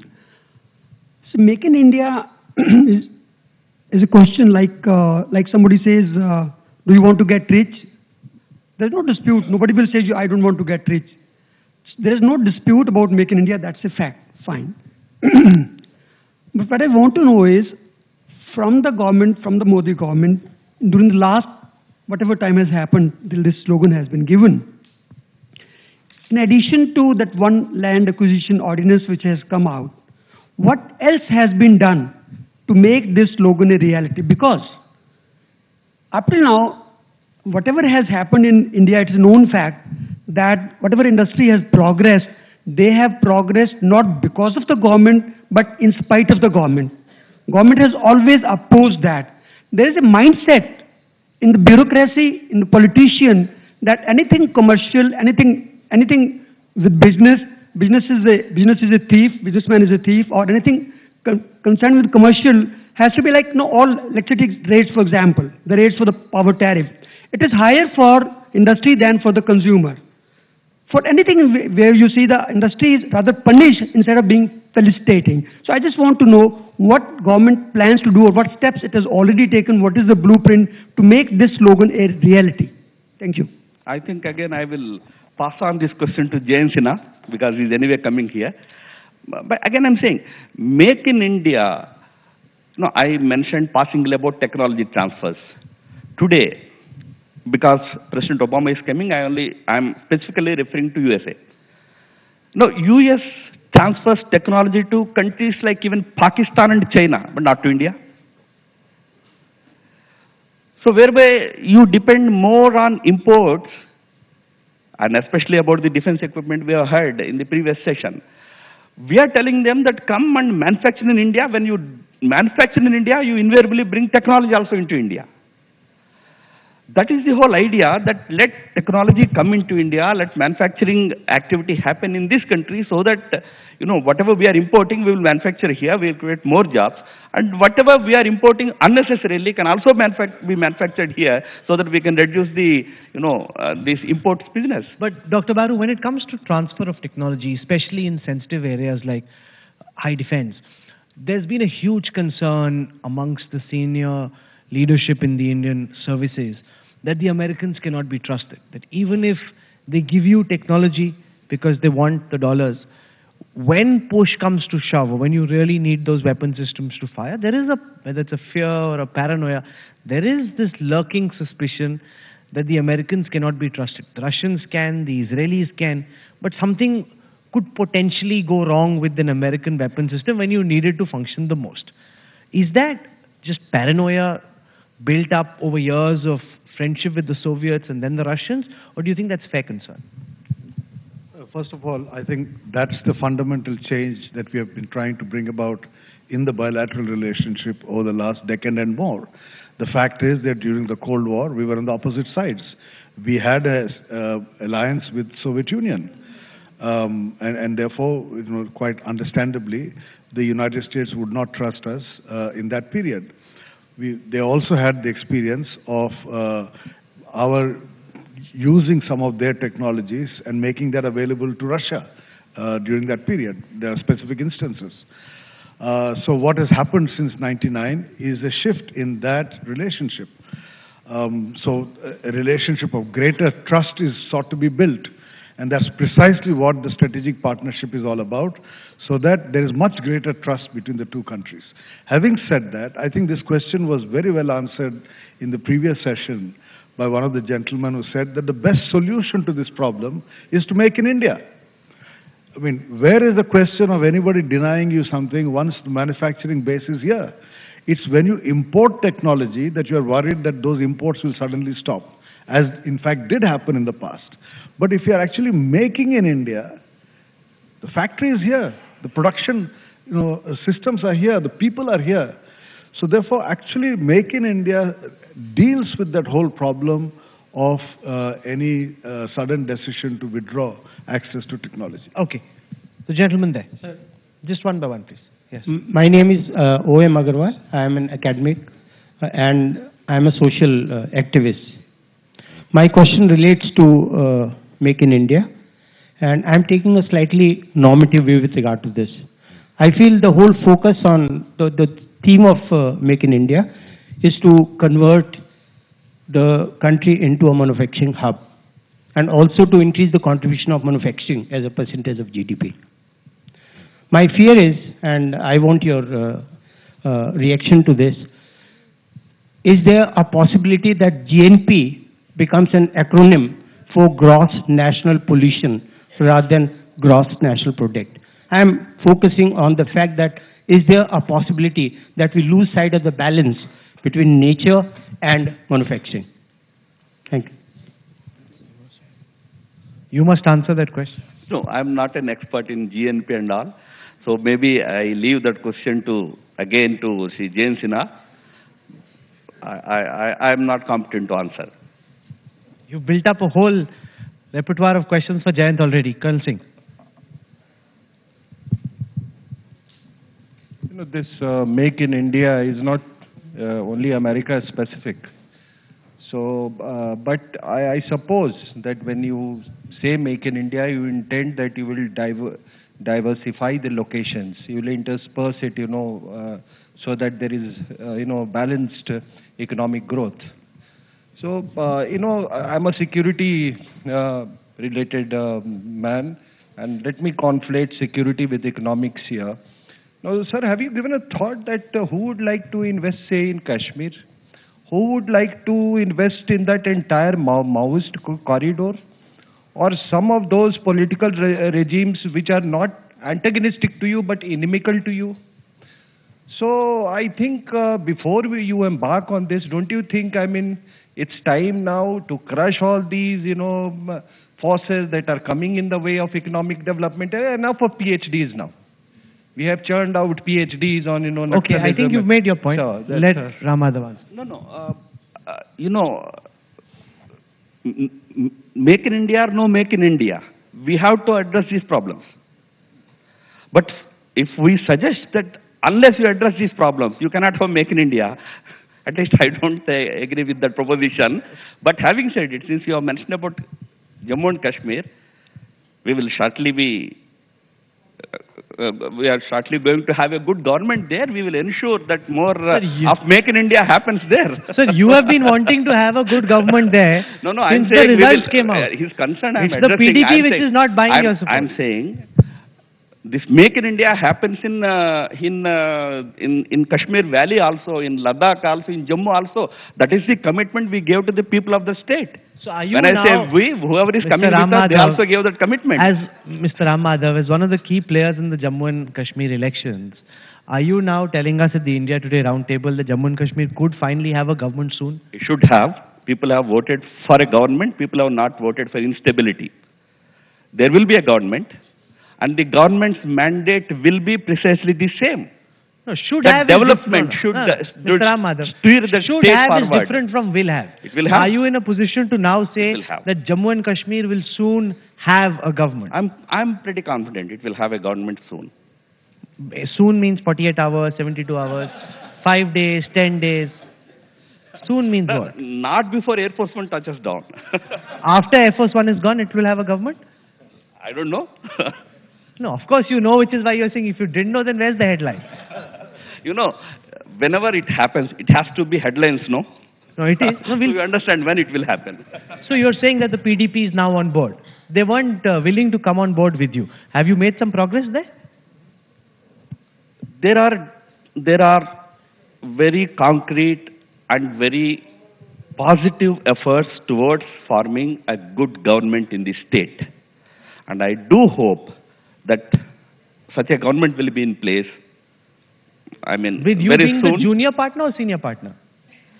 The mandate is that BJP has to be there in the government. But because you're the number 2 party, so you'll be the junior partner. Number 2 in terms of seats. Number 1 in terms of votes. We have secured the highest number of votes. So are you suggesting you'll be the senior partner in such a coalition? No. When we are forming a coalition, I cannot have my conditions laid down on an India Today conclave. It has to be when we talk with those people, there we discuss all these matters. But you're saying that their progress has been made with the people that you had to talk to? Yes, definitely. Dr. Baru, we got a headline. You saw the news this morning that the PDP will support a BJP MP to Rajya Sabha. Isn't that? Thank you if there is any such thing. Good. So we need to end this over here. Thank you all very much for joining us. And you've given this headline in the past also, though. Let's see if the headline actually fructifies and we see a government in Jammu and Kashmir. Probably the last headline before Air Force One touches down. Well, thank you very much, Rahul, Mr. Madhav, Dr. Baru, and Mr. Sachdev. It was a very engaging session. Of course, many questions were left unanswered, but we'll of course ask Jayant. We'll have a short tea break for about 10 minutes, and after tea we'll have General V.K. Singh here, who will also be taking on some questions from the audience as well. So please come back in 10 minutes.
arrived, and we're going to begin in just a few minutes.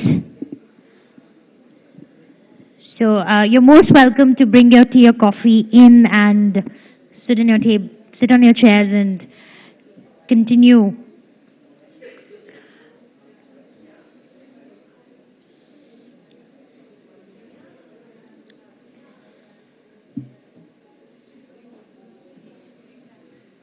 Shiv.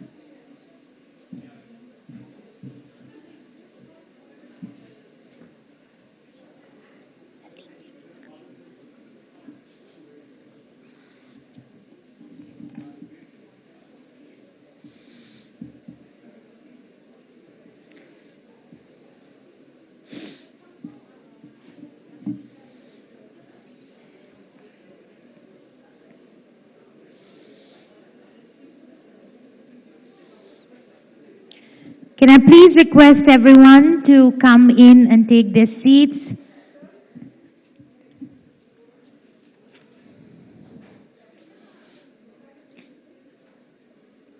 General V.K. Singh, Union Minister of State for External Affairs, is here. We're about to begin in just a few minutes.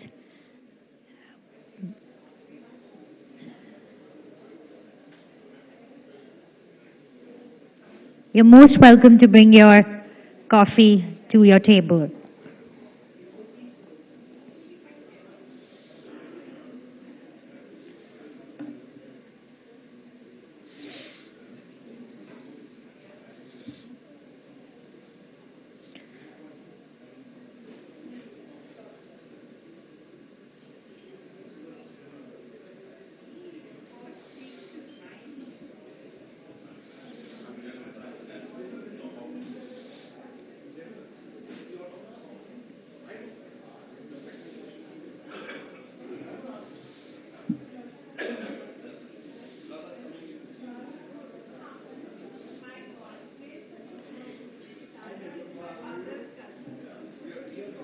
Can I please request everyone to come in and take their seats? Otherwise, I will have to keep announcing.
Can I please request everyone to come in and take their seats?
Well, I know it's 4 o'clock. It's a short, supposed to be a short coffee break, and coffee breaks can never really be short. But we'll have to take out time from our next session, and you wouldn't want to do that because we have General VK Singh for our next session. So if I could request everyone to be seated so that we can please begin.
Welcome back to the third edition of India Today Global Roundtable, and a very warm welcome to the Honorable Minister General VK Singh, Union Minister of State for External Affairs. Thank you very much, sir. Well, it's been an interesting morning and afternoon, actually. We've discussed a whole host of issues that need to be taken up by India as President Obama visits India today. In fact, the visit starts today. So we've spoken about economic diplomacy. We've spoken about India's war on terror. Our next panel is on fighting the war on terror, being partners together. Well, clearly, we are at a juncture that even when the United States is looking at ending its decade-long war on terror, it's also staring at a challenge and threat from radicals and extremists. And this, of course, exposes India as well to cross-border terrorism from Pakistan. When the U.S. Secretary of State, John Kerry, visited India recently, he concentrated on economic collaboration in India and security cooperation in Pakistan. So can the U.S. and India unite in this war on terror? Can I please invite Gaurav Sawant once again on stage to introduce our next topic and to carry on the conversation.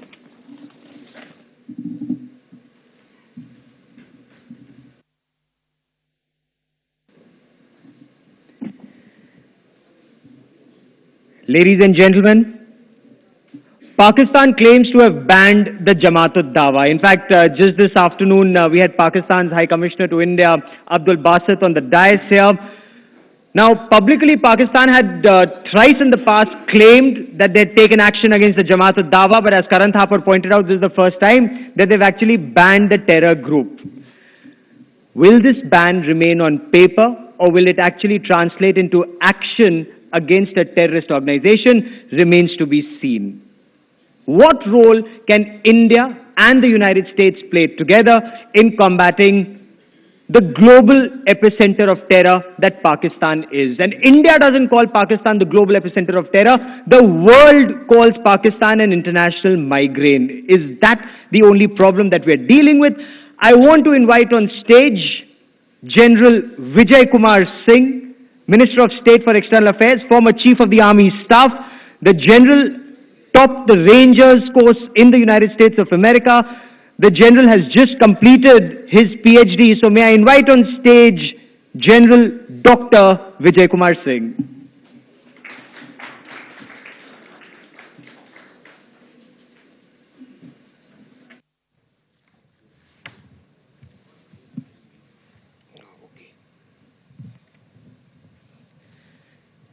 General, or should I say Minister?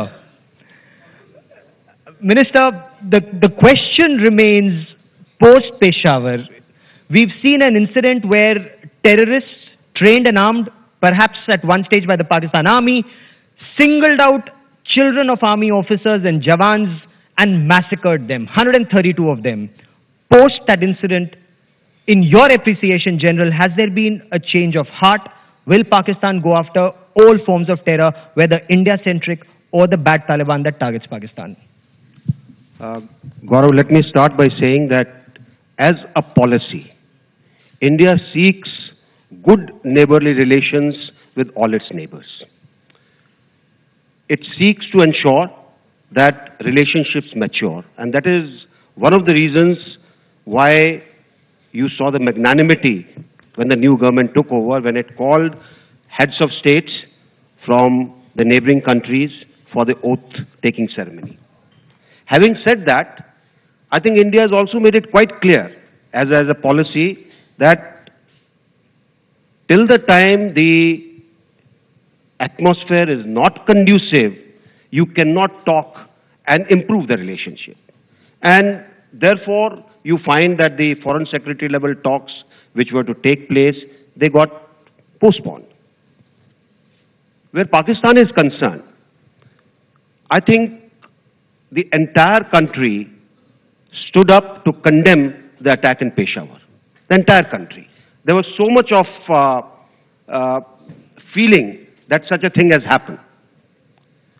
However, where Pakistan's policies are concerned, internal, intelligence or otherwise, they always have a question mark. You condemn and get after terror groups, but there are certain terror groups you still support. You say we will ensure that terror groups do not survive, yet Hafiz Saeed gets a reprieve. So there is a great amount of, if I can use the word disillusionment, when you look at Pakistan's way of treating terror. You cannot support some as a state policy and get after some. And this continues post-Peshawar? I think it is still continuing, and the way Hafiz Saeed has been dealt with. After all, look at the trial for 2611. The prosecution has been weak, the judges are being changed, the lawyers are being changed. So, as somebody who is absolutely impartial, what do you see? You see that things are not proceeding the way they should have if you are serious. Okay. Now, we were given to understand, and Pakistan's High Commissioner to India, Abdul Basit, was on the dais here just a short while back.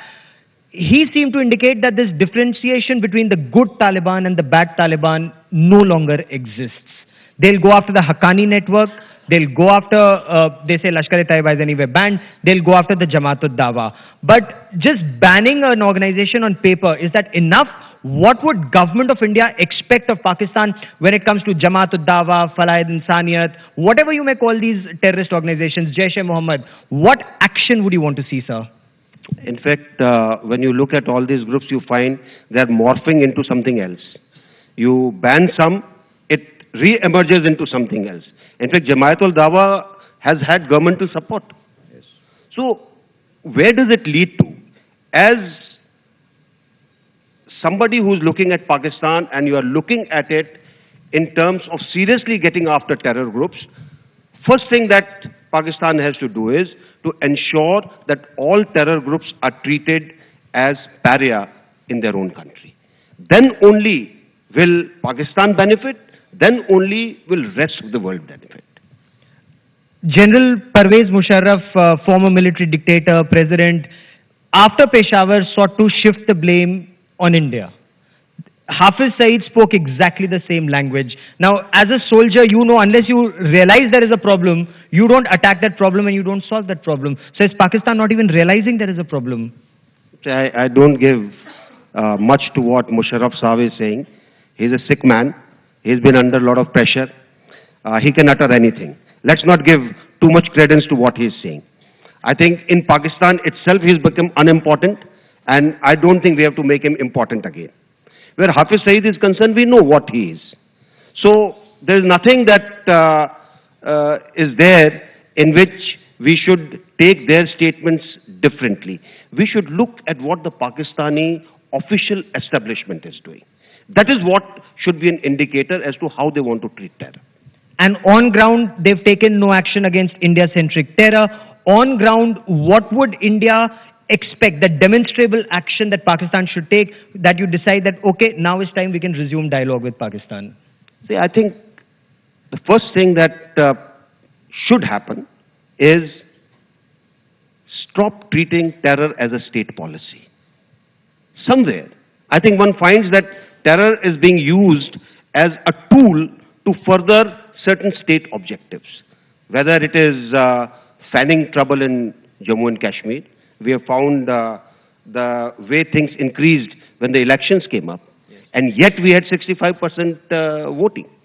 So this realization must come. And I think the turning point should have been Peshawar. Hope it is. I can only say that earlier we see the Pakistani official establishment along with their army and rest of the people who made for decision making, getting after terror groups, making it visibly such that people realize that they are serious. I think then things will become different. Who should government of India be talking to? Once again, because Abdul Basit here said that you talk to the elected representatives.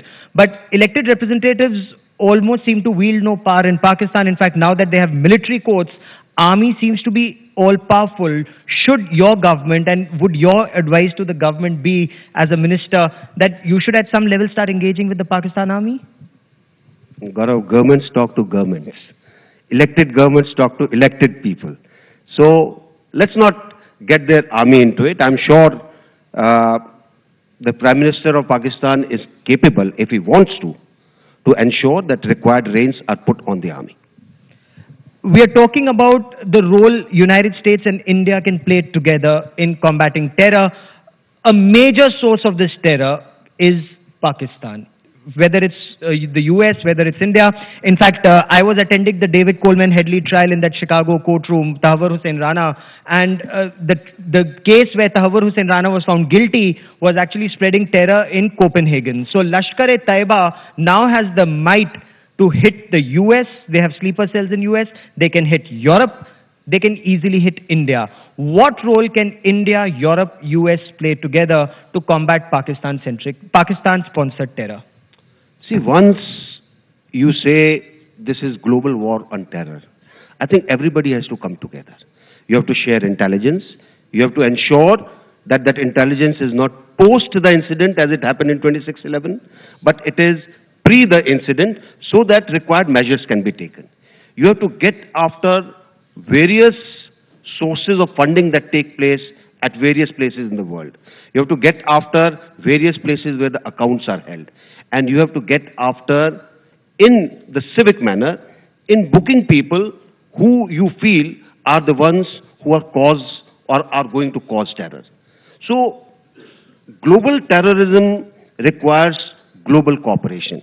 Whether it is cooperation between the US and India, whether it is between Europe and India, everybody has to come together. I think if that approach is taken, then we will see results.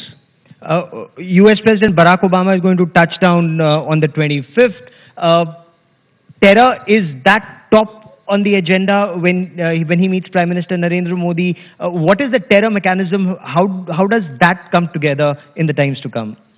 See, we have a strategic partnership with the US. There are certain things which have been laid down it. There are certain things which are shared between us. But I'm sure when you are looking at becoming partners in fighting terrorism, certain things have to be upgraded. I'm quite sure if this issue is discussed, many more things will come out which we will see after the visit is over. Okay. You rightly pointed out about 26/11, General, that intelligence came, but it came immediately after the terror had started. The terror attack started, and that's when both Europe and America gave a lot of intelligence. Has this cooperation reached a level that the intelligence has helped prevent a terror attack? See, I don't think we have come to that level. But there is a information sharing mechanism that is in place which can be much better. And that is what cooperation is called for. In any case, I would say that our relationship with the US over a period of time has, gone up and down. There were certain US presidents who placed relationship with India at a much higher altar, at a different level than what the others had done.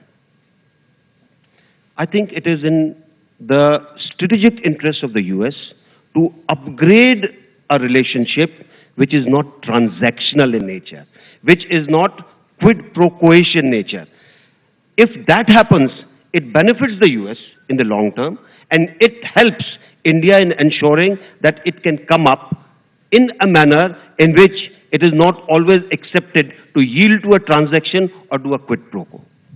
In the past, there was always this tension that America wanted India to continue talking to Pakistan at all costs, so that American war in Afghanistan could continue. Is that kind of pressure still there, or does America better appreciate India's stand now? And with Prime Minister Narendra Modi and President Barack Obama, do you see that relationship come even closer? See, I think this realization has always been there. But then their only supply line was through Pakistan.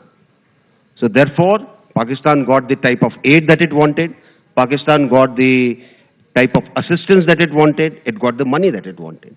Because you had to maintain that pipeline. It is in the later part that US realized that it has to find an alternative. So you find the northern route being worked out. They could have worked it out earlier. They could have worked out many more options. I think a lot of people, probably in the US, realize that this mistake has been there. They were in a position where it was difficult for them to not yield to the arm twisting that used to take place. Convoys will get targeted.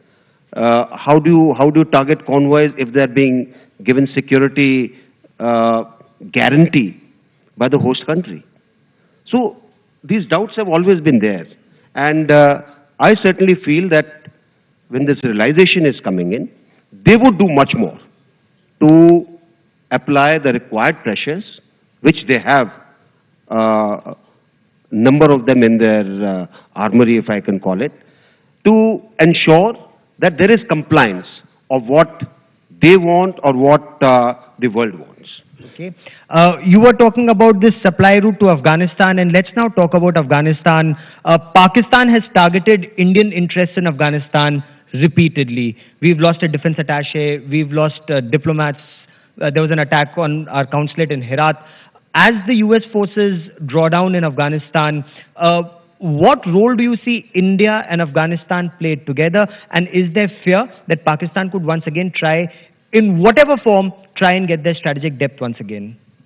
See, and this is what at times a lot of people don't understand, our relations with Afghanistan are not what have happened recently.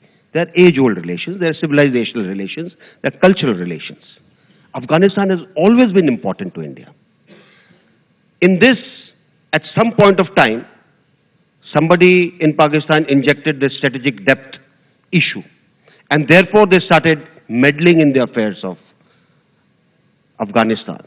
We know who supported Taliban, what actually happened, who armed them, etc., etc. Where Afghanistan is concerned, it is India's desire to see a stable, peaceful, progressing Afghanistan. A lot of work has been done. A lot of democratic institutions have been rejuvenated out there. And that is what we want to see, that it is a country which is able to stand on its own. At the moment, it's a rentier state. It requires a lot of aid from all over. This notion of strategic depth has to go. This notion that you can interfere in the affairs of Afghanistan from Pakistan side has to go. And how? See, this is where the world community comes in place. Today, there are 30 plus countries which are giving assistance to Afghanistan. A certain amount of capacity building mechanism is going to remain in Afghanistan. A certain assets of the US are going to remain in Afghanistan. Where India is concerned, we have always embarked on developmental and capacity building aid to Afghanistan, which will continue. Should we then upgrade that aid to military hardware and not restricted to small arms, but even tanks and artillery that they require? Either we supply them directly or through friendly countries? I don't think we have to do that. There are enough countries in the world whose interest is to ensure that the Afghan National Army becomes capable of safeguarding the interests of Afghanistan. And I personally feel the type of aid that we are giving, which is what is winning the hearts and minds of people, is very good. We are doing a lot of capacity building, whether it is education, whether it is ensuring that the telecommunications get through. We have made beautiful roads out there. So all this counts. And where military aid is concerned, the UK has put up, and the US, they have combined to put up a small academy for training officers out there. So there's a lot of work that is happening. And I'm sure as part of this, all these nations whose stakes are involved because they've put in so much of money, they will ensure that whatever requisite capabilities are required, they are provided. And India will not get edged out of Afghanistan. $2 billion worth of aid. Our aid is not restricted to just money, but the clout to strengthen the people of Afghanistan. That will continue and Pakistan will not succeed in edging us out? See, if you are conforming to what the international norms are, you are part of that community which is ensuring that Afghanistan stands its own, and the Afghan leaders know about it, nobody is going to edge you out. I'm quite sure. I mean, we have seen how the things have gone on during President Hamid Karzai's period. We can see how things are now proceeding during President Ghani's period. I'm quite sure everybody knows the good intentions of India, and that is what counts. Pakistan has also decided to ban the Haqqani network, and many see this as American pressure, along with Jamaat-ud-Dawa and a number of other terrorist organizations. In the appreciation of your government, sir, does this also remain only on paper, or do you think in the times to come there would be action against the Haqqani network and the Quetta Shura? Gaurav, we hope that there is action. We are seeing certain banning that is taking place. Let things become more visible. I'm quite sure once things become more visible, we will see the results. We were in Dubai at a track too where a large number of Pakistani generals and diplomats, former diplomats said, cut us some slack. We are dying in the Northwest Frontier province. We are fighting an existential war. We cannot fight on multiple fronts, and we lose, and that will be very bad even for India. So don't force us to go after India-centric terror in Pakistan's Punjab and occupied Kashmir. Do you buy that? See, you can protect yourself by giving any excuse you want to. You can invent excuses, but if you are serious about things, I'm sure it can be done. After all, hasn't India been doing multiple things? There was a time when we had a great problem in our northeast. We had problems somewhere else. Today also, we have got multiple problems. A country has to deal with it. It is not an excuse to say, I can only do this much and not that much. And therefore, I'll leave this free so that it can grow. When it grows, it will become an even greater threat. So there is no desire to go after India-centric terror? That's why I said, if terror is being conceived as a state policy, then until the time this is not shackled, we don't see any results happening. There are some commentators in India who say that your government's policy on Pakistan is not the best thing that should happen, and I'm putting it very politely because they're saying the way you're pounding Pakistan at the LC, it's incorrect, it's leading to more tension. You should not be doing it. On the contrary, talking to Hurriyat should not be a precondition at all. Even if they talk to Hurriyat, let them talk. You should not pound them at LC, you should not pound them at IB, you should talk at all costs. I admire such pacifists. I would like to meet them. and talk to them separately. See, the dynamics of line of control and what is happening on the extension of line of control on the international border are different. There are things which happen out there which get triggered for various reasons, and I'll not go into it. But if you take your mind back to how things were happening before Kargil, we had a lot of artillery being used at that time. And a time came when I think it was making an effect on the other side. Nobody who wants to create problems should be made to feel that he can get away with it. And to that extent, I think what the word you have used, I'll only say it is a measured, calibrated response to what is happening on the IB and the line of control. We don't indulge in, none of our forces indulge in unnecessary pounding or just going for the heck of it. And it's having the desired result, in your opinion. I see a lot of questions going up, hands going up. There are people who are dying to ask you questions already. But if I may be permitted a couple of more questions before I throw. Okay, so we throw the floor open, general questions. General Atta Hasnain, General Malik, General Hasnain. Thank you, General Brigade. It's wonderful to see you on this side of the fence. My question is related to my organization, that is Control Arms Foundation of India. Unlikely that there will be much change from Pakistan side. Unlikely. You alluded that in your interview. Then our attitude towards Arms Trade Treaty and hence the proliferation of arms in India. Our attitude towards money, black money being one of them. Our attitude towards the criminal organizations and the way they get mixed up with the domestic politics. Case of West Bengal is quite evident. Is there something that we can do in these three areas so that Pakistan does not get a ready-made fodder, ready-made material where the terrorist activity will flourish? Because if all this is not there, he'll have to send a lot of resources, a lot of effort for any terrorist act to take place. Sir, that is why I said that if you are treating the global war on terrorism on a serious note, then there has to be cooperation to ensure all these things. Whether it is proliferation, whether it is trafficking of weapons, whether it is illegal trade of weapons, whether it is the nexus between the criminal and the terrorist groups, all this has to be clubbed and looked at on a scale where there is cooperation between all players in the international forum. And it is something which has to be at the executive level.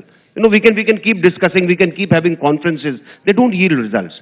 I think where global war on terrorism is concerned, each country which takes part in it or becomes part of fighting it must have small executive groups which should be able to go through and bypass the wide channels that have been laid down for quicker action. General Hasnain. Thank you, Gaurav. Firstly, sir, it's an honor to be at the questioning end rather than to be at the answering end, which we were in the earlier relationship, sir. My two questions basically relate to, first one, to the Indo-US military-to-military relationship.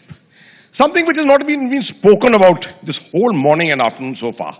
I'd like to remind you, 1991, the Kicklighter proposals, based upon which the entire relationship, military relationship started, and on the back of that, the political relationship actually moved forward. Now, you as an expert virtually, having done the Rangers course, having done the US War College, I'm sure you'll agree with me, sir, that with my experience, I also feel that even 20 years down the line, anytime the United States had officers or the military ever had to meet officers of the Indian Army or the Pakistan Army, they would always prefer to go to the Pakistan Army, never to the Indian Army. We always experienced it everywhere we went, sir. Why is it that we have never been able to get our act together? And Ambassador Nirupma Rao is here, and I'd like to bring her into it to say, What about the Indian embassy in Washington? We've got one military attaché and a dog, nothing else. We need to have a large establishment there to get this relationship going, because ultimately you have to remember that it is military diplomacy which finally runs political diplomacy. And that is the answer to it. I think we've been found wanting in this. And my second question, very brief one, sir. I think there could be no one better than you to answer a question on Kashmir. My perception is that Kashmir today is a part of the overall war on terrorism. We are at the last mile. How would you say that the conflict stabilization stage that we are in today can be transformed into the conflict resolution stage? Let me tackle the first one first. Atta, it is like this, that somehow, unlike Pakistan, our relationship with Pentagon has been very weak, military to military.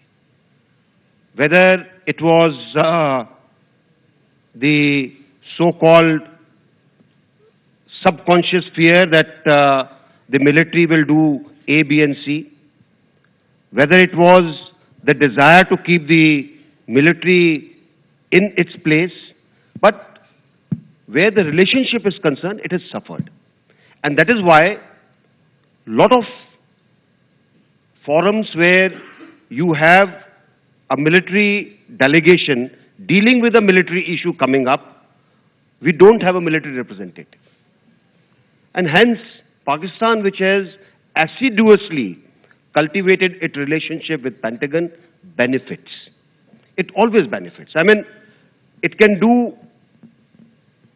anything, but it will be patched up. See, we have failed to understand the American system. In the American system, the SINC, who's a regional, he's got a large region to look after, he reports directly to the president. Now, he is reporting on, let's say, SINC of PACOM. He's reporting on India and entire Southeast Asia. These inputs are supported by what come from the Foggy Bottom, the State Department. It is called Foggy Bottom. Nirupma would know about it.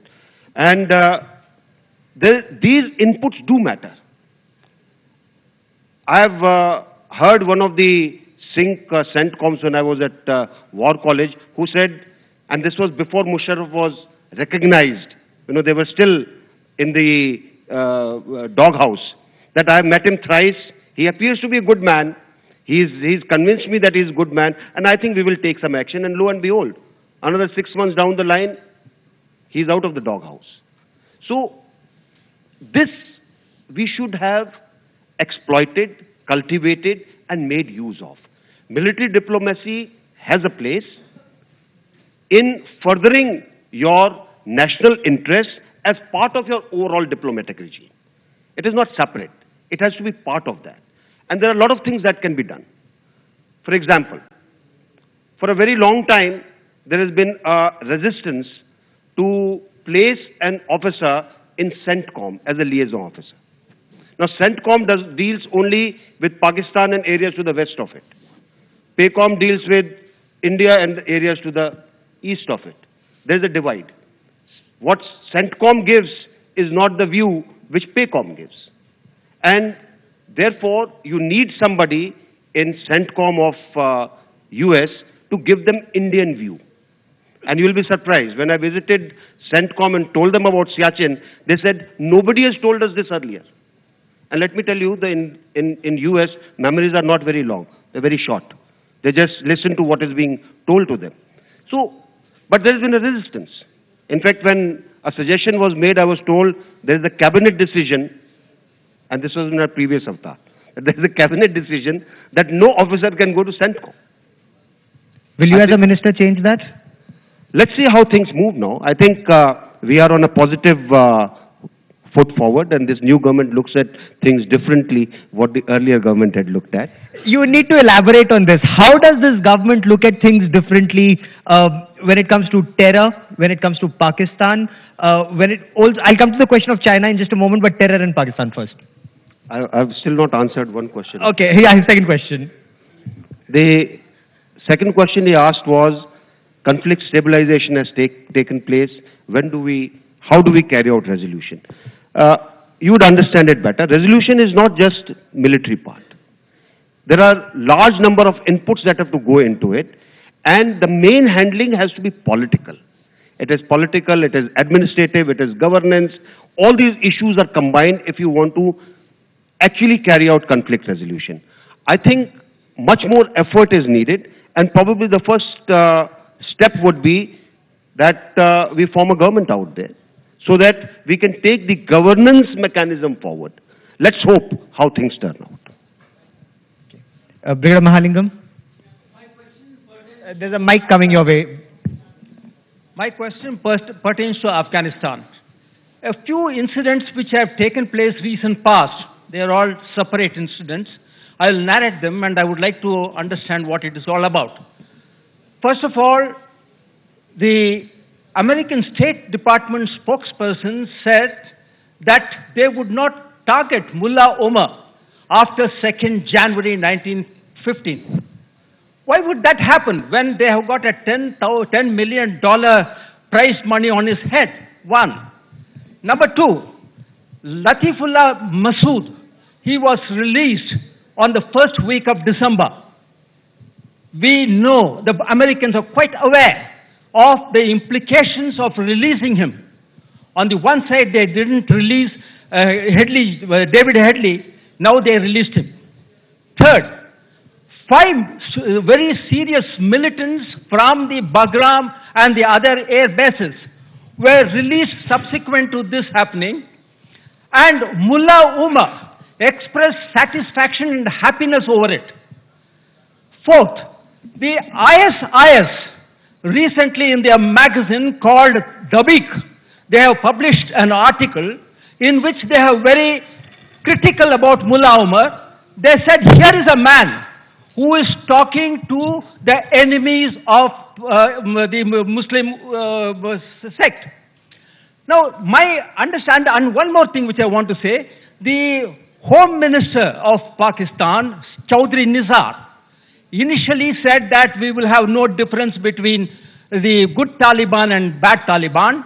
And after all this, he has come back and he says, out of the 60 militant organizations that there are, we will target only those which targets Pakistan. My question is, now is America having some sort of an arrangement with Pakistan in as far as dealing with Afghanistan? If so, why? And is it in our interest? Sir, I wish I was in the US administration to answer your question. But what I can say is, if, and which I said earlier, if the US is serious about the global war on terrorism, if it is serious in controlling the things that are taking place, if it is serious in its expanding base and the base being curtailed, I think we have to see many more things which should be not what you have quoted. We should be seeing many more curbs. We should be seeing many more things happening which will limit the various organizations that exist, along with suitable advisories to Pakistan to do what is needed in compliance of the strategy for global war on terrorism. Sir, you mentioned Siachen Glacier. Dr. Sanjay Baru was here just a short while back, and we were having a small discussion.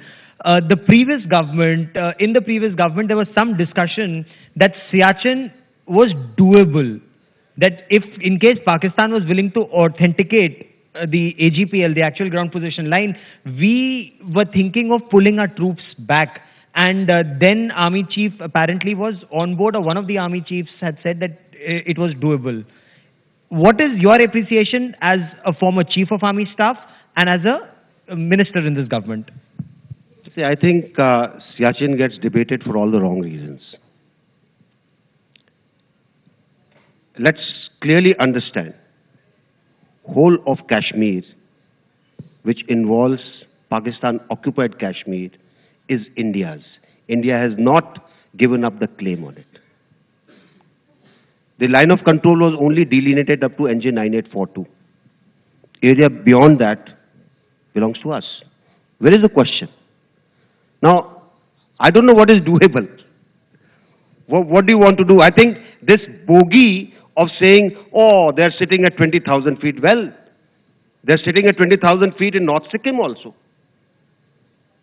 So what are we talking of? I think this bogey needs to be done away with. This, we are comfortable. Our troops are well supplied. They're in high morale. There are same number of environmental casualties as they occur in any other super high altitude area. Why should you be coming back? Because can you trust Pakistan of not doing something which will make your attempts then foolhardy? So, unfortunately, between us and Pakistan, that trust deficit has not been breached. So Siachen is not a low-hanging fruit as some allege. I think they should actually go and pluck some mangoes from Amroha or something like that. Okay, several hands up. General Datta and then you, sir.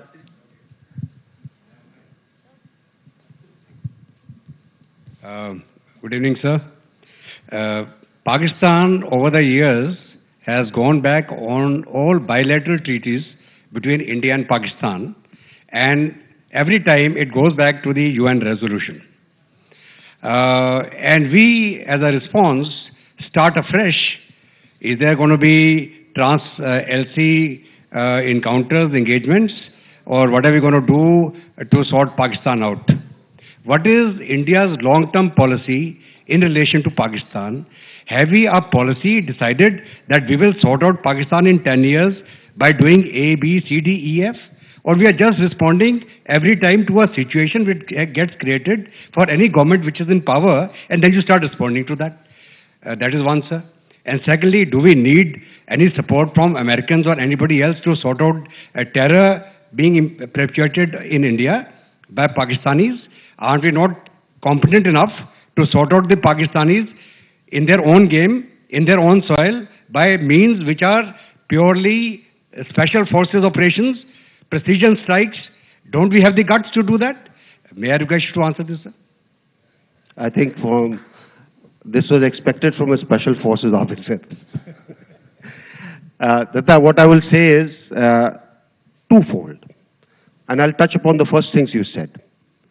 See, a lot of people who talk of UN resolutions, and some of the Pakistanis do, I would actually like them to read it again. The resolution was very clear. They are supposed to vacate militarily the areas occupied and allow Indian administration to work in it for 10 years from that time. Then only what they are, shouting from the top of voices of plebiscite will take place. I don't think Pakistan is anywhere near complying with even an iota of this part.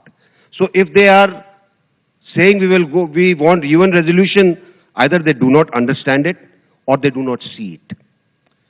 We, after 1972, have always said that issues between India and Pakistan have to be resolved bilaterally. And that is what is our mantra. We do not want any interference by anybody. And therefore, we always tell them about Shimla Agreement, which talks of bilateralism. We also talk of Lahore Agreement, which also insists on bilateralism. And therefore, we say, you want to resolve something, come and talk to us. We will see how it can be done. Where the other things that you talked of, see, there are myriad ways to sort out issues. And I think as the time goes by, depending on the complexity of the problem, depending on how the responses are from the other side, I'm quite sure any government in India would adopt certain means to do what it wants to. Sir, go on, your question. My question is not to General V.K. Singh. It is to the minister in the BJP government. The terror has two dimensions, external and internal. We have discussed enough about external dimension, but I believe for every 26/11, there have been more casualties and more riots inside India. So internal dimension of the terrorism is also equally important. And internal terror basically in India emanates from the conflict or difference between the two communities. Politically or because of the vote politics, earlier the Congress has been pampering and encouraging Muslim or minority fundamentalists or fanatics in that community. The current BJP government is polarizing Hindu community. The minister might say that, no, we are, like all BJP leaders are saying, that we don't do it.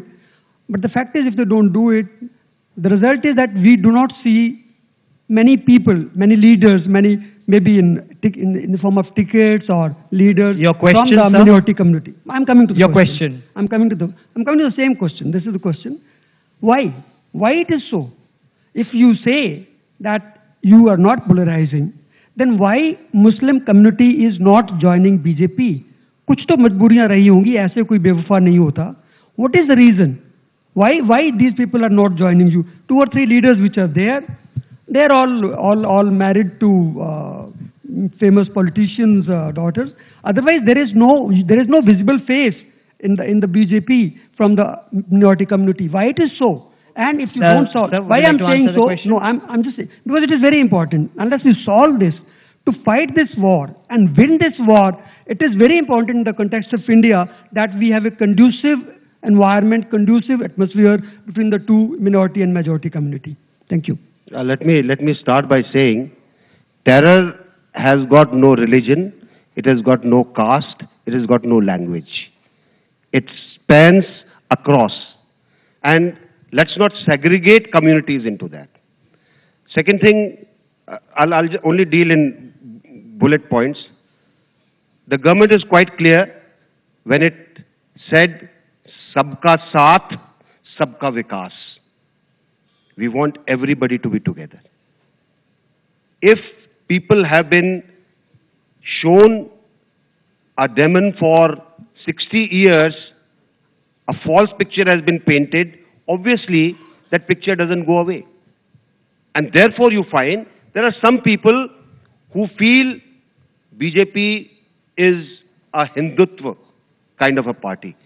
But a large section of our Muslim population does not feel that.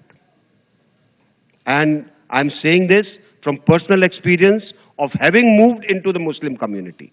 I feel that your assertion is superficial in the sense that there is a large part in this country which is wanting development. And any party which gives it development and does not segregate or ensures that the development is inclusive. Development is such that it transcends these false barriers which have been created for various reasons. I think it will support the present government in place. Colonel Harrison Singh.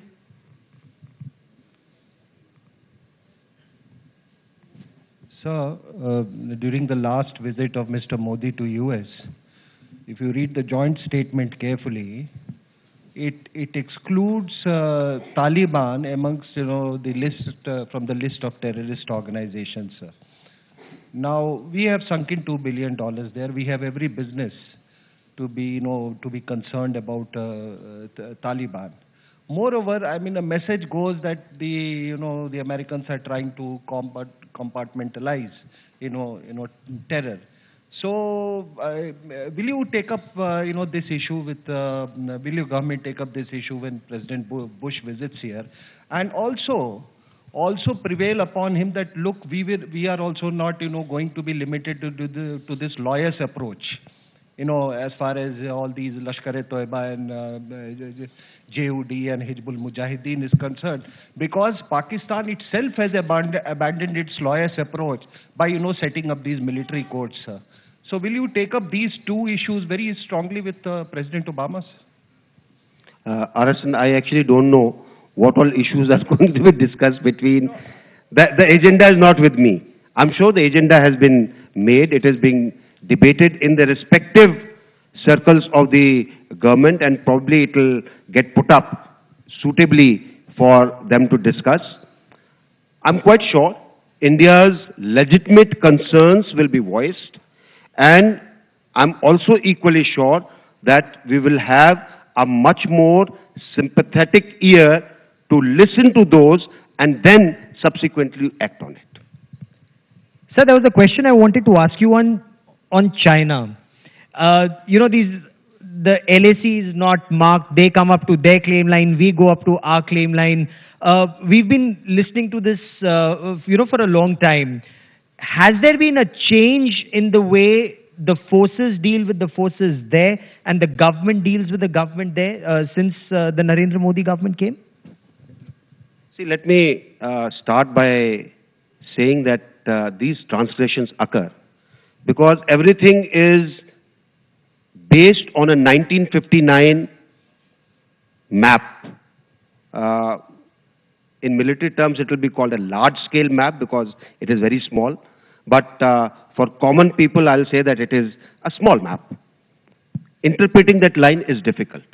And therefore, there are perceptual problems. We feel it should go up to a particular place as per geographic norms and the international norms. Chinese side feels the other way around. There are recognized areas which are identified between them and us as disputed, sensitive, etc., etc. The approach, I think, there is a more nuanced approach now. There are, as per the agreement that we have between the border agreement that we have between us and China, there is a methodology that has been laid down to deal with border incidents, which is being done. At the same time, I think our concerns have adequately been conveyed to the highest leadership that it is in the interest of both China and India to ensure peace and tranquility on this line of actual control. And I think that will have its own effect. In the meantime, the talks will carry on. How we deal with it is a different issue altogether. Then there would be a give and take. But there is no situation of, there is no fear of the situation going out of hand with China, with a stronger leadership there, or a stronger leadership, as many say here. There are some commentators who say that this very delicate balance could be upset. I don't think so. When we deal with statecraft, I think everybody views the type of advantages and disadvantages you have. A confrontation seldom has too many advantages. Okay. Sir, many thanks for being a part of this discussion. General VK Singh, I would like to take this opportunity to thank you. We also have Mr. Prakash Javadekar, who's come in now. Thank you very much. Indeed, very kind of you to be here. Thank you, Gaurav. Thank you very much. And thank you very much for listening. Thank you. Thank you, Gaurav, and thank you, General VK Singh. Always a pleasure to hear you speak. We'd like to extend a very warm welcome to the Honorable Minister who's arrived for our next session, which is on a very pertinent subject. How will India maneuver on the question of cutting back carbon emissions? Expectations are, of course, high that India will join the fight against climate change, but will it? Can I please invite Shivaroor, Deputy Editor, Headlines Today, on stage to please introduce the next topic and take on the conversation.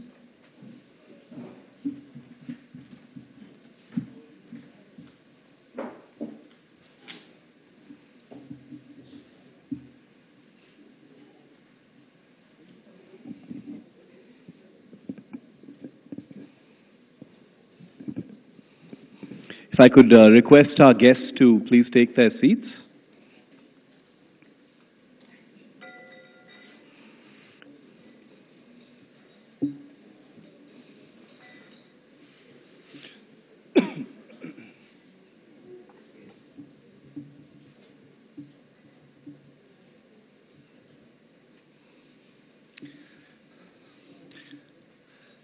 Thank you, ladies and gentlemen. As Shweta just pointed out, one of the most pertinent subjects today is the topic of our next session, and we're privileged to have Mr. Prakash Javadekar, Honorable Minister for Environment with us.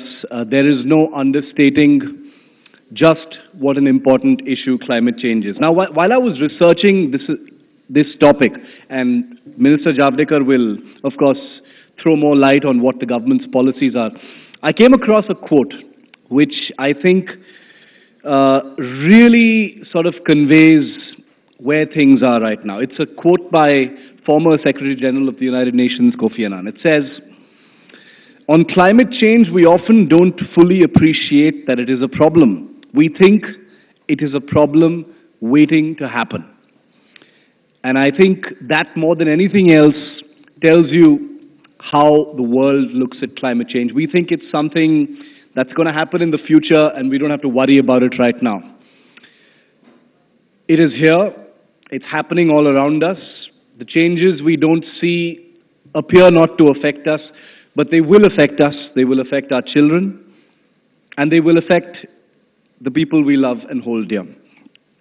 President Obama touches down in India in just a few days from now, and I want to tell you another quote, and this is from President Obama on climate change. He says, "The shift to a cleaner energy economy won't happen overnight, and it will require tough choices along the way, but the debate is settled. Climate change is a fact." Now, one final interesting little nugget before I bring on stage our Honorable Minister. Just a couple of days ago, and this again tells you about the journey before humanity really, to even acknowledge what a big problem climate change is. Even a country like the United States, which perhaps talks more about climate change than any other, the US Senate has acknowledged that climate change is real. They actually have felt it necessary to acknowledge that climate change is real, but here's the fun part. They have stopped short of saying that humans are to blame. So you've got a statement, a resolution from the US Senate that says climate change is real, but they haven't said anything about the fact that humans are to blame. Now remember that climate change, if I may use the word, is not a sexy topic. It's not something that people easily talk about when President Obama comes. I can assure you that when President Obama is in India, it's not just going to be about defense. It's not just about strategic cooperation. Ask anybody who knows.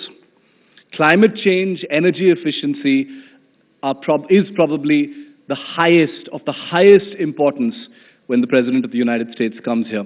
And all eyes are currently on India. Remember, ahead of a crucial summit that takes place in Paris later this year as far as climate change is concerned. And the Minister of Environment, we're privileged to have him, Prakash Javadekar, he's going to throw some light on where India stands on climate change. Mr. Javadekar.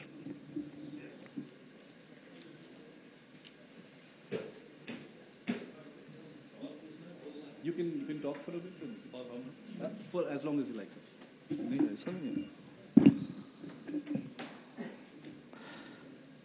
Thank you very much. I'm happy to be here for discussion on a topic which is of tremendous importance not only for our country but for the whole of the world, or the universe. The ministry which was earlier Environment and Forest is now Environment, Forest and Climate Change. This addition of climate change is done by our Prime Minister Narendra Modi because he is passionate about it. He thinks about it. The world started debating about climate change with the book and the film of American Vice President Al Gore when he created Inconvenient Truth. Narendra Modi penned down a book based on his experiences which he carried out in Gujarat, telling the world that here is a convenient action. So if there is an inconvenient truth, there can be a convenient action. And that's the positivity with which we look to the issue. There are two ways to look at the problem. Many people believe that world is going to doom. And even one film producer produced the film because it was speculated that in 2012, a real disaster will visit the earth. They created the film 2012. The world did not doom, but the film did a tremendous good business. And there are some people who do not believe that climate change is happening. And I've gone over throughout the world for the last 6-7 years on this issue.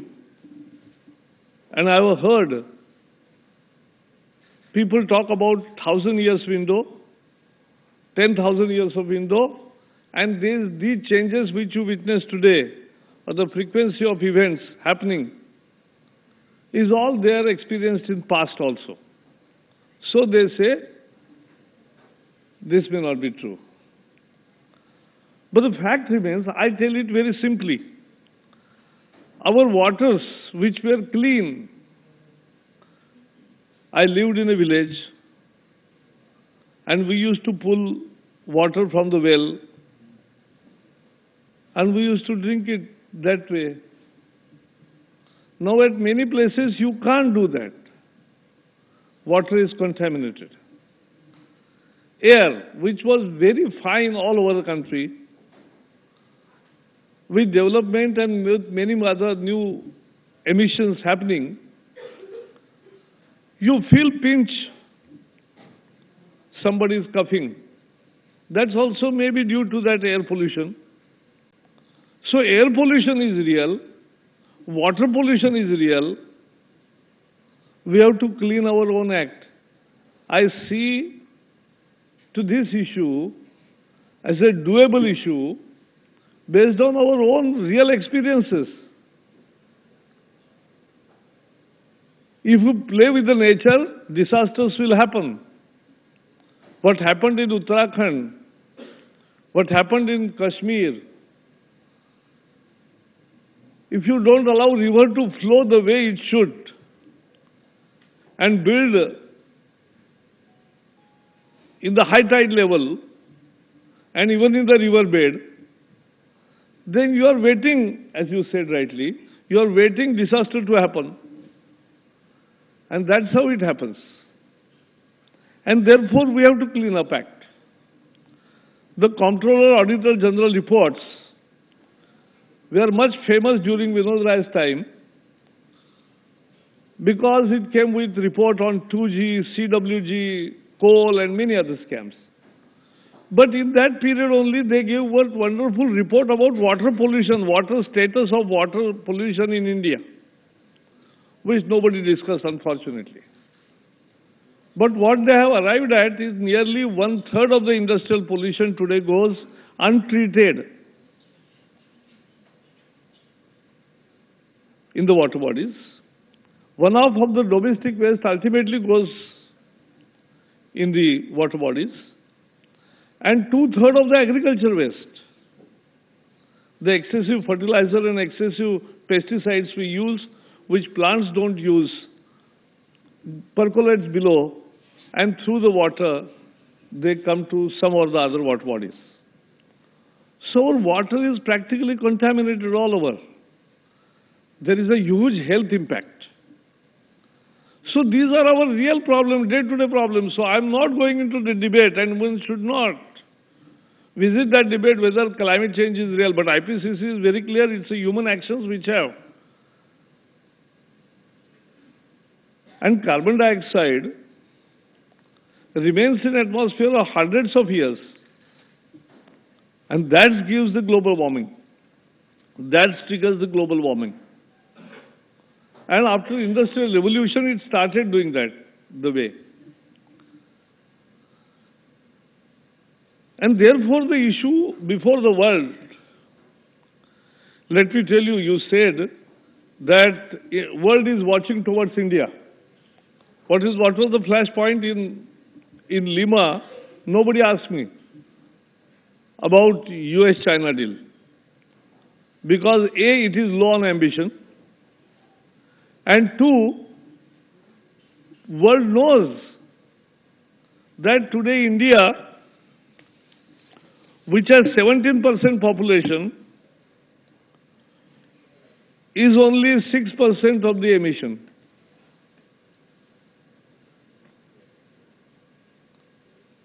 The US-China deal, the tipping point is 2030, and as per today's calculation, per capita emission that time of both the countries will converge at 14 to 15 tons per capita per annum. Ours is just 1.7. Just calculate to reach to 12 tons. What will be the period? So nobody is asking that when you are tipping.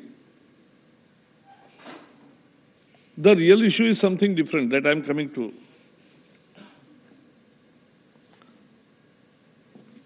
We are at a real developing stage, and now is the Narendra Modi government which wants to develop our country fast, and therefore our emissions will grow.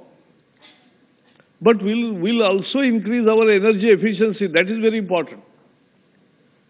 And to that end, let me declare that in Lima, the whole world was discussing the ambitious targets put by the Modi government. Our earlier target by the UPA government, it's not about government, it's not about politics, it's about us government. So the 12th five-year plan, our target was 20,000 megawatts of solar power. We have increased it to 100,000 megawatts. 100 gigawatts is not a small thing. It's a very big thing. It's about $100 billion of investment. It's about 145 million tons of carbon emissions saved each year.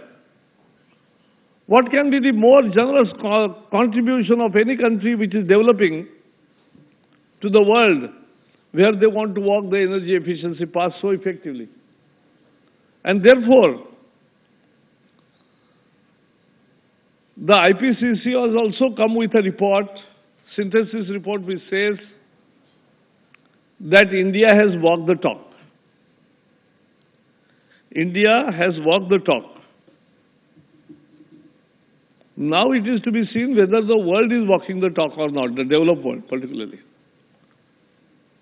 Because people think that there is a carbon space available in the world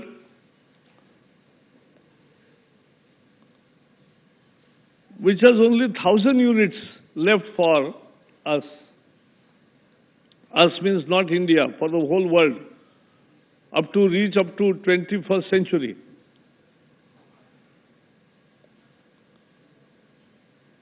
And the way world is growing, there will be practically no space left. Even by 2020, when the new arrangement will be coming up from the Paris Convention in 2015 December, still what will happen in next 6 years is a big thing. So pre-2020 action has to be very important facet of a new world arrangement, because India and developing countries need carbon space. And if we don't get the carbon space, if people, those who have occupied the all carbon space, they have to vacate. It's like a car parking. The car parking is nearly full. Now there will be more cars from India. They will come and want to park. But unless some people take out their cars and make the space available for the developing world, it won't happen.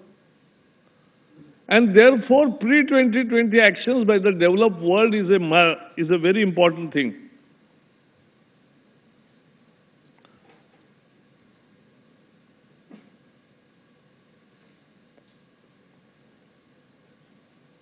And I can tell you that the developed world, I'll not say that they are not doing anything, they are doing something, but not enough.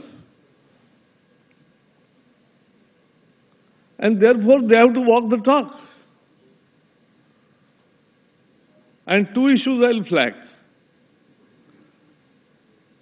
If they will walk the talk, there will be a carbon emission. What is the position today? Per capita CO2 tons per person emission in 2012, China is 7, United States is 16, European Union is again 7, India is 1.5. So we are nowhere, we are not polluting. China may be contributing to the world pollution per year at a staggering 24%. And ours in that is 6% or 7%. So next to China, there is US and then it will be India. But we are not the largest. It's a huge gap. And therefore, our right to grow cannot be compromised. But Narendra Modi is a convinced man, a concerned man, and a committed person, leader. And therefore, he has upscaled the target from 20,000 megawatts to 100,000 megawatts. It's a huge, huge action. In wind also, he has put up a target of 200 gigawatts, 2 lakh megawatts. It's a huge story. And last many years, we are following our footsteps, we are meeting our targets, and we are creating our own INDCs. But I told the world and the developed world, they wanted that your INDCs, we will inspect. We will tell what are your action plan, whether it is right or wrong, and whether you will have to do more or not. We said INDCs by nomenclature is intended nationally determined contributions. And therefore, they are intended nationally determined. It can't be determined internationally. And world agreed to it. All countries stood by India. And finally in Lima, the Lima Call of Climate Action, he says that INDCs every country will prepare. It should be ambitious. But we will prepare a synthesis report telling who is doing what. No issue. That's also a public scrutiny, and we are not afraid of our action because we are doing much than what we could have. Because there are two aspects which also I want to bring to notice. It's a historical responsibility today, if the global warming is happening, it's not happening because of India's 6% per annum. It is happening because of 200 years of industrial revolution by the developed world, which have already benefited out of that, and they have emitted carbon. I'm not blaming because that time that sensibility or that science was not telling us that this is what is happening and we must stop it. But then you have to take responsibility. And so historical responsibility is a cardinal principle. And based on that, the approach in Kyoto was common but differentiated responsibility. That CBDR principle, based on historical responsibilities, don't go. So I told at Lima that what is ending in 2020 is Kyoto Protocol, not the UNFCCC. The Climate Change Convention doesn't get over. What is getting over is Kyoto Protocol, which was for 20 years, and what will now happen will be for next 20 years. So that's only a replacement of the protocol, not of the convention. And so ultimately, the climate call in Lima decided that the whole new Paris Agreement will be under convention, will adhere to the basic principle of historical responsibility and CBDR, and at the same time it said that it will include all the aspects of mitigation, adaptation, finance, technology, capacity building, and all other aspects. Because these are the contributions. Whatever we do about adaptation, the Modi government first time created a national adaptation fund of 100 crore rupees last budget. We'll increase that. We require much more. So our actions in adaptation, because we will be suffering. So adaptation measures also has to be contributed as our INDCs. That's our position. And world has accepted it. I'm happy. And there are reasons for it. Today, if we see, I raised one question again there on the world platforms, that China is emitting tremendously. It's number one. Yes. But who is responsible, producer or consumer? Who is responsible? Consumption is happening in the West. So Western countries at many places are consuming without pollution because they have exported their pollution. And therefore, consumption is at one end and pollution, affecting pollution is at other end. And you are blaming those who are emitting. But those who are consuming, they also must take some responsibility. And the second aspect to it is that every action on climate change, mitigation, adaptation, everything has a cost. Who will pay for it? That's the main item. Who will pay for it? General principle, and everybody will talk that it is the polluters should pay. But actually, what is happening is polluters who had the historical responsibility are not paying. They talked about creating green climate fund of $100 billion for years together, but the fund is not coming. In Lima, the American representatives told that they are pledging $3 billion. Obama is sincere about addressing the issue of climate change. But there is a difference. Congress is different. They have not approved $3 billion pledge. That also is in 4 years, but still that is not happened. So that's how the world is reacting. World must give green climate fund.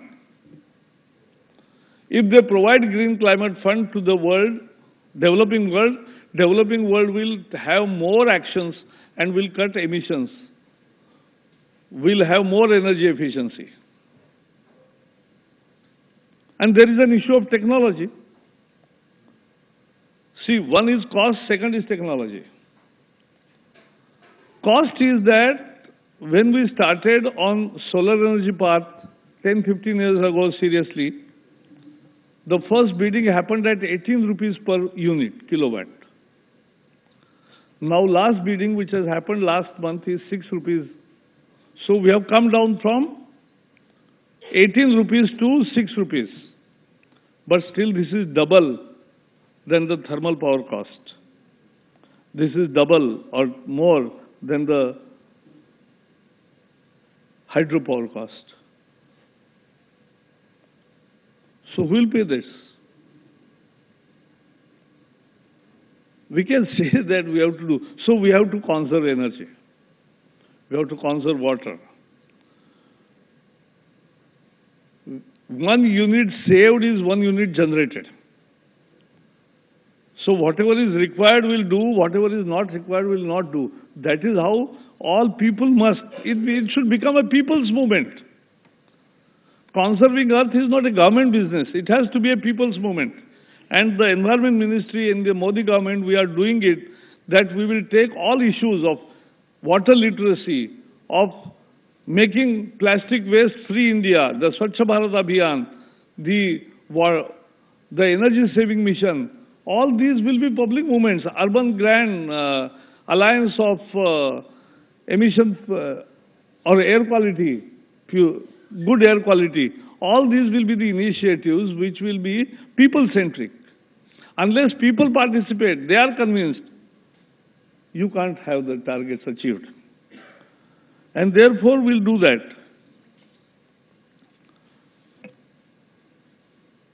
There is another aspect to it is that technology, as I was saying, is a very important component of the whole debate. Today, technology is IPR patented.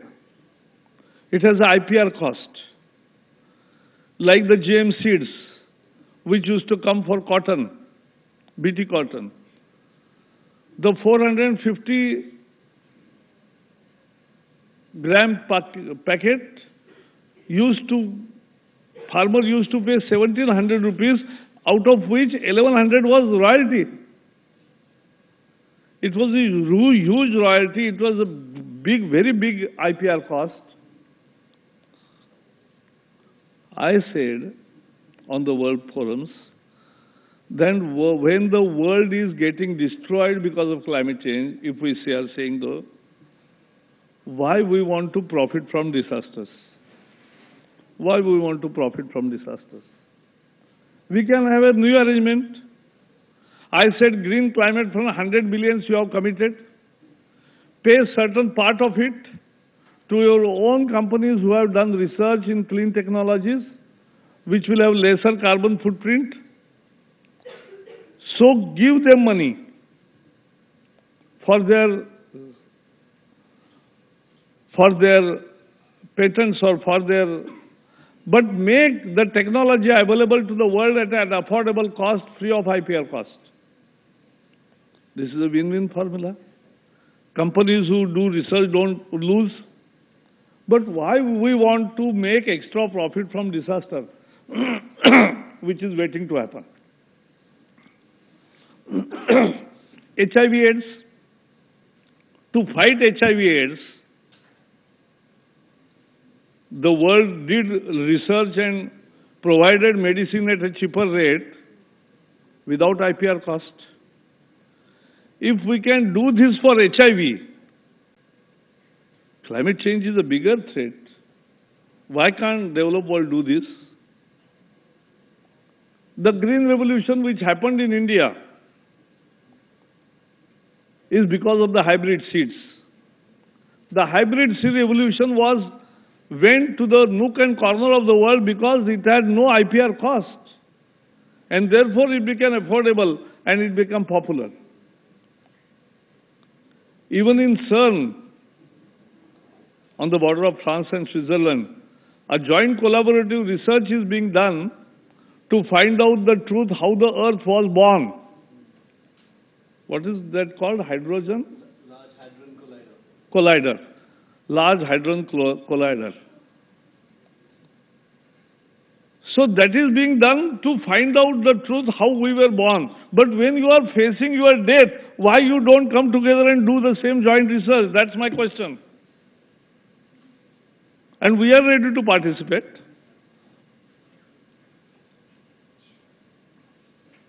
So the technology issue has to be solved before Paris. And therefore I've given suggestion that these are 3-4 basic issues, how to make differential between the nations, countries. What to do about Green Climate Fund? How to proceed on technology development without IPR cost? These are 3-4 critical issues. If they are solved, then Paris Agreement will happen in a time-bound manner. Otherwise, it will be a hair-splitting thing till the end. I booked my flight on the last day at 11 p.m. in the night from Lima, but the debate continued till 3 a.m. and then we arrived at a decision, so I had to postpone for 24 hours. And even by remaining 10 days in Lima, I didn't visit Machu Picchu.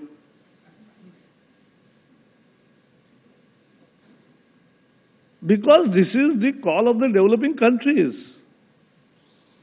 We have the right to grow. My poor has right to grow.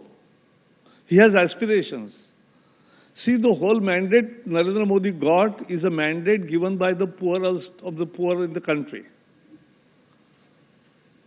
Whole of Uttar Pradesh, whole of Bihar, whole of Jharkhand, whole of Chhattisgarh, Madhya Pradesh, Rajasthan, rural Gujarat, rural Maharashtra, rural Karnataka. What it means? It means earlier Bimaru states, large part of it. The poor has voted for Narendra Modi with aspirations, because aspirations is not about middle class, they are about poor people. your driver, your domestic help. Everybody will say that you have साहब, आपका तो बहुत अच्छा पहचान है, हमारे बेटे को बेटी को अच्छे कॉलेज में दाखिला दो, बस they have nothing else to ask for. That's the aspirations of the poor, and those aspirations of the poor we represent, and therefore we must preserve and protect the right of the. And we did it at WTO for food security, for the minimum support price system. Countries were thinking, WTO was thinking that this is not unethical, but this is unfair trade practices, giving minimum support price. And unfortunately, earlier government, UPA Congress government agreed to it by accepting the peace clause, which gave only time till 2016. So 2016, the peace clause would have been over, and all the minimum support price system would have ended, because you were mandated, you had accepted. But we stood firm in the interest of the farmers, in the interest of the poor, because if minimum support price system fails, the food security program fails. We stood firm, even showed the willingness to remain alone, but then world listened to us.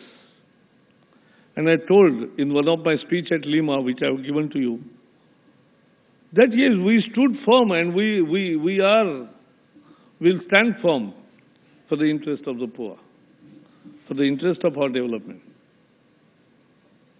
Because it is a joint action which is important, not an individual action. And every country has different dimensions. Small island states, do you think that they will get drowned because sea level is increased in 1 century by 10 inches? They have to depend on energy which is totally imported, and if the cost goes up, they are doomed.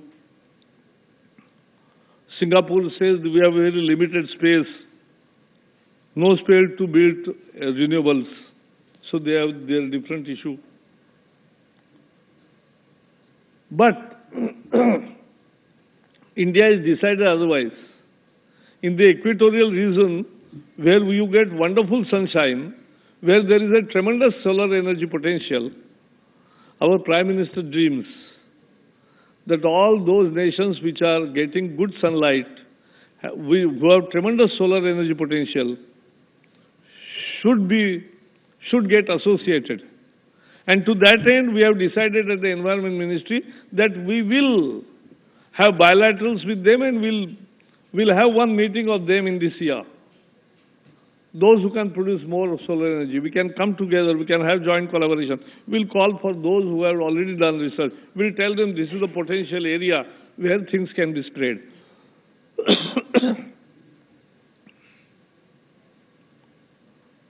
Those who had tropical forests like Indonesia and Brazil had a different problem. There was tremendous amount of logging happening all over. And suddenly they realized that we are deforested, and it's a fraught with very worse consequences. And therefore now they are bringing some semblance in their forest laws. Argentina has a different problem because it is the largest meat exporter. And so there is a stress on agriculture there.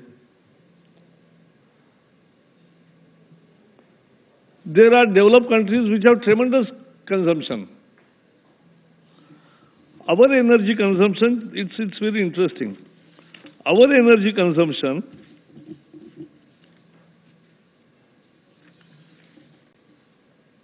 is per capita energy consumption metric ton equivalent per capita is just 0.6. Just 0.6. And America is 7.3. UK, Australia is 5.5. So it is tenfold. Even with this one unit of power consumption, we are saying we will save energy. All other countries also need to do that. It can't be a one way. It has to be a highway. And therefore, what we are saying is, we are taking our own actions with our convenience, with our own commitment, because of our passion, because of our mission. We are taking action on all the aspects of climate change and will continue to increase our targets on our own. This is despite anybody's pressure, this is despite anybody's demand. But world has to walk. We will definitely say and see that world also walks the talk.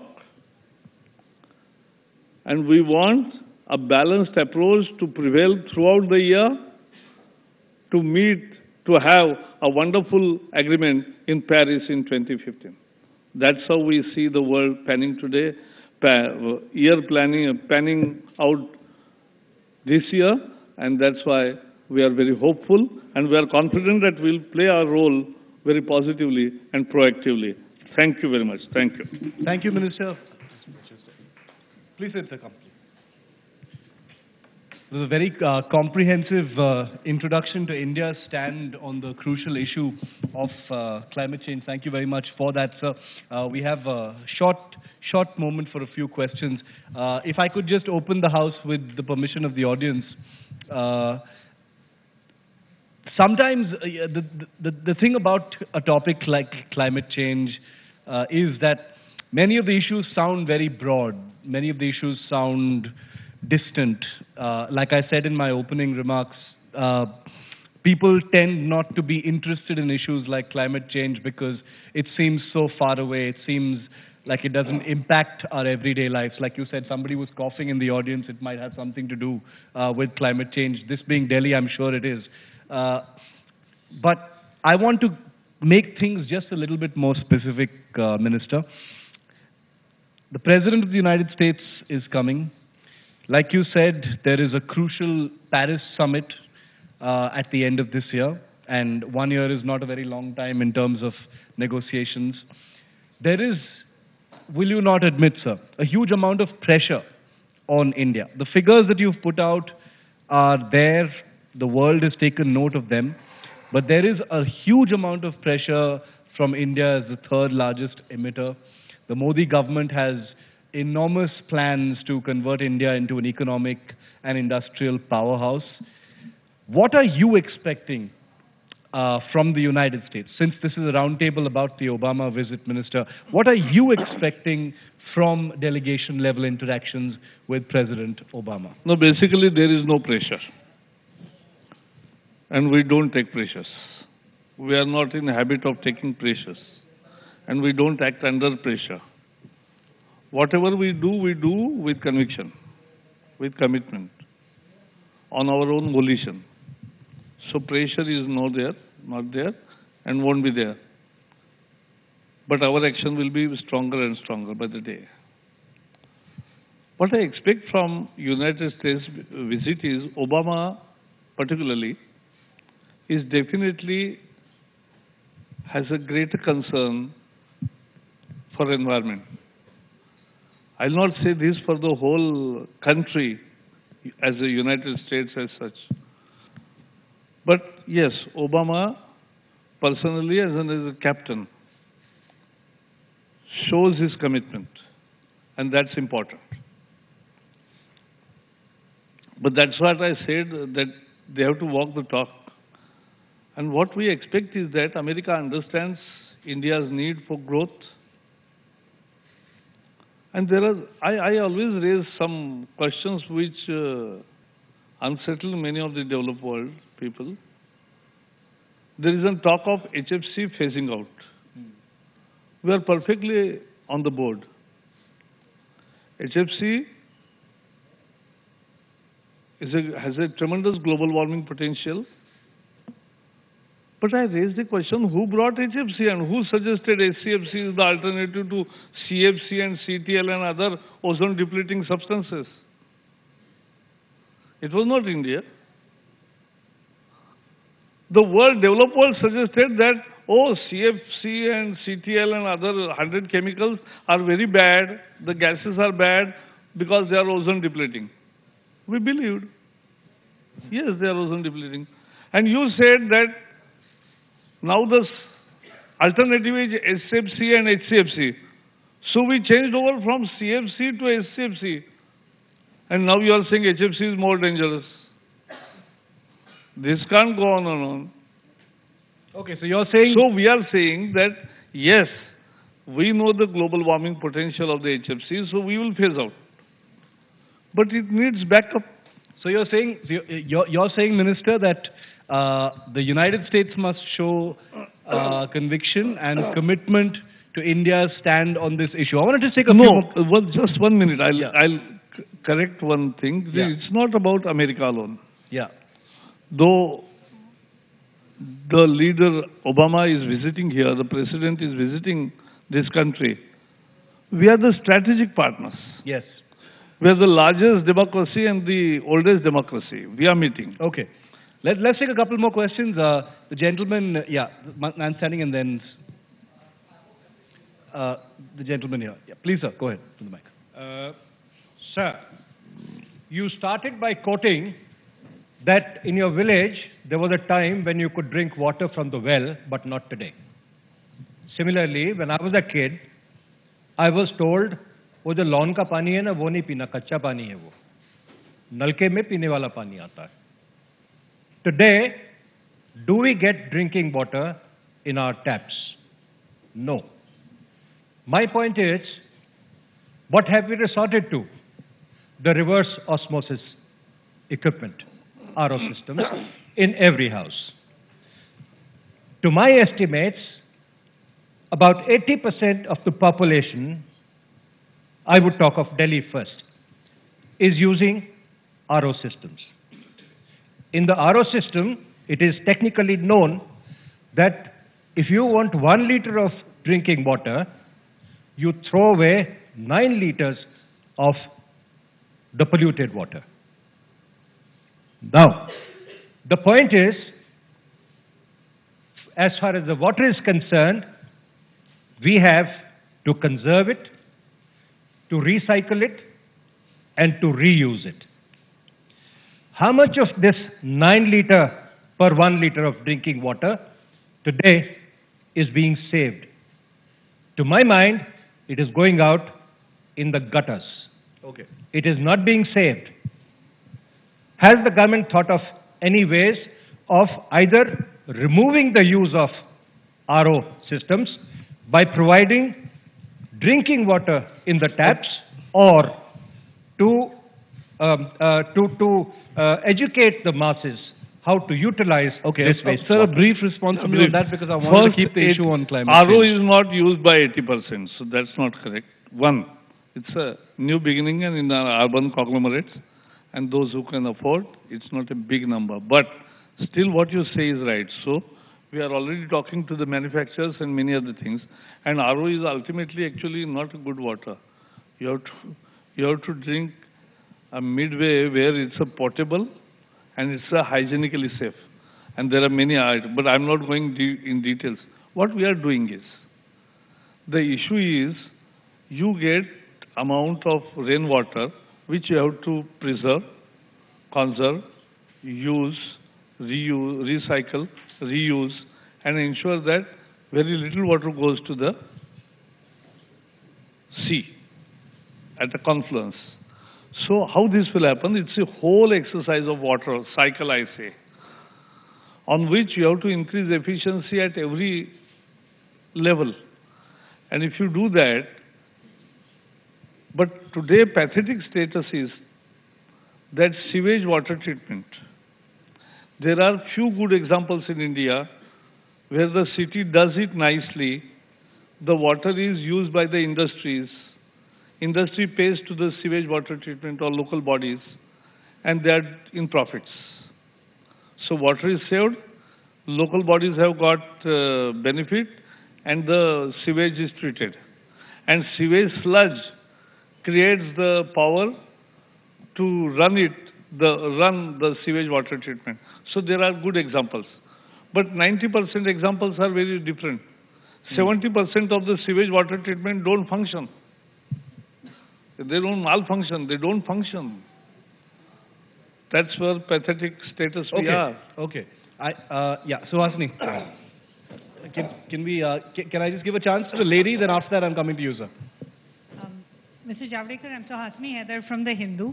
I wanted to ask specifically about what Shiv was talking about as well, which is President Obama's visit. Now, about a month ago, we did hear from the U.S. Special Envoy Todd Stern saying that the U.S. is not pursuing a China type of climate change deal with India. What kind of an agreement, what kind of partnership can we expect between India and the U.S. during this visit, particularly given that India has, in a sense, in the last few months, lost its partner on climate change? India and China were supposed to be the partners. We've lost that. China's tied up with the U.S. now. So what is the nature of the agreement that we can expect between India and the U.S.? First, Suhasini, I don't agree that with China and US agreement we have lost. Nothing has lost. A. B. As I told you, their target is low on ambition. 3. More importantly, that we are on same page on many issues. Last week only we had a task force meeting of Indo-US task force on HFC, and practically that was the best result-oriented meeting we had in last 10 years of HFC discussion. And therefore, we are actually can co-partner on many issues, and we expect that America, because it understands India's requirements, so it will arrive at we will have some good arrangement where we are also proactive and positive, and at the same time we get funds and technology, and it's not about getting funds or some, but our actions will be more impressive then. Yes, sir. Please go ahead. Sir, I hope noise pollution also comes under pollution, about which nothing has been discussed so far, which is quite high in Delhi, I think so. Sorry, can you repeat your question? I hope noise pollution also comes under pollution, about which nothing has been discussed so far. There are so many serious things, and noise also one of them. And so, yes, we have to address all kinds of pollution, but that's for our own action, for our own betterment, for our quality of life. Dr. Manisha Prem. Minister, just a question. When you said we have a right to grow, and the large tenor of your presentation tended to say that they cannot tell us now, so I assume that they is the developed that has done so much. Yet, in your own presentation towards the end, you had a telling statistic about the per capita energy consumption, about 0.6 versus a 7.3. Now that tells me that we have a problem at hand that is largely of underproduction. This 0.6 has happened even without the caps coming. So in a sense, I find that the climate change debate in the international arena allows governments to get off the hook of a local political accountability.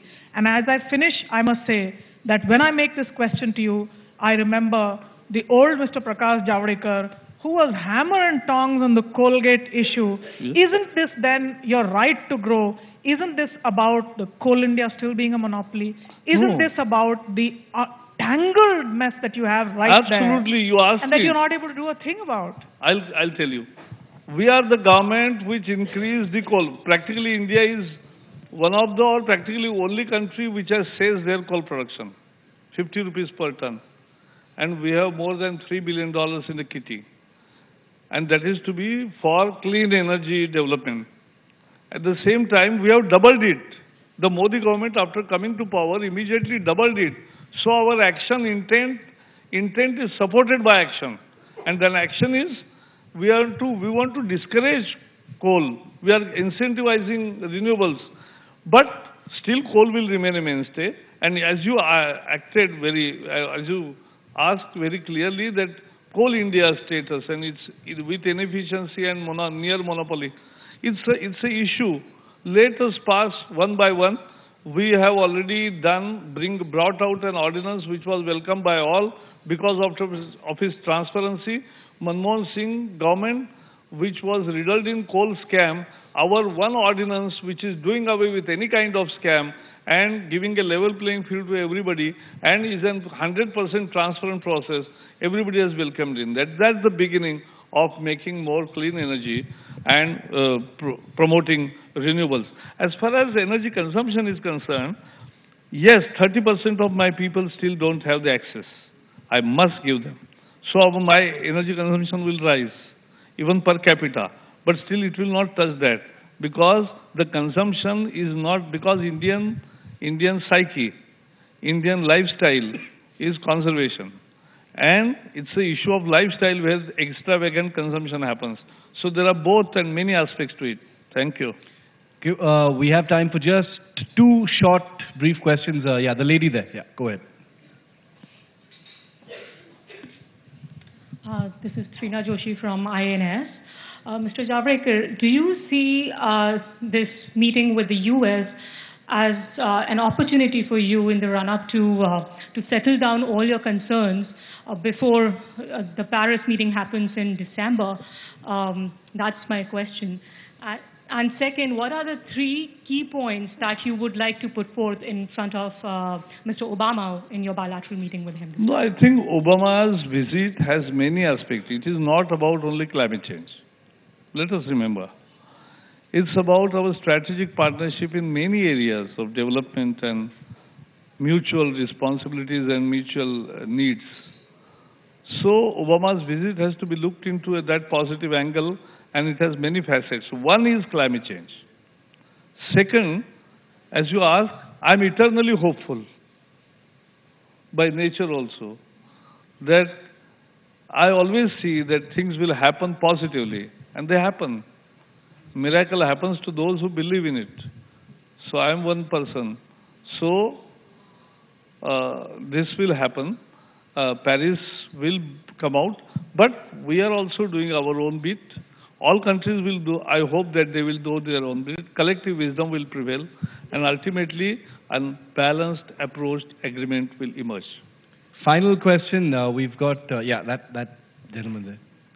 Sir, myself, Somit Sharma from the Department of Pol Science, University of Delhi. Sir, my question is that in the problem of the global warming, we see that the developing countries are blaming to the developed countries for that, and the developed countries are blaming the developing countries for the greenhouse and the climate change.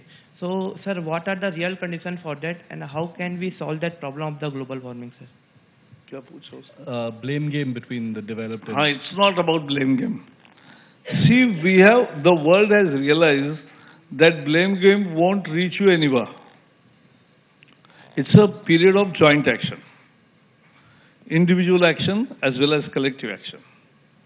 And in that sphere, we are showcasing what a developing country can do and what it needs. And so blame game is over, now action has to be on ground. And we are already doing our own action. Actually, sir, in the protocol also, the developing countries blame all the responsibility on the China and the India. And how can we solve this problem of the global warming? No, nobody... Is this possible to solve this problem? problem? Yeah, we have, Shweta's going to take the final question for a comment from the Minister. I'm Shweta Punj with Business Today. My question is related to Make in India. India is portraying itself as a manufacturing destination, and we have to speak to the US, negotiate with them on climate change as well. So would India be flexible in committing to cutting down its carbon emissions, or are you going to stick to your stand and pitch India as a favorable country to come in and invest? I think my colleague Jayant Sinha is here, and he knows that India and America have many things in common, and their main anxiety is to increase our trade, have more cooperation in defense and many other things. So, civil nuclear treaty was enacted in 2008, but America has not got many contracts, so they have gone elsewhere. So there are many issues. So, I think that is the full agenda from American side. But one issue will definitely be a climate change, and we have already negotiated what... so will you be flexible? Our dialogue is continuous. So will you be flexible in your stand? What is flexible? We are already doing our own action, and we are We are asking other countries also to walk the talk. That's what we are doing. I think the best way to end the session, at least my favorite way to end the session, is to tell people what I think the headline is. And if the headline for this session, since I'm a journalist, and you know journalists are always looking for masala, even in something as complicated as climate change, it would be the Minister of Environment 2 days before President Obama landing saying, India does not answer to pressure. I think that's the headline for today. So, still 48 hours to go for the President to arrive. But to be fair to President Obama and American side, I don't think they have exercised any pressure. At least as far as climate change is concerned, there is no such pressure.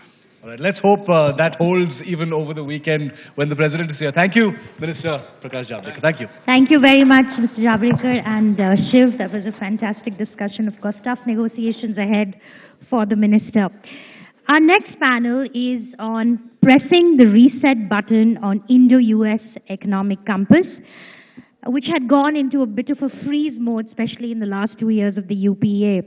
Well, now, of course, there is a unique window of opportunity to get things done, with the US economy expected to grow above 3% in 2015. There is a renewed sense of energy, and it is perhaps finally time to sweat the small stuff and go after the low-hanging fruit.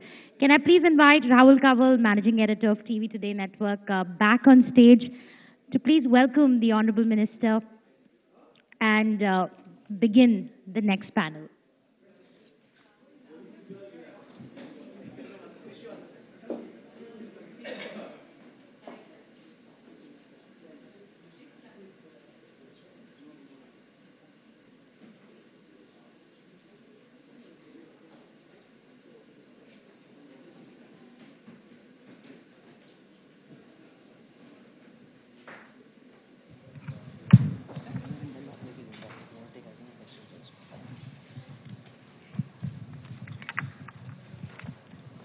Hello everyone and welcome to the last session of the India Today Global Roundtable focusing on India-America ties.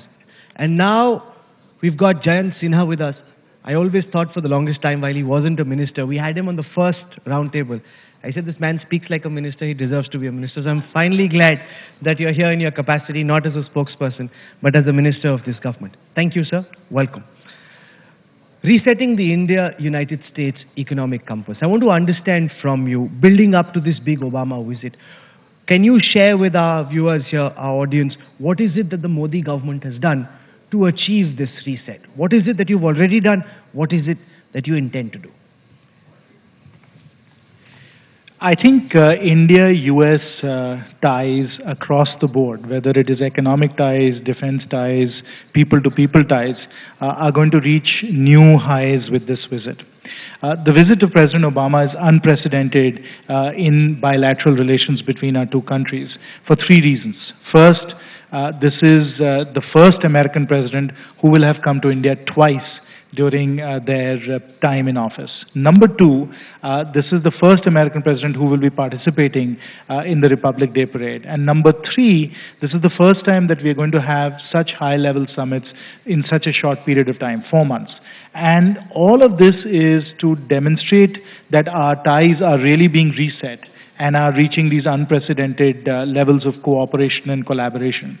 And the reason that they are happening is because the linkages between India and the US are extraordinary. I myself cannot think of any other country where the linkages at the people-to-people and the business-to-business level are as dense and as intertwined as they are between these two countries. In fact, I'd go so far as to say that the business-to-business and the people-to-people linkages are very far ahead of the government-to-government linkages. Why is that? And what is it that you intend to do to change that? You said that the people-to-people equation is deeply set, and it is. But the government-to-government equation hasn't ever fulfilled its true potential.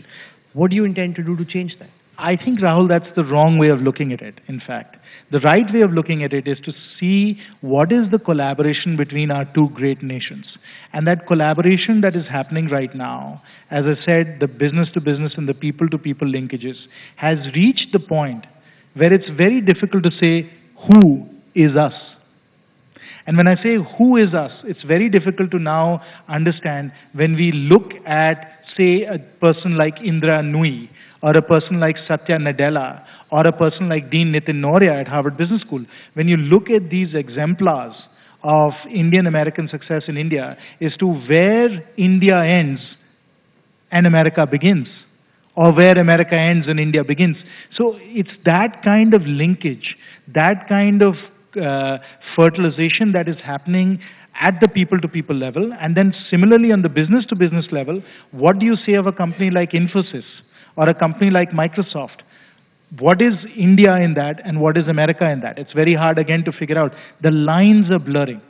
And because the lines are blurring, we shouldn't worry too much about the government-to-government linkages. I think the wonderful thing is that the people-to-people and the business-to-business linkages are really ensuring that we are collaborating and coordinating our efforts on some of the biggest global problems that we are facing today. Now, on the government-to-government side, we have a role to play in ensuring that the friction that can happen between people-to-people, for example, visa travel, visa on arrival and so on, business in terms of certain issues around taxation, around visas again, etc. Those frictions and irritants are removed. So let's focus on that. Right. When it comes to the concrete outcomes from an economic perspective from this visit, what is it that the Ministry of Finance has on its table? What are you working with your colleagues in the United States government, with your peers? What is it that you're working on to try and ensure that there are concrete takeaways? Yeah, no, there's a very packed agenda, as you could well imagine. There are many topics that we are working on. Certainly, as far as economic ties are concerned, there are issues around intellectual property rights. There are issues around nuclear liability, as you know, in terms of dealing with some of the things that are getting in the way of more nuclear trade between our two countries. Do you see a resolution there? We'll have to see how the discussions go forward. You're essentially saying it'll come down to the principals having to take a decision. The officials in the build-up haven't been able to resolve the impasse. In all of these situations, Rahul, the fact is that it comes down to certain trade-offs that have to be made. And those trade-offs are best made, as you're pointing out, by the principals and the overall strength of the relationship and what you need to do to move that forward. So those decisions are best made in these kinds of consultations and negotiations. So whether, again, as I said, it's the IPR issues, whether it's the nuclear liability issues, whether there are issues as far as visa is concerned, or totalization. You know, there's a major issue on social security between India and the US. We have, I think at some count, of 100,000 or more H-1B visa holders in America right now that are paying into the social security system, and that is, I believe, something in the range of $3 billion a year that's being paid into social security every year. How do we take care of that? That is another matter that is up for discussion. So in all of these, you know, you have to look at the totality of the relationship. You have to understand the various trade-offs involved, and then to see whether it in fact can be resolved during the visit or not. In September, when we traveled to New York and spoke to several of the top American corporates, their view was that we're looking at the Modi government with cautious optimism. That's the phrase that several of the people used. And they said, we're excited by what he's saying, but we want to see this translate on the ground. And even when it comes to action on the ground, most of it has been pushed by ordinances, which causes concern in boardrooms in the United States, which you would well understand, because these aren't permanent laws. There's still uncertainty about whether they'll become law, what will happen 6 months later. That's not good enough to bring the dollars in. I would say that there is a range of economic reform measures that we've undertaken. Yes, a few of those reform measures are through ordinance, but there are many others that we've undertaken that are much more durable, that are either through legislation that's been passed or alternatively are through executive orders that have already been given out. So for example, all the work that we're doing in ease of doing business, right? Much of that is being done through executive order and that is moving forward. We've simplified and streamlined labor laws, for instance. We are talking about registration of businesses that is going to be done in a very simple way. My colleague Prakash Javadekar ji was just here, and he must have told you about environmental clearances and how those have been automated and put online. So that's an example of something that's being done through executive action. As far as legislation is concerned, there are a number of things that we've done, for instance, in legislation, like the bringing into Parliament of the GST constitutional amendment. that demonstrates our intent to really undertake very fundamental reform measures, and that is extraordinarily important as well. So when you look at all the things that we've done, whether it is through executive action, whether it's through legislation that's been passed, or even as far as ordinances are concerned, I think all business people, and I speak to business people and investors all the time, are not just cautiously optimistic, but very optimistic now. No, but that hasn't yet translated into visible extra investment coming in. We haven't heard from any big company big ticket announcements of how much more money will be pumped in. It used to happen earlier, major announcements from several top American companies or international firms. That's not happening, especially when it comes to US companies. I can give you many examples of what has already happened. You know that Amazon, Jeff Bezos, was here, and he said he's going to put $2 billion more into India with Amazon India. That's an example of real money that's come in. The POSCO people were here recently, and they have finalized their joint venture with Steel Authority of India Limited, and in my own home state of Bokaro, are going to be investing a significant amount of money to get that steel plant built. The other aspect that you need to look at is you have to look at the very significant amount of investments that are coming into areas such as e-commerce, where I would imagine more than $1 billion of new capital has come into e-commerce in India right now to really enable that industry to take off. So as you look at industry after industry, you're finding that new investments are coming in. And don't forget the money that's coming in through foreign portfolio investing. And I believe between debt as well as equity, last year we got $40 billion of money that came in. That is also a vote of confidence in what's happening in India. So when you add up all these numbers, you will see that there is in fact a tidal wave of investment that's coming in. There are other big ticket FDI announcements that will happen over time. FDI is something that's permanent money. It's associated with projects.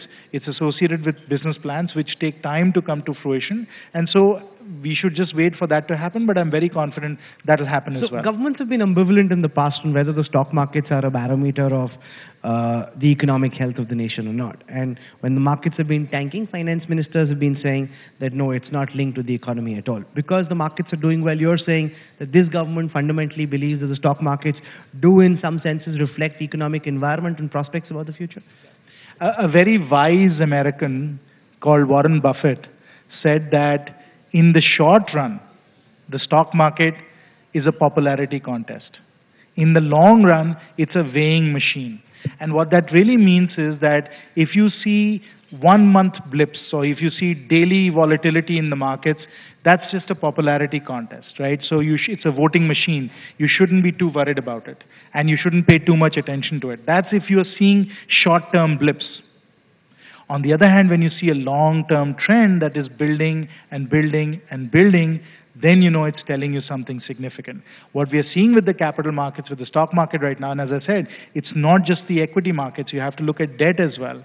And you look at what is happening, and you look at FDI, as I gave you the example of Amazon. You look at all these different aspects of the capital markets, the trend is crystal clear. The trend is unstoppable, and that's what's happening. When it comes to transfer of technology in very sensitive areas, even though Make in India is a big push, for example, defense, American companies still remain very wary of coming in and investing in technology and transferring it here in India. What is it that your government is doing to try and assuage the concerns of global corporates, not just Americans? No, as far as Make in India is concerned, we have a whole host of things that we're doing. The most important aspect of Make in India is, of course, ease of doing business. And there my colleague Nirmala ji is working on a variety of different measures to take India from being 142nd on the World Bank rankings to being in the top 50. And we are quite confident to be able to get there because we've identified where the real issues are for India. And I think we'll rapidly move up and get to the top 50 in terms of ease of doing business. That's number one. Number two, of course, in Make in India is infrastructure. And again, we are really focused on infrastructure, whether it's railways, whether it's ports, whether it's power. My colleague Piyush Goyal ji was just in Davos talking about the investments that should be coming into power so that we can have 24/7 power across the country. We are really focused on that as well. Certainly, we're working on roads. And roads, we've decided that to really unclog highway construction, we are going to go to EPC type models as well, and we are really moving that along as well. So infrastructure, which is the second very important aspect of Make in India, is something that we are focused on as well. And then the third very important aspect of Make in India is innovate in India. for India and the world. And as far as Innovate in India is concerned, you see the tremendous influx of venture capital that's coming into India right now, the tremendous upsurge of startups and entrepreneurs. There's a tremendous amount of innovation happening in India, for India, and from India to the rest of the world. So all these different aspects of Make in India are flourishing, and I think they're getting a very, very warm reception around the world. And we believe that as we move forward, whether it's in railways, whether it's in defense, whether it is in medical devices, whether it's in renewable energy, in all of these different sectors, Make in India is really, really going to happen in a very big way. Finance Minister Jaitley said very recently that the world's largest economy, that's the United States, needs greater understanding of regional issues. What, in the view of the Modi government, are the areas where you feel that the United States is not on the same page with us, where you'd like to see some movement on the side of Washington? I think as far as regional issues are concerned, Rahul, there are really three important areas where I think our collaboration can be even better. Number one, of course, is what happens in Afghanistan. As the US is reducing its involvement in Afghanistan, there is, of course, a natural security concern we have as to what's going to happen in Afghanistan and how the situation is going to unfold there. And that's certainly an area of great concern for us. So we want to make sure that that is fully taken into account and dealt with. Then the second aspect that we are concerned about is some of the violence and some of the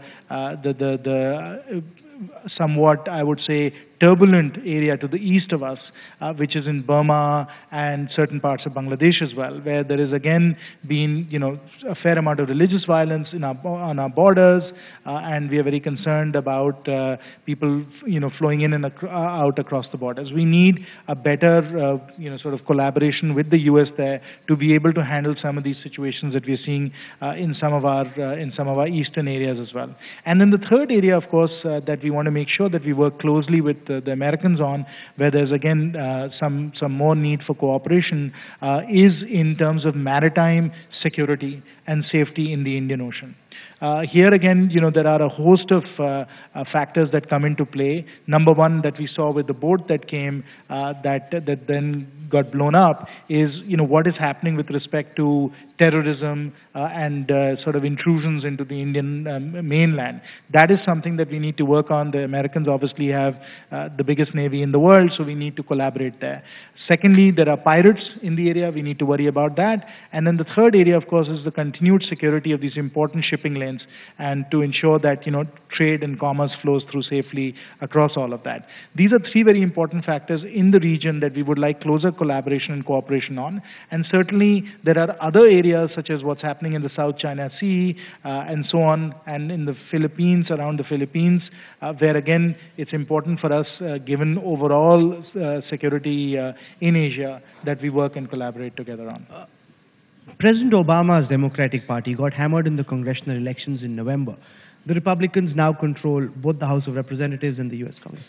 Is there a fear in this government that you're essentially dealing with what the Americans call a lame duck president, and some of this symbolism, the optics, the atmospherics may not result or translate into concrete outcome?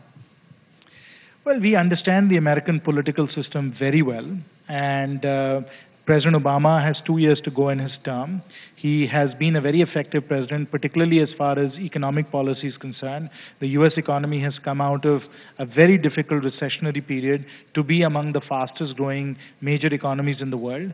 There is a lot of work to be done in the economy. There's a lot of work to be done in terms of security, and we work with parties across the aisle, and so we are very confident between the excellent relationships that we enjoy with President Obama, as well as the regard with which the Republicans hold us in, that we will be able to do excellent business together. Okay, let's take some questions from the audience. Shweta wants to ask the first question. Shweta, go ahead, please. Can someone bring the mic forward to her, please?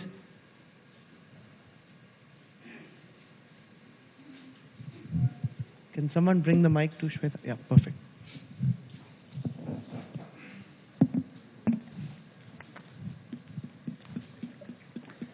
I have two questions for Jayant. One, there is a lot of concern amongst industry that Make in India could actually be a non-starter because the ordinance route that this government has taken has not gone down very well with the industry specifically, because again, it gives a feeling of uncertainty. Also, there's a very skewed trade ratio between India and America. In the last 3 years, America invested about $1.6 billion, whereas India invested about $17 billion in 2013, and India created about 81,000 jobs. So it's a very skewed ratio. How are we convincing the hard-nosed American businessman that, yes, come invest in the country, do business in India, and how are we convincing the Indian companies to come back to India? Because what's going on right now is very token, kind of manufacturing. A lot of it has gone out. I mean, Godrej locks are also not made here anymore. Second is on the budget. Is the budget going to focus on a revised fiscal roadmap, or are we going to see government increase expenditure, because that's what is the need of the hour? To focus just on ordinances as being the main aspect of our reform agenda, I think is incorrect. We have a very broad economic reform agenda. As I said earlier, whether you look at GST, whether you look at banking reform, whether you look at what we're doing in infrastructure, there are many aspects that we have undertaken that are moving forward that don't deal with ordinances. And when I speak to business people and investors, they are very optimistic, and they're very reassured by our intent and our commitment to economic reform and the deep structural transformation of the Indian economy that we are undertaking. Now, obviously, as far as one element is concerned, i.e. ordinances, it is not as desirable as it would be if we were to have laws passed. Now, the only reason those laws have not been passed, they've been passed, the Coal Act, the Insurance FDI Act, all of those have been passed in the Lok Sabha. If it had not been for an obstructionist opposition, we would have passed them in the Rajya Sabha as well, and they would have been the law of the land. So people understand that the intent and the commitment of the government is absolutely there, and it is only an obstructionist opposition that is delaying this. Which was you just 9 months ago. I wouldn't say that at all. The ones that we opposed 9 months ago were opposed on very sound, solid grounds. The opposition that we're getting right now are people, obstructing bills that they themselves are supporting a little bit earlier. So it seems very, very illogical and clearly obstructionist on their part. But we have a number of remedies to the ordinance issue, whether it is seeking the cooperation of various parties and getting it passed, whether it is a joint session of Congress or re-promulgating these ordinances. There are many ways in making sure that, in fact, these ordinances survive as robust and permanent laws. So we're very confident we'll get it done one way or the other, and I think that's what business people and investors are taking into account as they make their decisions. So that was the answer to your first question. Which is, in Make in India, what role our ordinance is playing in that. And I'm saying it's one element of it, but you have to look across the full range of things that we're doing to feel confident that as far as Make in India is concerned, as far as economic reform is concerned, we are doing, more than enough to reassure investors and business people, number one. Number two, your second question related to what is it that we are doing as far as the fiscal consolidation is concerned and the budget. Well, for that, you're going to have to wait for the budget. No, but her question goes far beyond that. Just when it comes to the philosophy of cutting subsidies, is that something that the government will show the courage to do? Because what we're seeing right now from the Modi Sarkar is an essential co-option of what the UPA was suggesting. They, for the longest time, were suggesting that let's push for Aadhaar, let's push for direct benefit transfers. That time, Chief Minister Modi and several others in the BJP were the ones who were being the irresponsible opposition at that time. Rahul, talk is cheap, action is difficult. The difference between us and UPA is the fact that we are getting it done, and we are getting it done in completely rethought and restructured ways, so that the impact and the focus is much broader and much deeper. The broad idea is the same. No, I'll give you a perfect example, which is the Jan Dhan Yojana. As you know, the UPA government spoke extensively about financial inclusion, but they were never able to get 11 crore people signed up to have a bank account. Today, 99.7% of India's households have a bank account. This is leadership. This is getting it done. This is financial inclusion. Now, they may have said that they were going to do it, but if you look at the program that we put in place for Jan Dhan Yojana, in terms of the benefits that we provided to people, in terms of the mission mode in which we tackled it, in terms of the communications and the outreach that we did, it's a night and day difference between what the UPA did and what we did. Because, and this is why, even though they did Aadhaar, they failed in the implementation of Aadhaar, because they had not thought it through broadly and deeply because enough. you scuttled it. You kept opposing it. That is because it was being done the wrong way. You can't have an ill-thought-through, illogical program which is not going to work and try and pass it through Parliament. Naturally, it is our absolute duty at that point to stop it.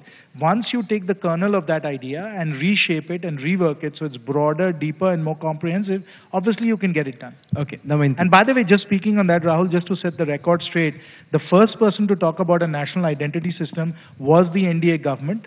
And I wrote a series of articles myself in the Business Standard before Nandan came and started talking about Aadhaar. So ideas come from many sources and across a period of time. So what you call the UPA program, I could as well call an NDA program that the UPA implemented very poorly, and then we resurrected it and did it much better. Damayanti. Sir, you talked about a lot of new investments coming in. How about non-resident business people? Are they investing in India at all? I can't separate out the massive FPI inflows that we've seen between non-resident Indians and other types of investors. But at least if Pravasi Bharatiya Divas is any indicator, there's extraordinary interest by NRIs to invest in India. They came in large numbers to Gujarat for Pravasi Bharatiya Divas, and from everything that I'm seeing right now, and I'm in touch with many of them, they certainly want to put their money where their mouth is. Can we have the mic there, please? Jan, you mentioned that investment flowing in the e-commerce companies has been a bright spot this fiscal, but your friends, saffron friends, are opposing these kind of business models because like Flipkart has a company model where the company headquarters is based in Malaysia or Singapore, or the Uber, or a number of companies which have come up. Your saffron friends are opposing it. So, and the government is not saying anything clear about it. What is it? I mean, that it appears to us there is a policy paralysis on this issue, that the government is not taking a line whether they are for it or against it, under pressure from saffron. Nirmala Sitharaman made a rather ambivalent kind of comment. Exactly. Neither So here nor there. it appears a policy paralysis. What's the policy clarity on that issue? No, let me make sure I understand your question. Are you asking what is the policy for e-commerce? Is that the question? That your saffron friends are opposing it.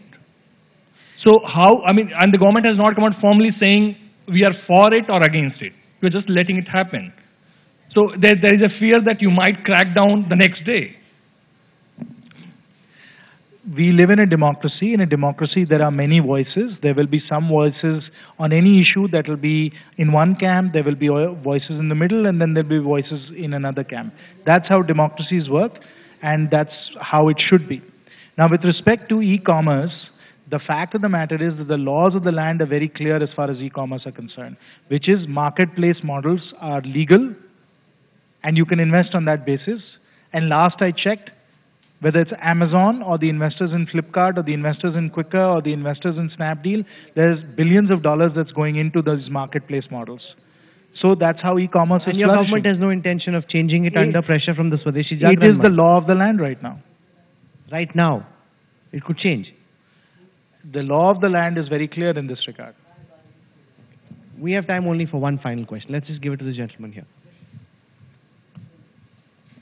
Good evening, sir. My name is Ashutosh. I'm a student of Sriram College of Commerce. So I have two questions. First, relates to the economic policy advocated by our government. In the history of post-independence India, you've not had a center-right a party which advocates center-right economics barring the Swatantrata Party. Do you see the BJP fulfilling that void? And is this increasingly going to determine the international policy of your government? Secondly, my second question relates to the Make in India campaign. You had the Swadeshi Jagran Manch state that advocate the title Made by India rather than the Make for India tagline. How do you bring consistency between these two alternate economic visions that are coming out from the larger parivar, that of Swadeshi and that of a more liberalized state that is being advocated by the Prime Minister? Thank you, sir. With respect to your first question, that is this the first time that we have a center-right party? I would say you're quite wrong. Between 1998 and 2004, we had an NDA government, and an NDA government that followed very center-right policies, and in fact, that government literally began with a bang and took off from there. So we've obviously followed those kinds of policies before with great success, I must say, because we went at that point from an economy growing at 4% something to an economy growing at 8.5%, a current account surplus, a much better fiscal deficit, etc., etc. So we've shown that those policies work, and they work well when they're consistently applied in that government. And certainly, we have a great template to follow in this government and under the Honorable Prime Minister, who's been crystal clear in his own thinking on economic philosophy, as has been the Honorable Finance Minister. We are determined to follow similar types of policies, which are the policies of the center-right. So that's the first question. Your second question related to the discord that you believe exists between different aspects of our party and other organizations. I would say that there is no discord. There is no discord at all, because all of us, and I think all of you in the audience, and I'm sure Rahul will agree with this, all of us want to build a stronger, more prosperous, and more peaceful India. And to do that, of course, we have to strengthen the Indian economy. We have to make the Indian economy robust, resilient. We have to make in India. We have to innovate in India. We have to invest in India. How often do folks from the Swadeshi Jagran Manch come and meet you? Do you have to look over your shoulders in the Ministry of Finance when you formulate policy? We meet often and frequently, and it is always a most enjoyable discussion. There are some very interesting perspectives that folks across our ecosystem, the Sangh Parivar, have. I very much relish those meetings, and it's always something that results in further and excellent ideas. And the Diplomat of the Year award goes to Jayant Sinha. Well done. Thank you so much for joining us, Jayant. Great having you with us. Thanks, Jan. Thank you, Rahul. And we didn't get much out of you on the budget, but oh well, that's for another conversation. And thank you very much. You all have been a great audience, and it was a fascinating day. We'll, of course, see how the 2 days that the US President is here, how do they go, and what actually comes out of this very, very important visit. Thank you very much. We will see you soon. Thanks.